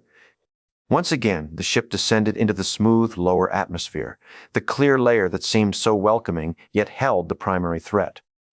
"Make it aggressive," Archer said. "Don't hold back." "Understood, sir," Mayweather agreed. "I won't." The ship hummed with power and soared like a giant albatross on an Arctic crest. "Sullivan ships in patrol formation, sir," Reed instantly reported. "They've seen us." "Let's give them a closer look, Mr. Mayweather." "Aye, sir." "Mr. Reed, open fire." "Oh, thank you, sir, so much." "Ready that grappling system." "It shall indeed be ready, sir." The ship took a compressive dive into the clear, burst out, and trumpeted her presence in the sky. Rapid blast torpedoes of compressed energy made a luminous announcement. The artillery shells spoke out across the giant sky-bound seas and scattered through the Suliban patrol. Were there hits? Archer couldn't tell. The Suliban returned fire, but also broke formation. Enterprise absorbed a tremendous hit. "The venter plating's down," Reed called over the noise. "I'm having trouble getting a weapons lock. These scanners weren't designed for a liquid atmosphere." Again the ship was hit, driving him to comment, though apparently theirs were. A hard shake caused the console next to Hoshi to blow a plume of sparks. She shrieked and leapt back. "Hold your position, Travis," Archer said calmly. "The lead ship's closing," Reed reported. 7,000 meters, 6,000 meters. "We should ascend," T'Pol called. "Hold your position," Archer repeated. He didn't like repeating. Reed glanced at him. 1,000 meters, forward plating's offline. "Now, Mr. Reed." One of the cell ships veered almost directly to the starship's bow. Reed struck his controls. Two grappling devices shot from ports on the launch bay arm, trailing thin cables that Archer could see partly on the forward screen. The grapper struck the Suliban ship and magnetically adhered to its hull. Archer gripped his chair, glad that metal was metal on any side of the galaxy. "He's ejecting," Hoshi called and pointed. A cockpit hatch sprang open on the Suliban cell. The pilot was gone in a blast of vapor and disappeared through the layer below. "To land where?" Archer winced. "No surface." He hoped the Suliban had that covered, but there was no way to tell. "Back up, Travis," he ordered. "Rising, sir." The ship moved back up toward the turbulent layers, now trailing its prey on a silken cord, drawing it closer and closer to the hangar bay. Reed eyed his station and uttered, "Hello, their ship is in the launch bay, sir." Archer nodded. Reed smiled. A new toy. 15 minutes later, he and Mayweather and Tucker crowded around a table graphic in the situation room off the bridge. The table showed graphics of the cell ship, all different angles of the exterior, engine schematics, flight controls. They tried to study these while the starship trembled and shook around them, battling the turbulence, but she was built to do that, like ships immemorial before her. "All right, what's this?" Mayweather was pointing at something. "The pitch control," Tucker said. He sounded confident about that one. "No," Mayweather argued, "that's the pitch control. This is the guidance system." "Pitch control, guidance system, I got it." "The docking interface," Mayweather went on. "How do you deploy it?" Archer hunched over the graphics. "Looks like you release the inertial clamps here, here, and here, then initialize the coaxial ports." "Good. Where's the auxiliary throttle?" Tucker squinted. "It's not this one." Mayweather straightened up then. "With all due respect to Commander Tucker, I'm pretty sure I could fly this thing, sir." "I don't doubt it," Archer agreed. "But I need you here." "Captain!" T'Pol's voice thrummed under a low-frequency boom that suddenly grew louder and erupted in a hard bam. They turned. "That charge contained a proximity sweep," she said from her post. "If we remain here, they're going to locate us." Archer nodded and turned to Mayweather. "You're going to have to speed this up a little, Travis." "How complicated can it be?" Tucker howled. "Up, down, forward, reverse, we'll figure it out." "Boom. Boom. Inverted depth charges, Captain," T'Pol called. She didn't have to report the damage. Archer could feel it. He stepped out to her, and she met him in the middle of the bridge. "We'll be back before you know it. Have Mayweather plot a course for Conoez." "There's a Vulcan ship less than 2 days away," T'Pol offered. "It's illogical to attempt this alone." I was beginning to think you understood why we have to do this alone." She paused. "You could both be killed." He looked up, rather sharply. "Am I sensing concern? Last time I checked, that was considered an emotion." As soon as he said it, he regretted his cocky accusation. She hadn't deserved that. Now who was the one doing the deliberate hurting and insulting? Paul's expression turned blank again. "If anything happens to either of you, the Vulcan High Council will hold me responsible." Archer smiled at her, offering a little understanding. Then Reed approached with 2 silver equipment cases, and Archer's attention went there. "You're finished." Reed flipped the lid on one case to reveal a rectangular device. It should reverse the polarity of any maglock within 100 meters. Once you've set the sequence, you'll have 5 seconds. Archer looked down at the device with appreciation. "One more thing," Reed added. He flipped open the second case and pulled out 2 Starfleet-colored hand weapons with pistol grips and handed them both to Archer. "Ah, our new weapons." "They're called phase pistols," Reed introduced. "They have 2 settings, stun and kill. It would be best not to confuse them." Another low boom shook the vessel under them, followed by a startling jolt that rocked them back to the moment. To T'Pol, he said, almost with delight, "The ship is yours. Trip, let's go." Chapter 14. Cramped, trembling, cold, and admittedly out of their element, Jonathan Archer and Trip Tucker hunkered elbow to elbow inside the little Suliban cell ship as it blew free of the Enterprise and shot out into the swirling atmospheric sea. Visibility was almost nil, just a wall of blue gas. Tucker gripped the controls with passionate terror and forced himself to concentrate almost yard by yard as the ship raced forward, fighting its own power and the turbulence at the same time. Archer flinched when a light came on. "What's that?" Travis said not to worry about that panel. "It's tied." That's reassuring. They were thrown against each other when the cell hit an atmospheric pocket. Tucker held the steering mechanism with both hands and battled to compensate. He was dripping sweat despite the cold. Queasy and bloodless, Archer fought to keep steady himself. They sure didn't build these things for comfort. "Wait till we get the Klingon in here with us. If I'm reading this right, we should be about 20 kilometers from Enterprise. Drop the pitch 30 degrees. Look! The Enterprise." For just an instant, the visibility cleared, just enough to show a portion of the starship above them, taking a hard whack from a luminous weapon stream. "They're taking a lot of bad fire," Archer mentioned. "I should have given her permission for evasive maneuvers. If they change position, the Suliban will have to look for them all over again." "If they move, we might never find them again," Tucker reminded. "She'll probably just ride it out." Archer gazed at the vision of the ship, just as it disappeared again in a curtain of blue muck. He saw T'Pol's face, determined to hold position and give them their best shot, and he silently apologized to her for his snotty remarks. "That's what I'm counting on." Tucker shouldered into a maneuver, his lips tight and his eyes squinting. "You've changed your tune about her." "I think it's changing some," Archer agreed. "After a whole lifetime of watching Vulcans generalize about humans, seems I was doing the same thing about them. I just took it out on her." He found a sheepish little grin and bounced it off Tucker. "I think I'll stop now." Tucker's expression was dubious, but accepting of the redesigned attitude. "Even hopeful?" "Look at this," he said then, pointing at the adjusting screens. "I think we're there. Bring the docking interface online." Tucker went for a button, then stopped. He chose a completely different button. The interface hummed to life. The cell ship rattled around them. "Coaxial ports," Archer ordered. Another control twanged. A quick hissing sound blew some kind of ballast or docking mechanisms somewhere on the skin of the cell ship. Tucker embraced the steering mechanism and began to ease the ship downward.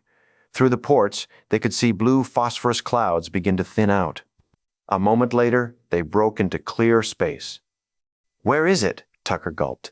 "It was right there." Squinting through a sheet of sweat, Archer studied the graphic. "Bank starboard 90 degrees. Tucker heaved the controller over. The ship banked sharply, taking their stomachs with it. A dizzying view of the Suliban complex rose directly below them. "There you are," Tucker howled. "That's the upper support radius," Archer said, proud that he could recognize anything in that mass. "Drop down right below it. Start a counterclockwise sweep." The cell ship descended further, down past numerous levels of the aggregate. Other cell ships, most larger, engaged and disengaged from the huge structure for reasons of their own. Tucker slowed their descent just in time. He was getting the hang of maneuvering this contraption. Archer didn't make any distracting comments, but did help judge distances. A little more, almost there, almost there. Scrape. Again they were thrown against each other. Archer shot him a look as they both got a touch of nostalgia about their inspection tour. How many days ago now? Right here, Archer said. I'll stop. The cell bonked to a halt. Through the port, they could see a circular airlock protruding from the Suliban complex. Tucker looked at him. Archer nodded. Why not? They both began manipulating the controls. The ship began moving horizontally now, through the airlock. Unk. Contact. The cell jolted slightly. A series of whirring mechanical sounds signaled that the docking ports were locking into place. They knew those sounds. Everybody who flew knew those sounds. Abruptly, the hatch opened, on its own. Archer flinched and put his hand on Tucker's arm. Before them was a long, dimly lit corridor, completely unoccupied. Their own private entrance. Tucker looked at him. Well? Archer pulled out his phase pistol. Why not? With their weapons drawn, they moved quickly through the corridor. Tucker carried the silver case with the magnetic disruption device inside. Archer kept eyeing the sensor scanner he held in his other hand. They rounded a corner and came face to face with a face. Caught by surprise, the Suliban soldier clutched for his own sidearm, but Archer fired first. The soldier dropped like a bag of sand. For a moment, Archer and Tucker stood over him and looked at the weapon in Archer's hand. Nice little unit. Stun seems to work, he commented, and they kept moving. Enterprise anything? T'Pol's question provided mostly irritation to the crew around her. Lieutenant Reed had nothing to report, but simply gripped his console as they rode out the nasty bit of weather and artillery fire. Beside him, Hoshi Sato had her earpiece tightly wedged in. The phosphorus is distorting all the EM bands, she said dubiously. Then she yanked her earpiece out and called, "Grab onto something." Two rapid booms throbbed through the skin of the ship, followed immediately by two sharp jolts powerful enough to send the whole ship on a dive. Reed flinched as the console before him blew out, lathering his face with sparks. Streams of gas and showers of debris doused the bridge. Reed pulled himself back to the console as the sparking reduced itself automatically. Was anyone hurt? He glanced around. No, Mayweather seemed all right. So did Hoshi, though shaken. T'Pol still held the command chair and gave no orders to break off their course or altitude. This is ridiculous, Reed complained. If we don't move the ship, Captain Archer won't have anything to look for when he gets back. T'Pol had a stubborn streak, but she wasn't foolish. After a moment of consideration, she turned to Hoshi. We're going to need that ear of yours. Hoshi pulled herself back to her position and pressed the listening device to her ear again. Mr. Mayweather, T'Pol addressed, move us away, 5 kilometers. In what direction? Any direction. The ship trembled with effort and began to rise. Malcolm Reed held his breath, knew this was his suggestion, and although he also knew everyone else was thinking the same thing, he began now a whole new worry. Though they would now survive to be found, how would the captain and Tucker find them? Klingon, life signs, a whole new quiver for an Earth sensor system. However, being a machine, the sensor didn't care one way or the other, and led them dutifully to the source.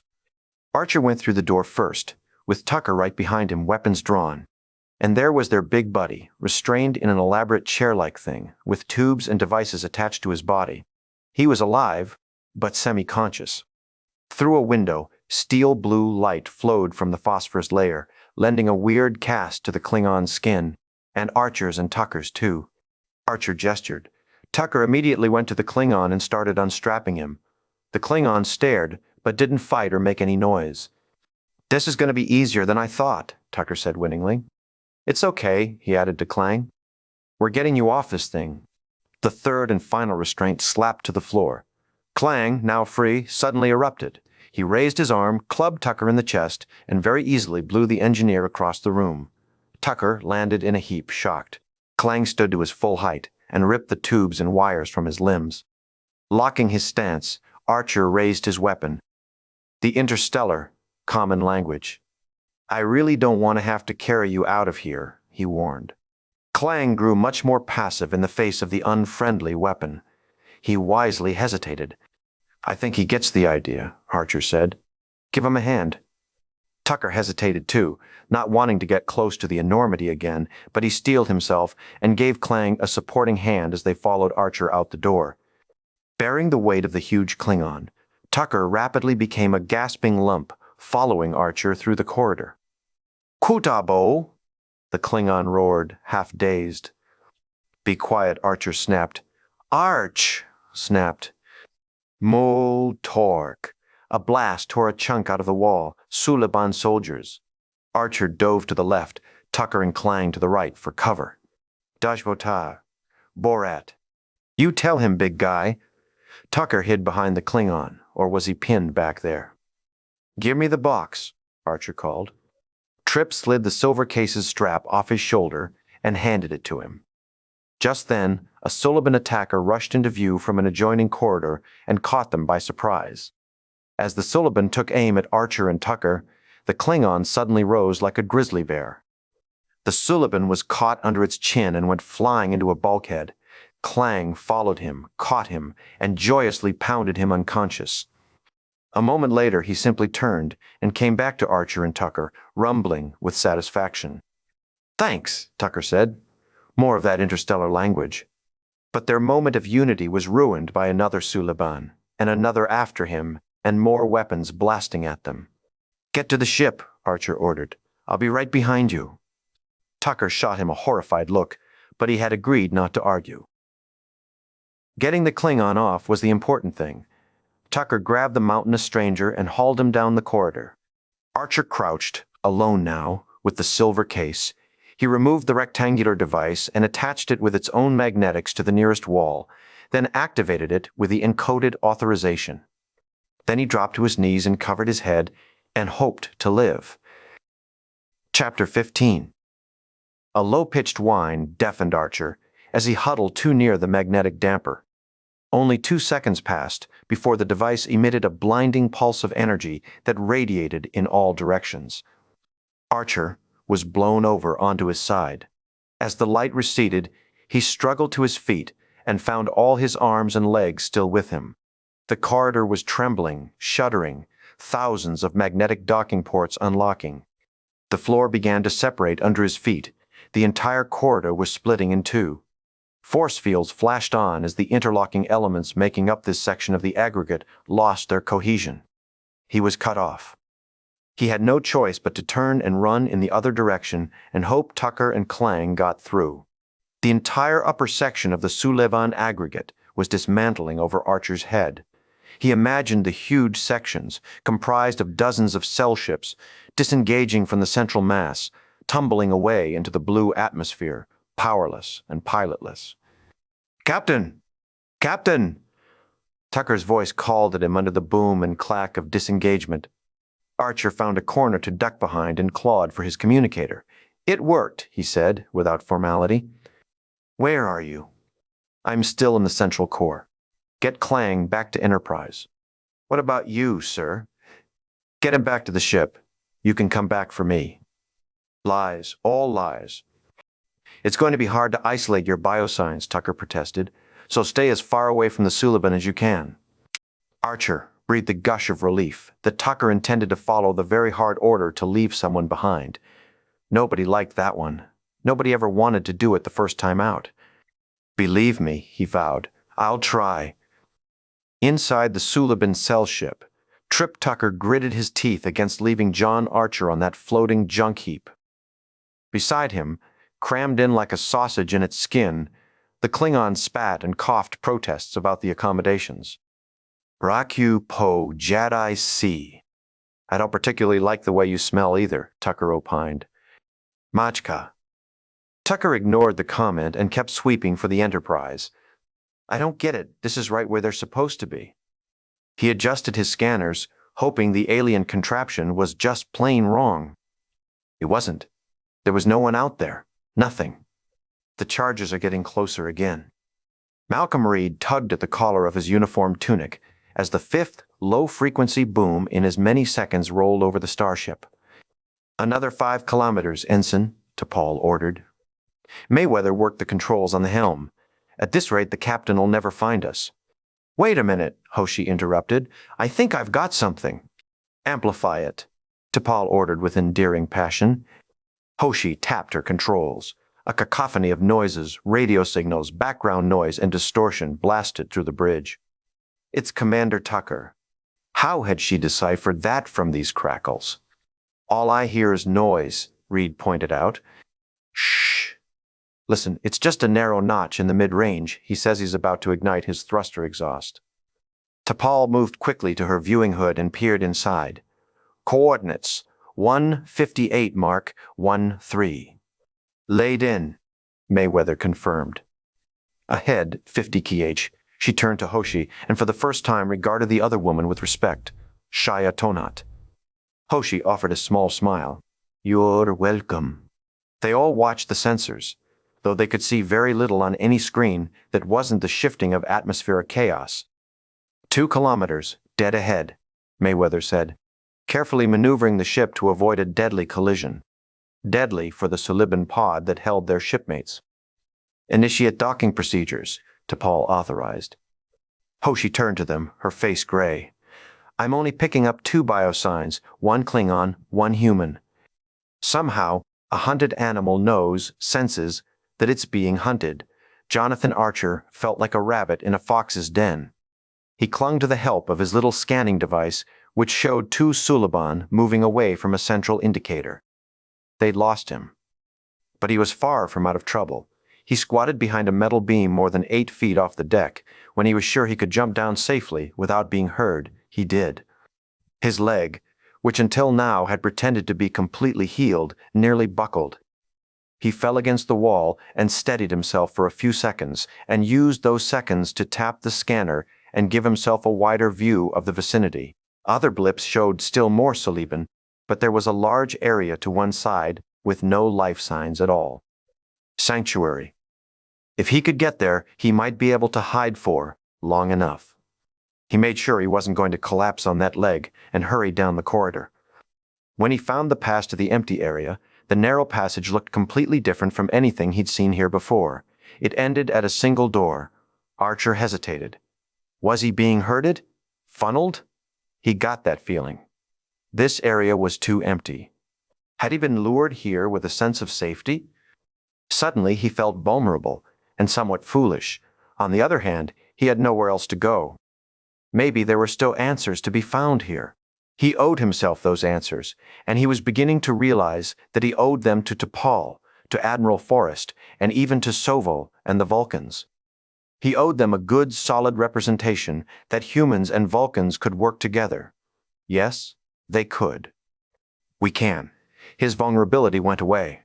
If there was someone here who knew what was going on, Archer very much wanted a confrontation. As he closed in on the single door, his fears for himself dissolved. Escape went away as his primary objective. The scanner's information was now heavily distorted. Why would it be? As he approached the door, it opened for him. That alone confirmed his suspicion that someone was inviting him here. He cautiously stepped through, expecting for a moment to be assaulted, but that didn't make sense. He could easily have been a sitting duck in the closed corridor. Inside was some kind of vestibule, a passage without an exit. He raised his arm. It stayed up after he put it down. Light distorted his vision. Time began to slow. Was he underwater? His movement slowed further. Time effect. This was some kind of temporal alteration chamber, and Archer had walked right into it, his arms and legs blurred as he moved. Gradually, deliberately, he learned to make forward progress, to ignore the echoes he saw, movement echoes that unnerved him and confused his eyes. He moved his arms, and a second set made the same movement seconds later or seconds before. He looked down. The sound of his footsteps preceded the actual steps. He stopped walking. Soon, he had only 2 feet again. When he had a little control, Although his heartbeat had other ideas, he clapped his hands. The sound came before his hands met. Now what? Definitely time distortion, contained somehow. Could he trust his own thoughts?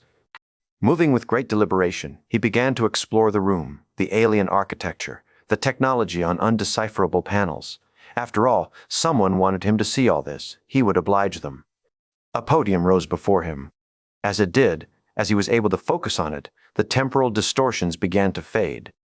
Had someone been giving him a taste of what they could do, and now they were finished showing off? Had it been a test? A mistake? There was the podium, clear now before him, and a large, weird-looking archway, metallic, huge, obviously purposeful in design and whatever its function was. Certainly not just interior decor. He drew his pistol and turned sharply when a reverberation rang through the chamber. The door was opening. Beyond it, the dark vestibule appeared empty. The door closed and sealed again, as if a ghost had entered or left. Archer backed away, silent, listening. His senses chimed with intuition. You're wasting your time. Clang knows nothing. A voice. Real words. What a relief. More or less. The sound of footsteps in the precho chamber rumbled with strange sounds and repeats. Archer tried to track the sound with his pistol, ready to shoot. The voice prechoed too. He heard 2, 3, 4 of each word. It would be unwise to discharge that weapon in this room, the voice said. What is this room? Archer asked. What goes on here? You're very curious, Jonathan. May I call you Jonathan? Am I supposed to be impressed that you know my name? He asked reasonably. I've learned a great deal about you, even more than you know. Well, I guess you have me at a disadvantage, Archer said, leading this person on. He knew by now that whoever was talking desperately wanted to tell him many things, or Hedit wouldn't be talking at all. So why don't you drop the invisible man routine and let me see who I'm talking to? Because you know you're going to show me eventually. You wouldn't have come looking for Clang, the voice said. If Saren had told you what she knew, that means you're no threat to me, Jonathan, but I do need you to leave this room. The time door hissed again and opened invitingly. Now, please. The footsteps echoed again, but this time Archer saw something, a slight distortion against the far wall. Instead of leaving, he fired his phase pistol. A blurred pre-shot flowed in before the blast itself, and the sound had no attachment to what he saw. The beam struck the far wall. A jagged wave of energy blew from the point of impact and swept the room. Archer was blown back, slamming his head against a wall. Pain drummed in his skull. He held his head and waited for the wave to pass. It passed 4 times. I warned you not to fire the weapon, the voice said. Again, the distortion moved across the room. Archer gasped, tried to steady his breathing, then spoke. This chameleon thing, pretty fancy. Was it payment for pitting the Klingons against each other? A trophy from your temporal Cold War? An embittered action blew across the room, ultra-fast, and slammed Archer again against the wall. But this was different from the weapon shot. This one had pure anger in it. He'd made the intruder angry. His pistol. His hand was empty. He grabbed around, but the weapon was gone. Before him was a Suliban, now normalized against the background, its dappled face and skull still looking vaguely unreal. It held his pistol on him. As he stood with his eyes locked on those alien eyes, he recognized this as the leader of the attackers back at the spaceport on Rigel 10. Not exactly a big surprise, and in a way, its own kind of win. Now he knew who he was up against. If not, why? I was going to let you go, the Suliban said. Really? Archer backed away slowly, trying to remember the timing of those echoes. Then you obviously don't know as much about me as you thought you did. On the contrary, the Suliban said. I could have told you the day you were going to die, but I suppose that's about to change. The Suliban opened fire on him with his own phase pistol. The Precho struck Archer in the chest and drove him back. He brought up every muscle he could control and darted sideways before the actual bolt could strike him. Instead, it missed by an inch and burrowed into the wall. Archer spun behind a bank of alien consoles as the shockwave swept the room, knocking the Suliban down completely. Archer was ready for that shock and braced against it, "What's the matter?" he chided. "No genetic tricks to keep you from getting knocked on your butt." "What you call tricks, we call progress," the Suliban declared. "Are you aware that your genome is almost identical to that of an ape? The Suliban don't share humanity's patience with natural selection. So, to speed things up a little, you struck a deal with the devil." Archer was careful to hide. Assault might work against him. The Suliban's confusion in this echo chamber could be a weapon in itself, for, as advanced as the Suliban thought he was, Archer was able to adjust to this place. He was getting used to it. As he spoke, he positioned himself between the Suliban leader and the open time lock. Moving behind the consoles, he slowly removed the communicator from his belt. Carefully, he calculated the next trajectory of the temporal wave, then threw the communicator against a monitor on the far wall. The monitor sparked. The Precho effect made a dozen communicators sail through the air, drawing the Suliban's attention. The Suliban, disoriented, aimed clumsily and fired at the sparking monitor. The shockwave thundered outward from the strike zone. The Suliban tried to brace himself against it this time and managed to stay on his feet. But Archer had situated himself in the perfect spot to be thrown into the open time lock vestibule. He tumbled like a snowball through the door. The door began to close. At the last moment, the intelligent and obviously strong-willed Suliban plunged toward the door and slipped through. The temporal compression began as the door locked and sealed itself. Archer was locked in this small place, a place where time was in convulsions, with a Suliban whose plans he had wrecked. Each of them battled to be the first to gain control of his body. The Suliban was raising the weapon again. Summoning every ounce of muscle control and sheer will, Archer shoved himself off the wall behind him and smashed into the Suliban in this eerie, slow-motion chamber. The pistol jarred against his shoulder, dislodged from the Suliban's hand, and tumbled toward the floor. It struck the deck just as time returned to something like normal, and the fight was on. Archer realized quickly he was no match for combat with an enhanced alien. He had to get the pistol. Twisting viciously, he managed to pin the Suliban to the floor and lean on his opponent's wrists. It seemed to work, until the Suliban dislocated his own shoulder and wrist in a grotesque rotation and found a way to reach for the pistol, and got it. Archer certainly couldn't use human moves against something like this, so he punched the Suliban in the nose. That had to work all over the galaxy. It did. The Suliban writhed and went momentarily limp. Archer shoved off him and bolted to the door. The Suliban had the weapon. Archer ran for his life. He hadn't intended for ass and elbows to be his plan, or the great final moments he ever had in mind for himself, but there was method in his madness. If he could keep the stubborn Suliban chasing him, then the Enterprise would have a chance to get away. A few minutes here, a few there, if Trip Tucker or Reed were in command, this would never work. He had left T'Pol in charge. A Vulcan, the bane of his life, was going to make sure his plan was fulfilled. T'Pol would stick to her line of demarcation and do the logical thing. She would know there was no way for him to be found in this maze, no way for them to infiltrate, to risk a half-dozen lives on a rescue mission into the guts of this aggregate, which was breaking up. She would make all the right arguments, shout "Trip down," over. British Reed deal with Hoshi's shrieks of protest, and she would finally seize the command Archer himself had confirmed. She would take the ship out of this mess and clang, and she would succeed.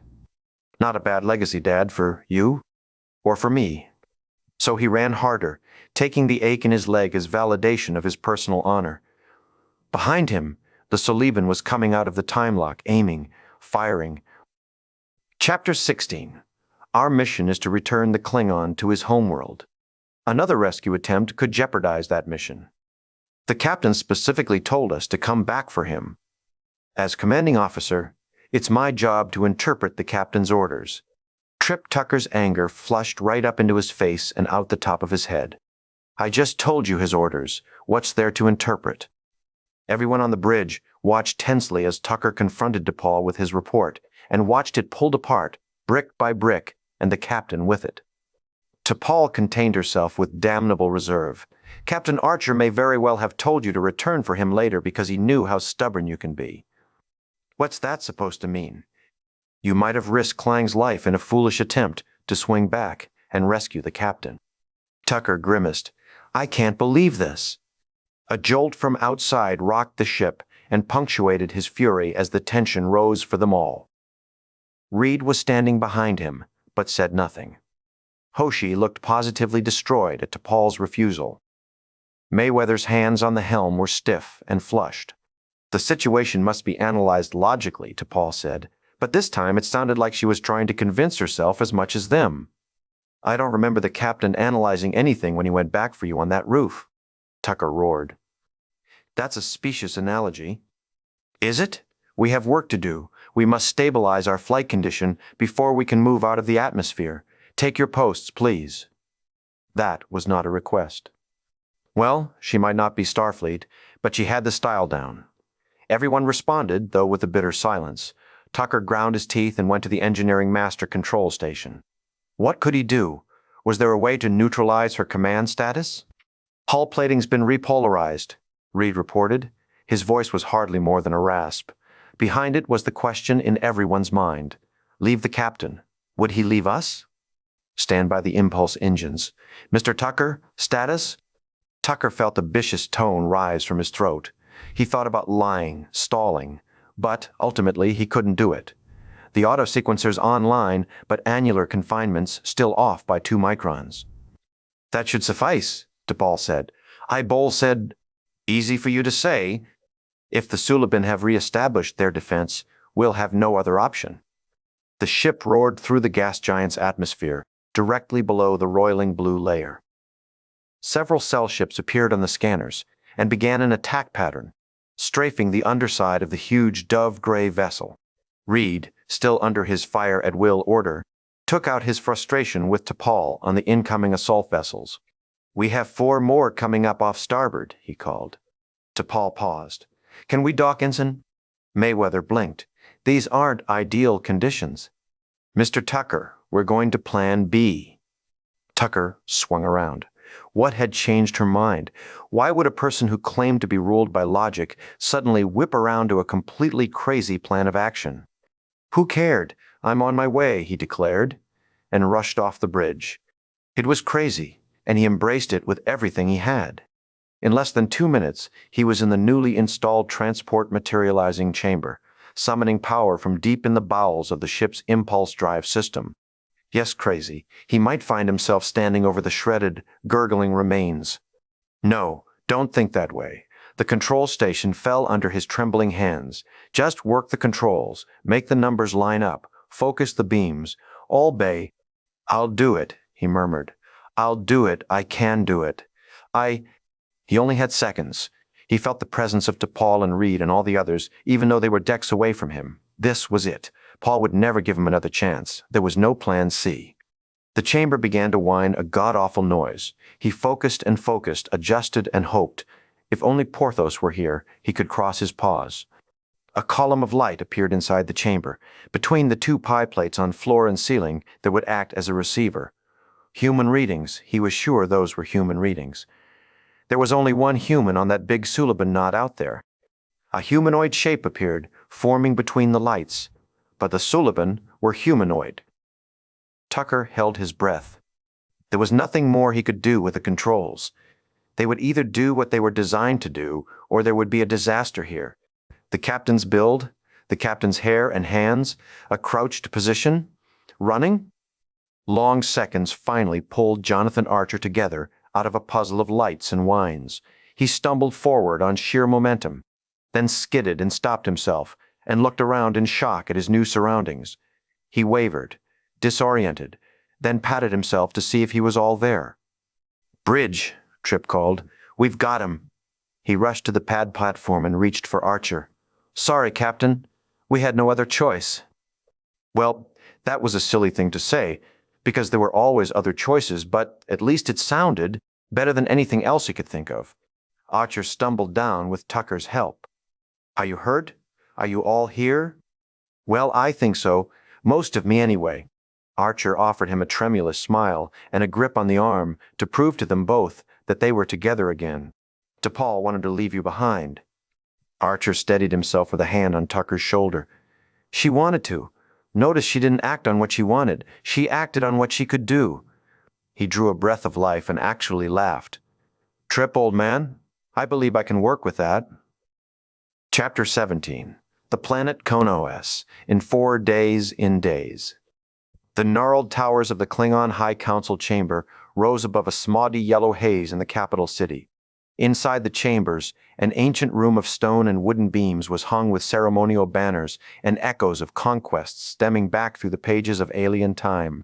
Guards stood everywhere, more for show than function, dressed in regalia and armed with archaic weapons.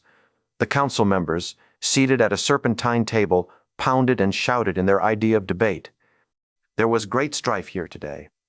Jonathan Archer presented a calm demeanor, hoping his colleagues would take his cue in this shockingly alien environment. Alien, yes, but there was something hauntingly medieval about this place and these people. Not really so far out of the human realm of imagination. Perhaps that was the disturbing part, the fact that they could empathize with being Klingon. In a noble queue, Archer, T'Pol, and Hoshi moved into the enormous chamber, led by Klang, who was so calm now as to be arguably majestic. Klang was clearly working at both strength and dignity, despite what he had suffered physically. He stopped before the Chancellor. "Wo my cage, Quapla." Hoshi leaned toward Archer and whispered, "Something about disgracing the Empire. He says he's ready to die." Archer murmured, "That's all we get out of this?" The Chancellor was on his feet now, glaring in open curiosity at the humans. The wide-shouldered leader walked down the great stone steps, and as he did this, he drew a jagged dagger from its sheath. Klang tensed, but never flinched, as the Chancellor stopped in front of him. Archer tensed also. If this thing were carried out, he would be helpless to stop it. At least he would show them that humans weren't squeamish and would stand up beside Klang to the last. They hadn't brought him here just to be arbitrarily killed. The Chancellor would be forced to think about what he was doing, rather than just act by rote. The Chancellor snatched Klang's wrist and drew the blade across the palm, drawing blood. Archer winced and put his hand out slightly to his side to keep Hoshi steady. T'Pol remained unfazed. "Poke!" the Chancellor called. An aide approached with a vial, held it up, and caught several drops of Klang's blood, while Klang stood there, completely dumbfounded by all this. The aide hurried to a large apparatus that remained undefined, until he opened it and inserted the vial into a sensor pad. A large screen came to life suddenly, displaying a highly magnified cluster of lavender blood cells. The council members grumbled with sounds that might have been approval. The image continued to enlarge and became spirals of DNA. The spirals became larger and larger until a distinctive pattern showed itself even to the untrained eye. The aide kept working the controls until individual molecules rose before the audience. Hoshi drew a breath to speak, but Archer motioned her silent. The molecular pattern began to rotate, revealing... What were those? Maps. Maps and text, alien script, written on a molecular level. "Flock should see this," Archer murmured. "He'd have a kitten." Text, schedules, coordinates. The entire chamber erupted in a rumble of approval. Then the Chancellor, purple-faced with excitement, stalked over to Archer. He lifted the dagger to Archer's throat. Archer remained steady, but it took some doing. "Tu dahai, volcheve, volcheve." Just like that, the Chancellor lowered the weapon and stalked away. Archer let himself breathe again. "I'll take that as a thank you. Each time EA." Beside him, Hoshi offered, "I don't think they have a word for thank you." "Then what'd he say?" "You don't want to know." The Klingon chamber began to shuffle with activity as the meeting broke up and the council adored its DNA treasure. Now they could move on with whatever internal conflicts they had with their neighbors, the Suliban, or they could use the contraband information to get the Suliban to leave them alone. At least they knew now that their internal structure was being tampered with. They wouldn't turn against each other now, at least not for a while. Archer was willing to wait it out. Able to breathe normally for the first time in days, he turned and motioned his crew toward the door. "Ladies, allow me to escort you to a much better place. We've done all we can here. Anybody got a silver bullet?" Chapter 18. Jonathan Archer stood up as the door chime on his ready room jingled. "Come in." T'Pol and Tucker came in, oddly side by side and not even spitting. What had gone on here while he was incommunicado? I've just gotten a response to the message I sent to Admiral Forrest, he told them. He enjoyed telling the Vulcan High Command about the Suliban we ran into. It's not every day he gets to be the one dispensing information. T'Pol looked quizzical, but she got the inference. Archer grinned and decided he owed Forrest an apology. The Admiral had proven more canny than Archer had given him credit for. They now had a formally logged record of humans and Vulcans working together under duress with two completely different methods of command and doing all right together. Starfleet could do worse. It gave them all a platform from which to spring. I wanted you both to hear Starfleet's new orders before I inform the crew. Orders? Tucker asked. Archer nodded and looked at T'Pol. Your people are sending a transport to pick you up. She seemed hesitant, but buried it. I was under the impression that Enterprise would be taking me back to Earth. It would be a little out of our way. Admiral Forrest sees no reason why we shouldn't keep going. Tucker went up on his toes. Son of a bitch! Archer smiled and agreed. I have a feeling Dr. Phlox won't mind staying around for a while. He's developing a fondness for the human endocrine system. I'll get double watches on the repair work. I think the outer hull's going to need a little patching up, Archer said. Let's hope that's the last time somebody takes a shot at us. Let's hope. Oh well, famous last words. We'll see. Tucker, now very happy, spun on a heel and headed for the door. T'Pol started to follow him, but Archer stopped her. Would you stick around for a minute? He asked. She glanced at Tucker as the door shut between them, but turned again to the captain. Ever since I can remember, he began, I've seen Vulcans as an obstacle, always keeping us from standing on our own 2 feet. I understand, she said quietly. No, I don't think you do. If I'm going to pull this off, there are a few things I have to leave behind. Things like preconceptions, holding grudges. He paused and tilted his head to soften his meaning. This mission would have failed without your help. I won't dispute that, she said. A retort popped up behind Archer's tongue, but he bit it off. Maybe she was joking. I was thinking a Vulcan science officer could come in handy, but if I asked you to stay, it might look like I wasn't ready to do this on my own. She raised her chin in that way she had. Perhaps you should add pride to your list. Perhaps I should. She considered his honesty, then said, It might be best if I were to contact my superiors and make the request myself. With your permission, she added decorously. Finally, they understood each other. It felt good to be on the same page. Archer smiled again. Permission granted. They stood together in companionable unity for a few moments as the ship streaked along at its new high warp cruising speed. Will you join me on the bridge, Sub-Commander? He asked, and gestured toward the door. We have some good news for the crew, don't we? Captain, she said with a lilt, I will be honored to assist. The other crew members were at their stations as he and T'Pol came out of the ready room. They might have suspected something was going on, but they seemed to be assuming the worst. Reed was straight as a stick. Mayweather was leaning forward on his helm controls, almost sagging. Hoshi's eyebrows were both up in anticipation. Tucker's absence bothered Archer a little, but he knew the engineer was larking about below decks, doing what he liked to do.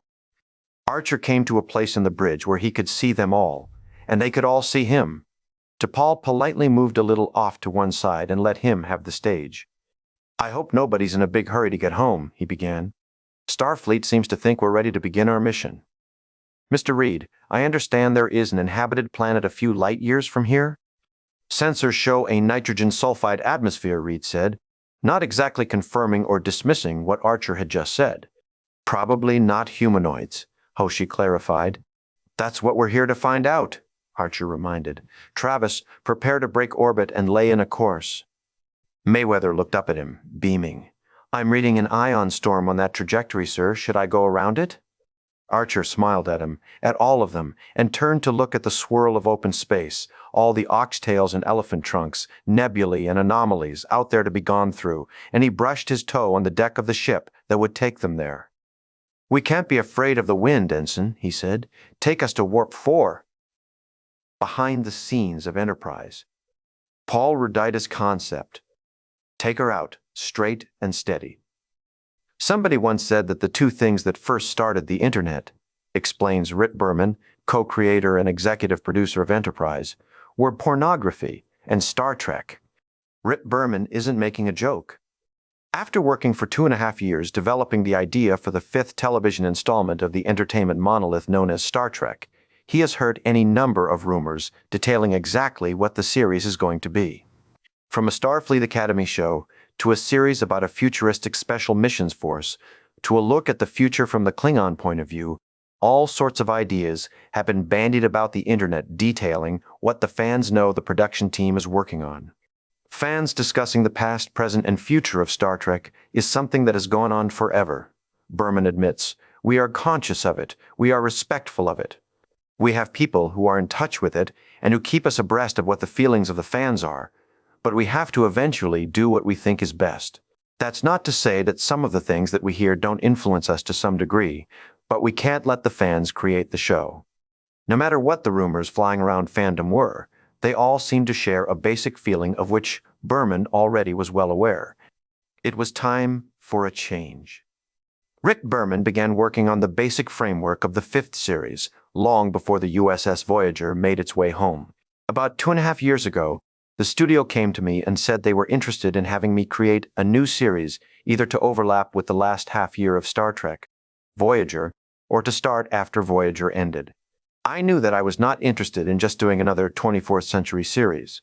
I felt that after Star Trek The Next Generation and Star Trek, Deep Space Nine and Voyager, to just slap another 7 characters into a new ship and send it out in the same time period with the same technology and the same attitudes. For me, for the writers, and I think also for the fans, we had done enough. My interest in developing another Star Trek series was really contingent upon doing something dramatically different. To me, the most logical thing to do was to take the show back a couple of centuries. We had done a wonderful movie in Star Trek, First Contact. In the movie, we met Zefram Cochrane in the 21st century, and we saw Earth in a very distraught state. We knew when we made contact with the Vulcans, and we had our first warp flight. We also knew that 200 years later would be Kirk and Spock and Star Trek. But what happened during those 200 years? What happened between those years of despair and renewal and the era of near perfection that existed when the original Star Trek series began? So came the thought of placing a show somewhere in between. With the time period chosen, a whole new vista for storytelling emerged. One that would allow for ideas that Berman and his team had not been able to explore with the more recent incarnations of Star Trek. I felt that with Deep Space Nine and Voyager, we had captains and crews who were not filled with the charm and fun of doing what they wanted to do. They were, in fact, people who were in uncomfortable positions in places where they really didn't want to be. Benjamin Sisko was not crazy about being on Deep Space Nine. He was a recent widower who was filled with despair, which he got rid of to a large degree. But this was not a man who was an adventurer in the sense of where the series took him. Catherine Janeway also was a rather severe character who felt responsible for having nearly 200 people lost in space for 7 years. I felt it was really important that we got back to the basics, and we got back to where we had a crew that were doing exactly what they wanted to do, who were explorers, who had a captain who was an adventurer and who was lighthearted. A little bit of Captain Kirk and a little bit of Chuck Yeager. And to have a group going off where no man has gone before. And also a group that, because they were more accessible, because they were more contemporary, we could relate to in a lot of ways. If you or I were on a spaceship and suddenly we came upon an inhabited planet, it would scare the shit out of us. I'm not saying we wouldn't be excited. I'm not saying we wouldn't be filled with awe and amazement. But we'd also be terrified. We'd be nervous. We'd have a whole lot of feelings that people like Jean-Luc Picard never had because this was day-to-day work for him. He took a lot of this stuff for granted. This was all fodder for the creation of what I thought was going to be a wonderful new direction to take the series. To see the first humans to truly go out where no one has gone before. This seemed very exciting to me. It seemed exciting to me for the reasons I've just said, but also because it would let the fans see all the things that they had come to know as part of Star Trek in their infancy, to see them being developed, to see them not working all that right, which would mean a lot of fun. It would also make our characters seem closer to the present, which would enable them to be a little bit more contemporary, a little bit more human, a little bit more fun. With the time period chosen and the basic outline formed, Berman took the idea to Paramount, hoping for the green light that would allow him to start assembling his team. The studio was a little resistant at first, he admits. There was a question of why not go further into the future. But we have found that further into the future tends to mean suits that are a little bit tighter and consoles that are a little bit sleeker. And basically, we'd done that. We've done many episodes where we've had to sneak into the future a little bit. It doesn't bring us that much. By going back, it brought us a great deal. Eventually, when the studio embraced the idea and Brannon was brought into the process, we began developing the characters and eventually the story and the script.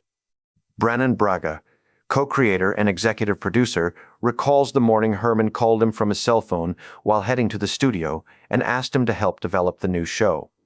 At the time, Braga was co-executive producer on Voyager, and he found the concept of going back to the beginning an exciting proposition. Together, the pair started laying out the universe of the 22nd century. What I can tell you is, there's no Federation, Braga explains. Starfleet is very young. It's only been around for a decade or more. There are some vessels flying around, some low-warp ships like cargo vessels. We've got a colony on the moon. We've got a space station around Mars. We've been exploring, but in a very limited way because we just didn't have the warp capacity to go very far. We've met some other aliens, courtesy of the Vulcans, but we've never bolted out on our own. We've always been under the Vulcans' close watch. We haven't gone that far, so we're itching to go. In terms of how close this Earth is to Roddenberry's vision, I think it falls somewhere between now and Kirk's time. Not everything is perfect. I think humanity has gotten its act together to a large degree. I think that war and disease and poverty are pretty much wiped out. But what's important is that the people aren't quite there yet. I don't think these people have fully evolved into the Captain Picards and Rikers. The direction of the new series was a dramatic departure from previous series, and the producers knew that the difference had to be reflected in the show's name. The question became how to keep it linked to the proud Star Trek history while at the same time making it unique. Since the Next Generation, we've had so many Star Trek entities that were called Star Trek : something. Herman rattles off the list. Star Trek, The Next Generation, Star Trek, Deep Space Nine, Star Trek, Voyager, Star Trek, Generations, Star Trek, First Contact, Star Trek, Insurrection. Just one after another. Our feeling was to try and make the show dramatically different, which we are trying to do, and that it might be fun not to have a divided title like that. I think if there's any one word that says Star Trek without actually saying Star Trek, it's the word Enterprise. And with that, the title was born. With a concept, theme, and title, the show needed to find its crew. As always, the most integral role is that of the captain. In this case, they created Captain Jonathan Archer, Scott Bakula, a man in his mid-40s. As the script for Broken Bow says, unlike the captains in centuries to come, he exhibits a sense of wonder and excitement over his new ship and the chance to explore the stars. With the captain in place, the senior staff fills in down the line. Chief Engineer Commander, Charlie Tripp, Tucker, Connor Trenier, a Southerner who enjoys using his country persona to disarm people. Tactical Officer, Lieutenant Malcolm Reed, Dominic Keating, a buttoned-up Englishman with a flair for weaponry. Helmsman Ensign Travis Mayweather, Anthony Montgomery, an African-American space boomer who grew up on a cargo vessel. And Com Officer Ensign Hoshisato, Linda Park, an exolinguist described as a spirited young Japanese woman with a fear of space travel. Though the crew complement is set at around 80 humans, the pre-Federation ship does have characters from alien races thrown into the mix, as is the custom for all Star Trek series. T'Pol Jolene Blalock, a severe yet sensual Vulcan observer, accompanies the crew on their first mission and later joins on as science officer. And Dr. Phlox, John Billingsley, an exotic-looking alien with a benevolent smile, just happens to be the most convenient doctor around when Archer is charged with the task of preparing his crew for departure in 3 days. As the audience realized long ago, Star Trek, though set in a science fiction universe, is first and foremost a show about characters. These 7 characters will now be added to the Star Trek family, and the producers can begin to craft their adventures. It's always an ensemble on these shows, Braga explains, but we're not going to concern ourselves, necessarily, with divvying up episodes between characters. The star of this show is the captain, and he really will drive the stories, but everyone will be involved. Trip is a major character, and T'Pol is certainly a major character. And the others, it's hard to predict. For instance, the first episode after the pilot, to our surprise, is a big Hoshi episode. It just so happens that that's the show we came up with. You can't always predict how it's going to develop over the course of the season. You're also not sure which characters are going to pop out.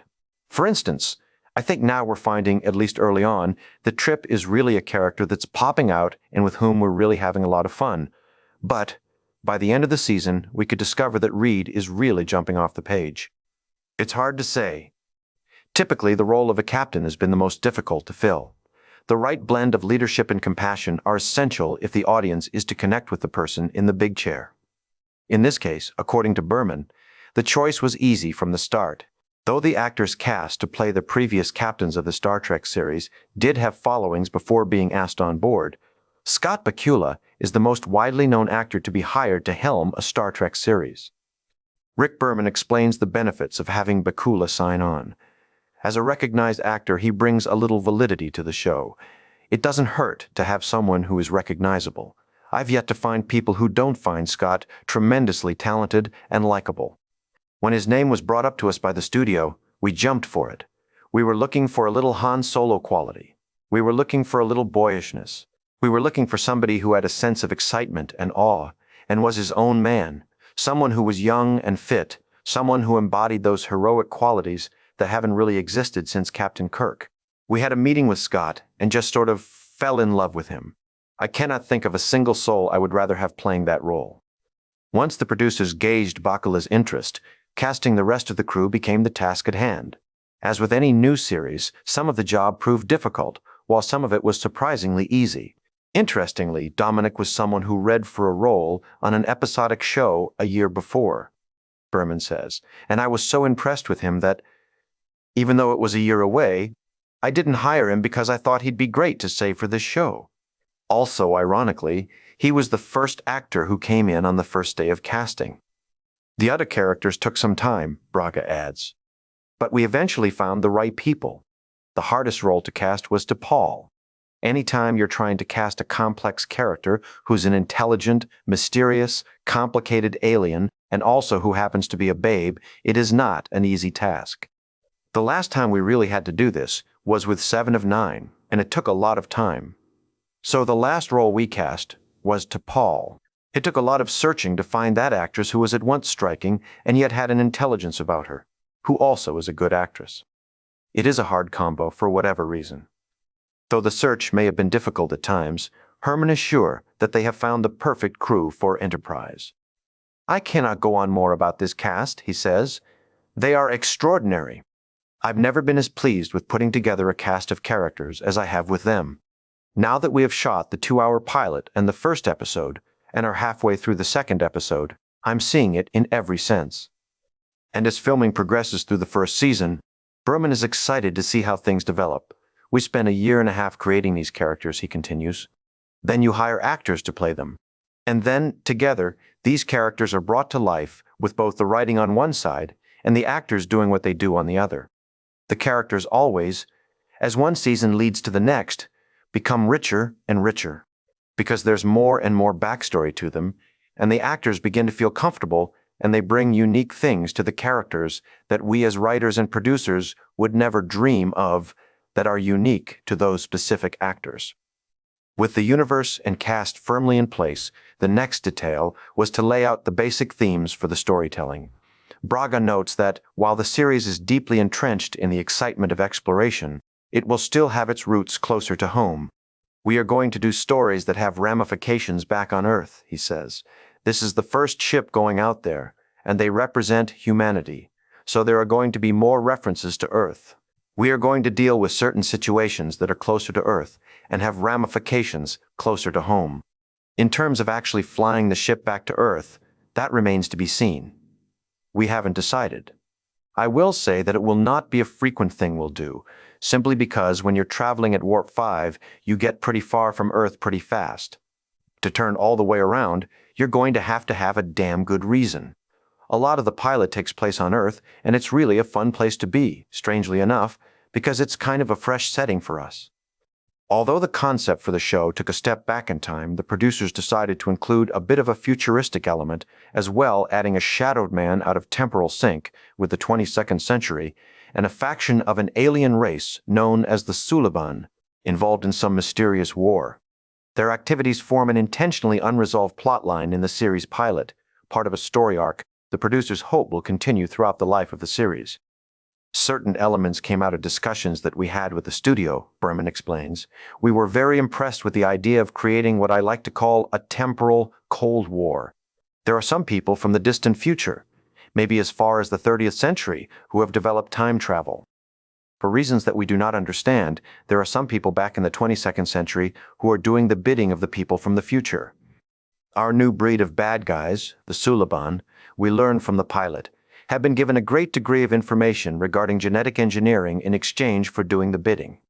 Why have they come back to the 22nd century? What is their purpose? Is there one faction from the future? Are there many? We don't know, and in an X-Files kind of way, we may not know for years. We thought it would be fun, Braga adds, since this show is a prequel, if we just made it a little bit of a sequel too. So you have the temporal Cold War going on, where factions in the distant future are waging secret battles on various fronts and in various centuries. And the 22nd century is one of these fronts. We thought it would be interesting to slowly play out a mystery regarding all of this that somehow involves Archer. We're going to be doing that, hopefully, over the course of many, many episodes, possibly seasons. We haven't figured it all out ourselves yet, but we thought that would be a cool idea to layer in. As for the mysterious man pulling the strings, the script only describes him as a humanoid figure of indeterminate age. Braga himself is just as cryptic when asked about the man behind the war. We have several possibilities, he admits, but we have not settled on any of them, and we may come up with yet another one. I think we're going to see how it plays out. We have some ideas, but honestly, we don't know for sure. We'll find out along with Archer. Design. This new show cannot be just another Star Trek series. That's really item number one. It will be a ship show, but with an entirely new, entirely different Enterprise.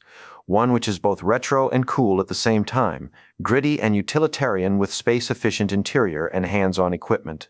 A ship which shows the audience a lot more nuts and bolts than other Star Trek series, while still having an incredibly futuristic look.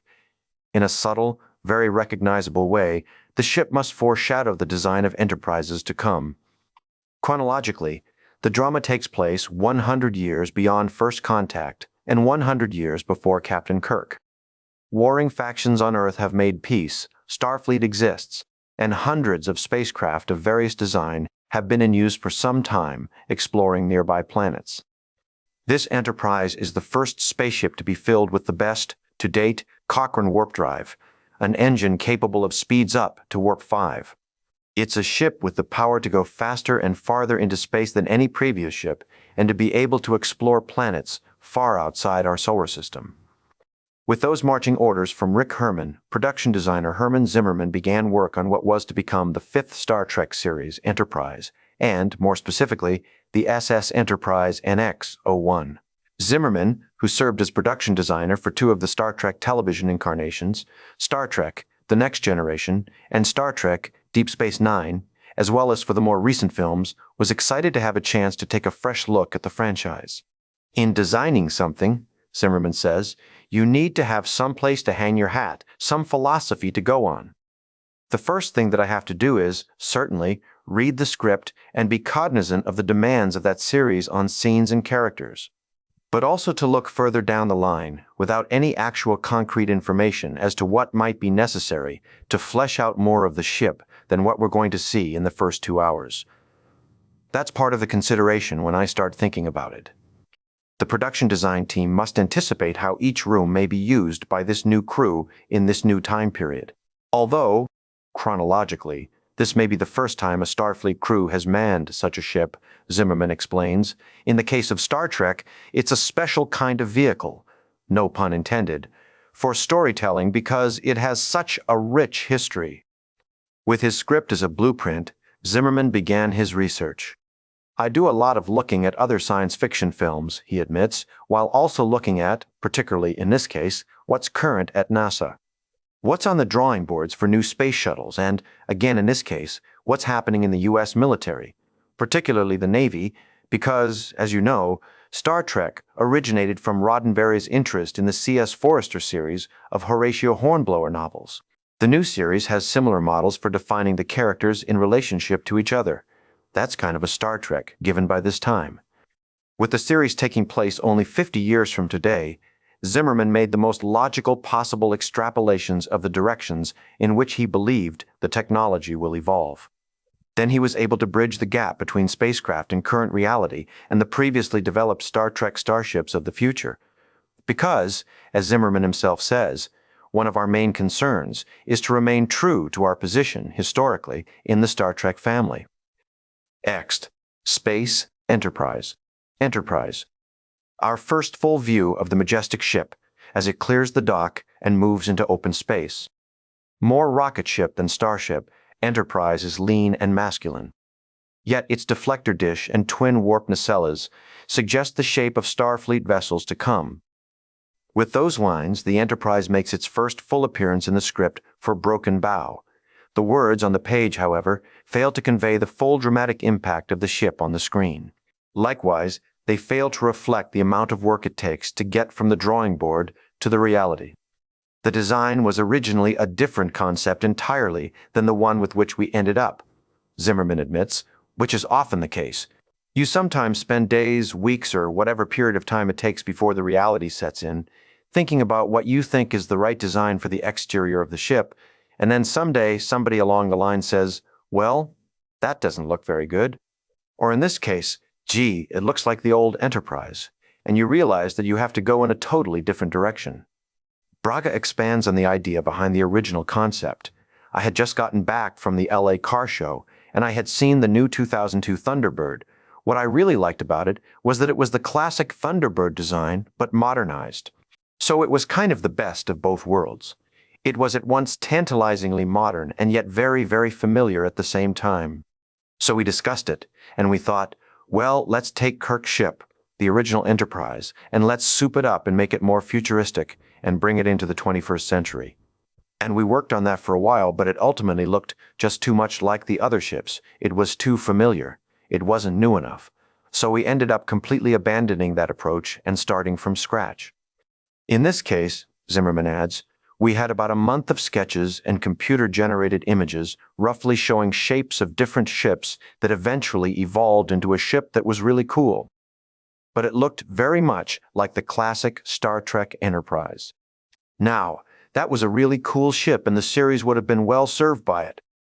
But I don't think it represented what Rick and Brannon see as the vision of this new Enterprise. So we went to work again.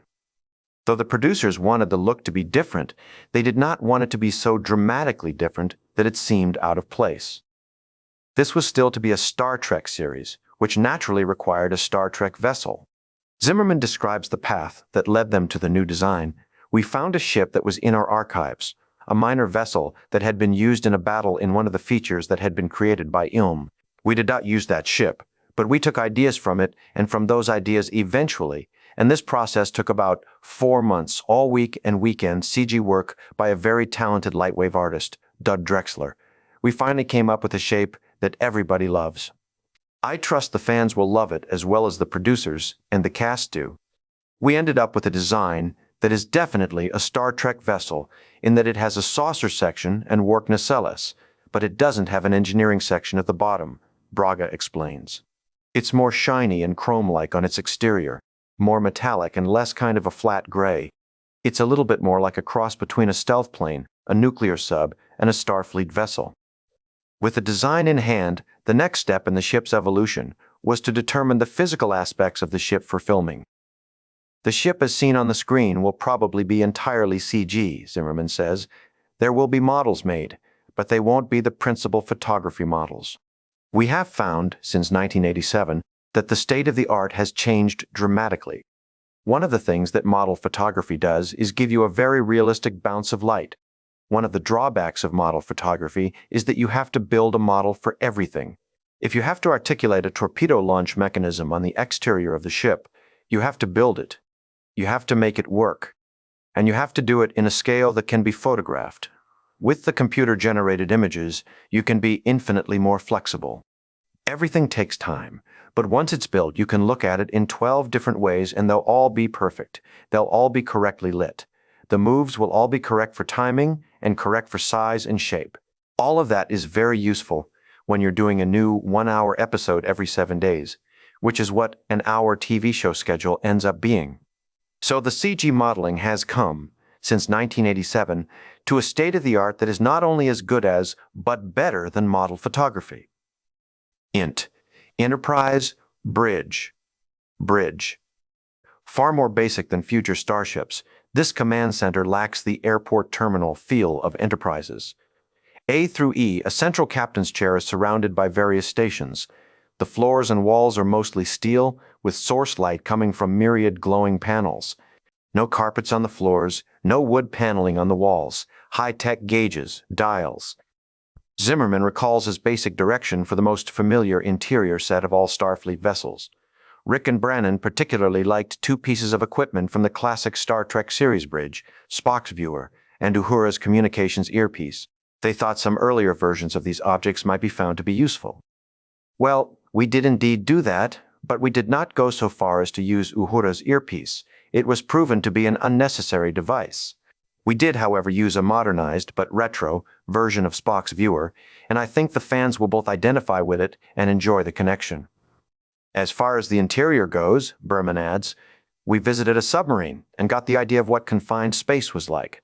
We tried to make it a little bit more confined, but at the same time, a hospitable place that the audience would want to come visit every week. The rest of the set grew out of that directive.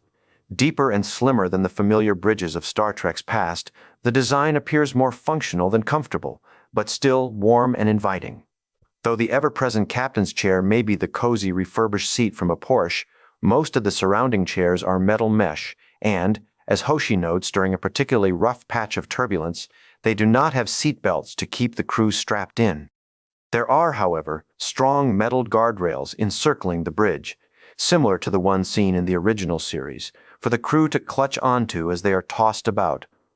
It's more hands-on for the crew, Zimmerman says. There are knobs and buttons and switches and levers and things that actually move and do something. In previous series, since the original, because the original did have buttons to push, we put things behind black plastic. We're now in possession of all LCD screens and plasma screens, which are out. We see the frames. There's very little that's built in that's not accessible. A new addition to the bridge is the set that, in previous series, has proven to be one of the largest challenges to the various Star Trek directors. Formerly known as the briefing room, the Enterprise's situation room is set off in an alcove behind the captain's chair, but still very much a part of the set. In the past, directors have noted the difficulty in creating interesting scenes within a room that is little more than a large table surrounded by chairs. This new design for the situation room places it in the action rather than away from it and opens up the staging possibilities. Though the space is tight, the room does have removable walls to allow for cameras and lighting, as do all the standing sets. Another feature in all the sets is the addition of what the production crew refers to as busy boxes, which Zimmerman describes as things that can be opened up and worked on during an emergency or even during the routine of getting the ship ready for leaving space dock, leaving so much more for the actors to do. One familiar set for Enterprise is the transporter room. However, the transporters of this earlier time have a bit of a twist. This transporter is not really recommended for biological organisms, Zimmerman explains. It's basically a cargo transporter. So while we are occasionally forced to use the transporter for a live specimen, it's not recommended. Mostly we use the shuttles to leave the ship. This design, too, mixes a little of the familiar with the new. Zimmerman explains, again, it's an homage to the original series transporter, and it's a precursor of all the transporters you've seen since. It's got a single pad, but it does have ribs around it that have the same structural pattern that were on the ribs of the transporter on the original series. That was one of the things we did as a nod to Matt Jeffrey's designs. Enterprise. Main engineering. Unlike the spacious, brightly lit engine rooms of future starships, this is more like the cramped, red-lit nerve center of a nuclear submarine. A more dramatic change in the design of the interior can be found in the heart of the ship, engineering. Zimmerman's directive for the room was that it be a busy place with lots of moving parts. The concept behind the design is that the room is heat generating and pulsing. The area is more cramped, and the core itself is horizontal rather than vertical, as where warp core is passed. Zimmerman goes on, "We talked of a honeycomb design with multiple push and pull rods, accessible through openable doors. Machine walls cover the bulk of the engine. In other words, you're not going to see a big roiling mass of energy. You're going to see the result of that through small windows. You're going to see a very powerful engine that looks like a very powerful engine. And the audience will also see the process by which the energy is distributed, through tubes leading out of the core, directly to the warp nacelles. In short, the design for the engine reflects a more simple time. As Zimmerman explains, it doesn't look like you can't understand it, or that it wouldn't break down if all the components weren't working perfectly. So, it's a more realistic propulsion system than the fantastic propulsion system. Other sets include the armory, loaded with missiles instead of the futuristic photon torpedoes, and the sickbay, which also has a new look. "I think my favorite set is sickbay," Braga admits. "Obviously the bridge is very cool, but sickbay, to me, really captures a nice flavor of Enterprise because it's so different. It looks so believable. It's kind of white, gleaming, with lots of chrome, and it kind of looks like a real hospital, a real futuristic hospital. I think people will be surprised at the departure we've taken there. But it's well worth it." Knowing the look of the main vehicle, the production team could then move on to its shuttlecraft. The Enterprise shuttles will play a more integral role in this series than in series past, because transporter technology is so new.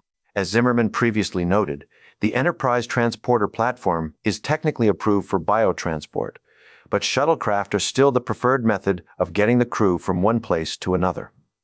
The shuttle design is almost a direct steal from the shuttles that are being built right now, Zimmerman admits. The X-33 reusable launch vehicle is probably the closest model to the actual shuttlecraft that we are using on Enterprise. We feel that re-entry vehicles, right now, are as close to state-of-the-art as they're going to be in the next 100 years, mainly because we lack the propulsion system that Star Trek has so blithely invented without explaining quite how we acquired all that power. Also, I think that will be a delight to the science-oriented viewer because it's familiar. The conflicts of designing a series being filmed over 30 years after the original series, yet taking place almost 100 years previous to its setting, presented a number of problems in the course of the design. At some point in the planning for each set, prop, costume, and even makeup application, a decision needed to be made on where to bridge the gap. Whether to make extrapolations based on current technology or on the vision of the future, circa 1967. In the end, a combination of periods was achieved, with the emphasis being on a future based on the technology of today. The most difficult challenge for maintaining design continuity was the props, since some concessions needed to be made along the lines of the more portable equipment. Considering how far technology has come in the last decade alone, what may have appeared futuristic in the 60s does not hold up to today's technological advancements. According to Berman, the decision on how true to remain to the original needed to be made on a case-by-case basis. As an example, he points out that the computer on his desk is less bulky than the one that sat on Captain Janeway's desk on Voyager. One of the most recognized props from the original series was the communicator. The wireless handheld device, so ahead of its time for the original audience of Kirk and Spock, is old hat for today's audience, many of whom have similar devices in their homes, cars, and jacket pockets. Again, Zimmerman was required to bridge the gap between the technology of yesterday's future with today's. They're quite along the lines of the communicators that we saw in the classic series and the early movies, but because they are being designed now, they are much cooler and much more interesting pieces of equipment. Their function is pretty much the same. We're not doing badges, we're doing flip-open communicators, tricorders, and other diagnostic equipment that is small. It is micro-miniaturized, but it is not vastly different in its design from the great things that are being done now. This quickly became the defining element for all props, Zimmerman admits. The truth is, our props are more capable, but less slim and compact than what you can buy today. That's part of the dramatic necessity, so the actor has something that the audience recognizes instantly, and that works. Having said that, they are really interesting props, and they will make interesting devices for the telling of a story. And it is those stories that the designs will best serve. There's a lot of wonder and awe and sense of the first time in all of the concepts for the stories, Zimmerman explains. This is no ho-hum, we're out in space again, we know how to do this. Just sit back and watch us. It's like we're discovering it for the first time, and it's really very exciting. It's reinventing the franchise in many, many ways. And the designer is just as excited about this new opportunity.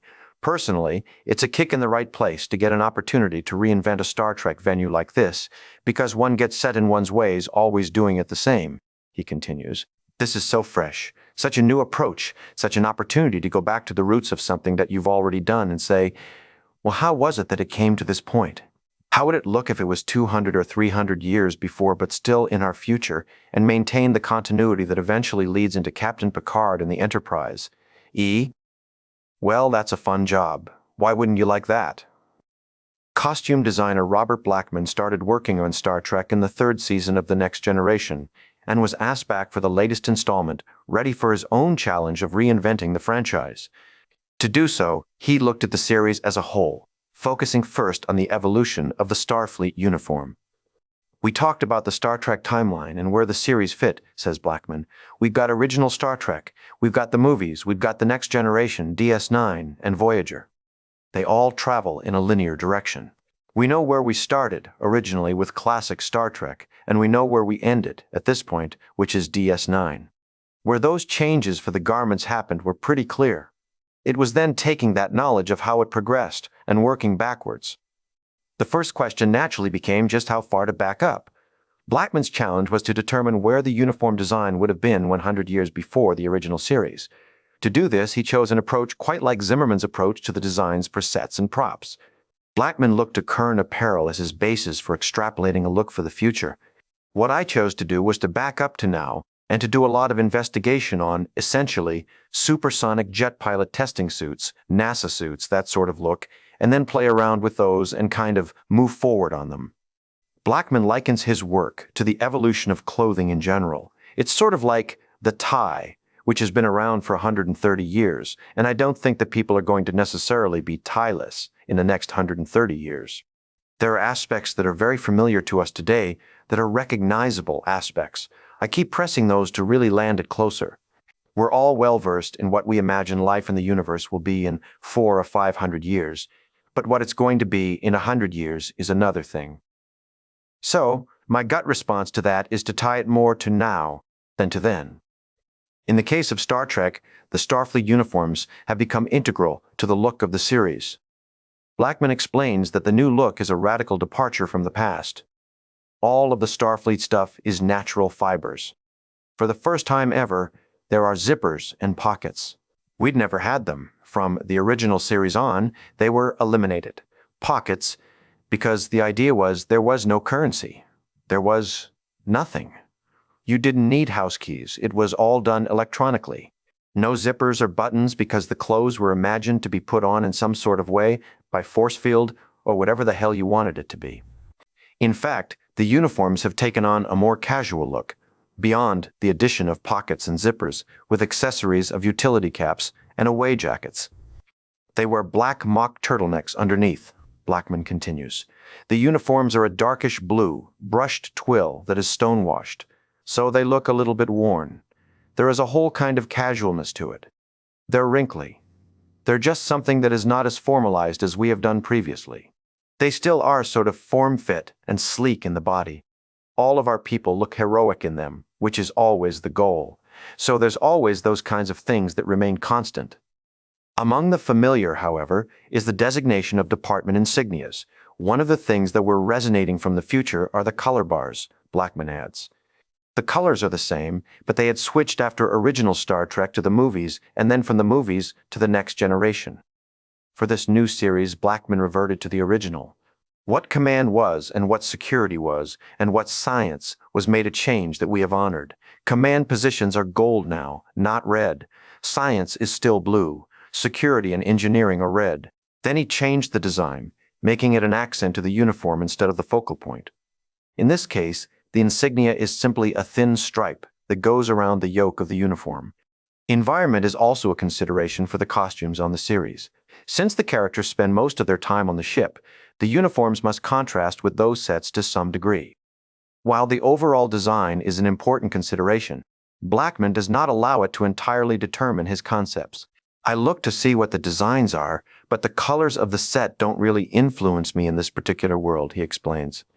My notion is that if you have that much activity in the background, then you need to make the thing in the foreground, which is usually the actor, as simple as possible. Hence these sort of blue matte fabric uniforms. Yeah, they've got zippers and so on and so forth, but that does all blend eventually, and you're really just looking at the surface. There are a couple of scenes I saw being shot where they're standing in front of a lot of moving graphics and you never lose them. You're never distracted by the graphics. The graphics are brilliant, but they don't talk. Though the Enterprise is an Earth ship with a crew made up almost entirely of humans, 2 alien characters have been added to the mix in the form of T'Pol, a Vulcan, and Dr. Phlox, of an alien race new to Star Trek. These characters represented 2 distinctly different challenges for Blackman. In T'Pol, he has a character of a race the audience is quite familiar with. The task in this case was to maintain the familiar while reinventing the look more for today's audience. Blackman describes his approach to this new character. Some of it is about broad-based marketing, and other parts of it are about getting a character going. That uniform has a sort of form fit. It's a very beautiful woman, but it has certain things that, over the years, I have distilled out of the original Vulcans. When I say the original Vulcans, I'm talking the return of Spock, the movie's version, rather than anything that happened in the original series. Those things are very much based on a kind of Chinese silhouette. They were very metallic and very brockedy and flat at the same time. Over the years, I developed a kind of eye that gave you an echo of that. It's a serpentine thing that starts slightly extended from the shoulder point and then curves in and back out, so you get the notion that you're creating a very wide shoulder, as some of those Mandarin clothes do, but without actually doing it. So, that is the basis to her. The Vulcan civilization is also X amount of years earlier. She's definitely in earth tones. It's kind of a gray-brown, very sort of striated piece of fabric. The Vulcans tend to be more coolish in color. I've chosen not to do that. I've chosen to warm her up. She plays against it. She's very Vulcan in the script, and she's very Vulcan, and will be, I think, throughout. There's a hint of Vulcan in the design, and it's got to be a uniform. We've never seen the Vulcans in uniform before. So I just went with this other look. On the other hand, there's Dr. Phlox, a character from a distinctly new race of what the script refers to only as an exotic alien species. As there was no Star Trek history to look to for his specific character, Blackman started with a basis in familiar Earth design and evolved from there. He describes the look as similar to shirts of East Indian design that tend to be longer and hang down over the pants. Blackman goes on, I've taken that design, using that as a kind of gentle shape to pull him away from the rest of the people. These sort of shirt-a-smock things. And then just added a few odd details to them so that they are very alien to all of the Starfleet stuff that you see, but they're not so alien that you don't forget about it soon, and he just becomes a guy with a really benevolent face. Another aspect of the design for the series is the more casual tone of an earlier time in Starfleet. To set this tone, Berman has said, the audience will see the crew out of uniform from time to time. Where the concept of the uniform is important, however, Blackman admits that it is the civilian clothes that can prove the larger challenge. In any of the time frames, those have always been the more difficult clothing to do. It's just hard to figure out what it is. You get to a uniform or something that is really extreme, then it's easy. You can just make it really extreme. I always sort of hark back to The Fifth Element. You look at that and you go, okay, there are backless t-shirts with straps across them, but we can't go that far. It's not our world. So you'll see Captain Archer in the first 2 episodes in essentially t-shirts and jean-cut pants with odd shoes. It is a gentle nod to the future with a fairly strong stance in the present. Also making an appearance in the pilot episode is one of the favorite Star Trek races, the Klingons. And with the new setting, an earlier version of this race needed to be defined as well. Of course, makeup applications have come a long way since the 60s.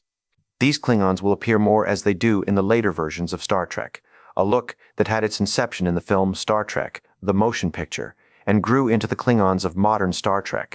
Though the appearance may be modern, however, the concept of the race will be entirely fresh. The Klingons are to a degree proto-Klingons, Braga explains. They're Klingons that come long before the Klingons of Picard's time. Therefore, they can be gnarlier, nastier, more warlike Klingons than ever. They'll eat the hearts of their victims and sharpen their teeth and so forth.